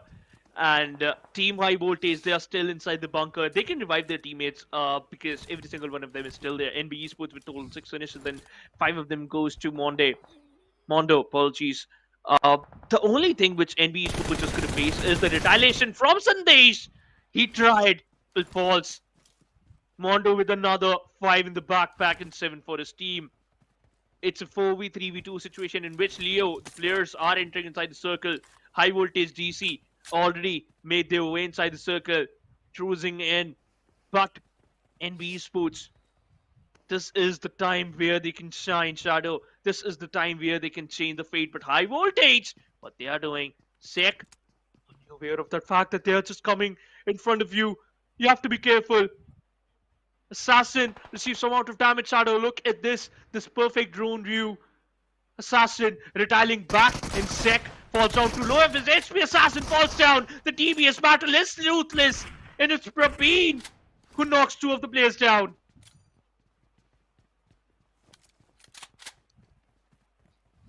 He certainly does, and he's looking for the more. He's looking for the last player of NB Esports, Mondo, on the lower ground. He knows exactly where Mondo is, but DBS finally reigns supreme. He takes Mondo over there. NB Esports has been eliminated, but Leo, they did a third party in the right nick of time, leaving Malik and Assassin all by themselves. 2 players already down from this side of Voltage DC and now Leo Esports, they're rushing towards High Voltage. Can they win this one? Malik gets taken down, leaving Assassin all by himself.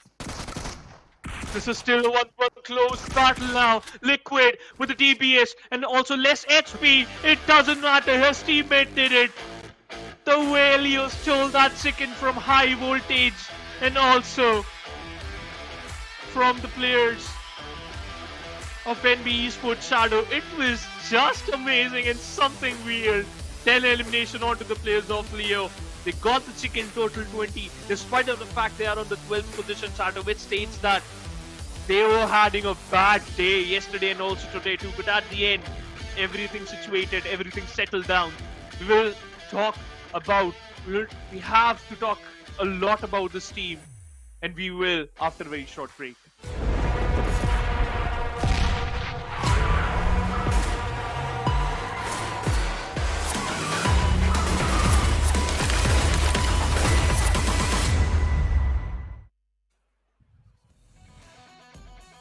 Hello everyone, you guys are watching PMPL South Asia Championship day number 2, and Shivansh, what a game, what a fantastic game that was. The aggression was not ending at all, and Leo Esports, finally they get the victory they were looking for. You know what, to be honest, Team NB Esports set up a bouquet, right, and they just passed that to the players of High Voltage. When High Voltage starts celebrating, Leo Esports just chime in, and they were like, you know what? This is for us, and we're just gonna enjoy it. And they actually secured a chicken, and what a beautiful fight, by the way. It was a 2v4 situation. The distance was quite a lot, but the vehicle just was the X factor. That's why they instantly denied the distance and pushed onto the players of High Voltage. Just because of that, they previously secured 2 eliminations, 2 knocks, and haven't lost a single player while they were rotating. That just gave them an edge, and they secured a good chicken. Though IHC tried their best, they got benched by the players of NB Esports. The similar thing happened with another team, and also a good approach by every single team, but at the end, it was Team Leo who got the chicken. Oh, they certainly did, and Leo were the opportunistic one. They knew when the players of High Voltage DC were the weaker one. When they were going for the confirmation point onto Mondo over there, they striked in and took down 2 players of High Voltage DC, and it was a numbers advantage that came in. They rushed towards High Voltage DC. There was no time for the revival, and the standout player this time is going to be IHC Godless. Yeah. And again, Godless with godly performance, 6 total knocks, 5 elimination, total 80% by the way, knock to elimination rate, 2 assist also, and 892 damage, good amount of damage and decent amount of, very good amount of survival time by the way. Healing down is only 206, which is again a good number, but IHC Godless did a great job. But what about his team, Shadow? That's my question. What about the team IHC? Because despite of the fact they perform good, but that's not enough. Yeah, that's not enough. They need to do more, because at the current standing they are in, they need a chicken dinner. If they want to propel themselves, they really need a chicken dinner. On the other side, T2K were also looking very promising in terms of the rotation that they were making. They were going for the complete northeastern rotation that was working in their favor up until Jane was taken down, Rig was taken down, but still Rig is definitely a player to focus on considering the high damage number that he's having. Even Mondo as well, he had the position disadvantage where High Voltage DC capitalized. Otherwise, if it was an even ground or the height advantage was in his favor, maybe Mondo could have clutched at that moment. Yeah. You know what? That was a different timeline, Shadow. Anything could happen in that situation, but we know the result what happened. But let's talk about the match summary now, because Demo, we can see a lot of players from different team. By the way, every single player from are from a different team. Liquid is from Leo, Rick from T2K, Demo from IHC, and Sec from NB Esports, leading the charge in highest healing done. Demo for highest assist, Rick for highest damage, and Liquid for highest elimination. Total 5 was the number. If we talk about the match ranking, it was Leo Esports secure total 20 points, with High Voltage falling up with 13 and Esports with 12. But if Stalwart Esports achieved total 7 points from this, and Team 4 MV secure 3 points, which states that, Shadow, before this game, Team 4 MV and Stalwart Esports, they had a difference between of 28 total points. Now it's just come down to only 21 points. That's a good jump for Stalwart. Oh yes, it's a step in right direction, but Stalwarts need a chicken dinner if they want to topple over the players of 4MV, and let's see if they can do so. But like you said, 4MV, they are still sitting at the top with 129 points. On the other side, this time NB Esports, they have taken a certain jump of 3 positions.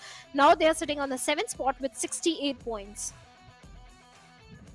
68 total points, and Eganix I not that far behind from them. Although they secured a chicken dinner, that's not the case for MB Esports, and this is the only team who hasn't secured a chicken dinner. They're on the first page of overall ranking. That is a good start to talk about. But again, showcasing some good amount of performance, maintaining the consistency, and now they're on the first page. But teams like Regicide still on the second. Leo Esports secured a second, and they're still on 12th. Maybe this is the chance. This is the start of their, raise up. But IHC on the other side, 2 position jump, but still not enough. This also shows that creating a comeback at this point is not going to be so easy. Despite getting a chicken dinner, Leo Esports, they have taken a jump of just 1 position. So things are going to be more difficult if you want to make a comeback on day number 3. So teams need to be very consistent. Day number 1, the point structure, the overall standings were volatile, but now they are not as volatile as they were. Day number 3 is going to be more difficult, and for MV, they need to be more consistent. But elimination lead as well. This time, Action is in the top with 26 eliminations. Yeah, IQ with the following up with 22 frags, but the amount of damage rate dished out is humongous. 57,097. Approximately 5,800. Holy smokes, that's a good amount of number. If we talk about the highest amount of average survival, goes to Doc, the IGL of Team 4 Miracle Vibes with 22 total minutes and 48 seconds, which states that he's the guy who stays up for the highest amount of time. Godless with only 16 total average time but 20 elimination. That's a good sign. Well, see, Godless is having the highest damage, but still, IHC, they are not in the best of the position in the overall ranking. So that means IHC, like I was saying, they're picking too many fights. The damage is there, the elimination is there, but they are not able to survive for very long. And when they survive, they get taken down. So IHC really needs to work on that. Otherwise, IHC is a very strong team with too many achievements in their hands. Oh yeah, they need to step up. They still have 2 days left for the change, the switcheroo, but will they be able to do that? We're going to find out tomorrow and the day after tomorrow. But we talk about the day summary. T2K secured the first chicken dinner with total 15 eliminations. Eganix I8 with only 3, but a good chicken dinner with Miramar, T2F with total 40. And the highest goes to Stalwart Esports on the map of Miramar. And then at the end it was Leo, 10, and MABETEX came on Sanhok and showcased that how you win in Sanhok. Well, certainly, Leo Esports finally the Nepalese team starting the domination with T2K getting a chicken dinner. Later, it was the Pakistani teams. Yes, day number 2, Pakistani teams did showcase a very good comeback. All the teams were able to showcase good performance, but still, 2 days are left, and this good improvement need to continue on day number 3 and day number 4 as well if they want to see themselves at a better position. Yeah, you know what? Still 2 days are there, right? We are done with 50% of the South Asian Championship. 2 days. This is a 4-day affair in which 12 games are done. You have 12 more in the backpack, and now you can just increase your pace, because if you are, in a good spot, you just have to be consistent. You just need some good amount of points, some decent amount of points to stay right there in the similar position. But if you're on the second page of the overall ranking, you need to buckle up yourself, because you're up for a ride. You have to perform very good. Otherwise, you might end up in the similar position after this particular championship ends. Well, certainly you have to be the consistent one, and for now the Mongolian domination is there, but Nepalese are also trying their level best, and even Pakistani teams have also started stepping up. So day number 3 is always a day of unpredictability, where we don't know what's going to happen, because now teams have a read on to each other. They know at the same time, we are going to have a very clear distinction which teams are going to stay in the top 5, if not top 5, at least in the top 10, because after day number 3 it's not going to be easy to make a comeback. Yeah, But it's not going to be that easy. But yeah, Shadow, I enjoyed the game today. But I'm looking forward for the day 3. And to be honest, for me, it might be the day of comebacks, right? yeah, it's going to be a day of comebacks. But for that, we have to wait. And with that marks the end of today. That's it, folks, for today. Thank you so much for tuning in. And that's it from Shivansh and me. We guys will see you tomorrow.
Shut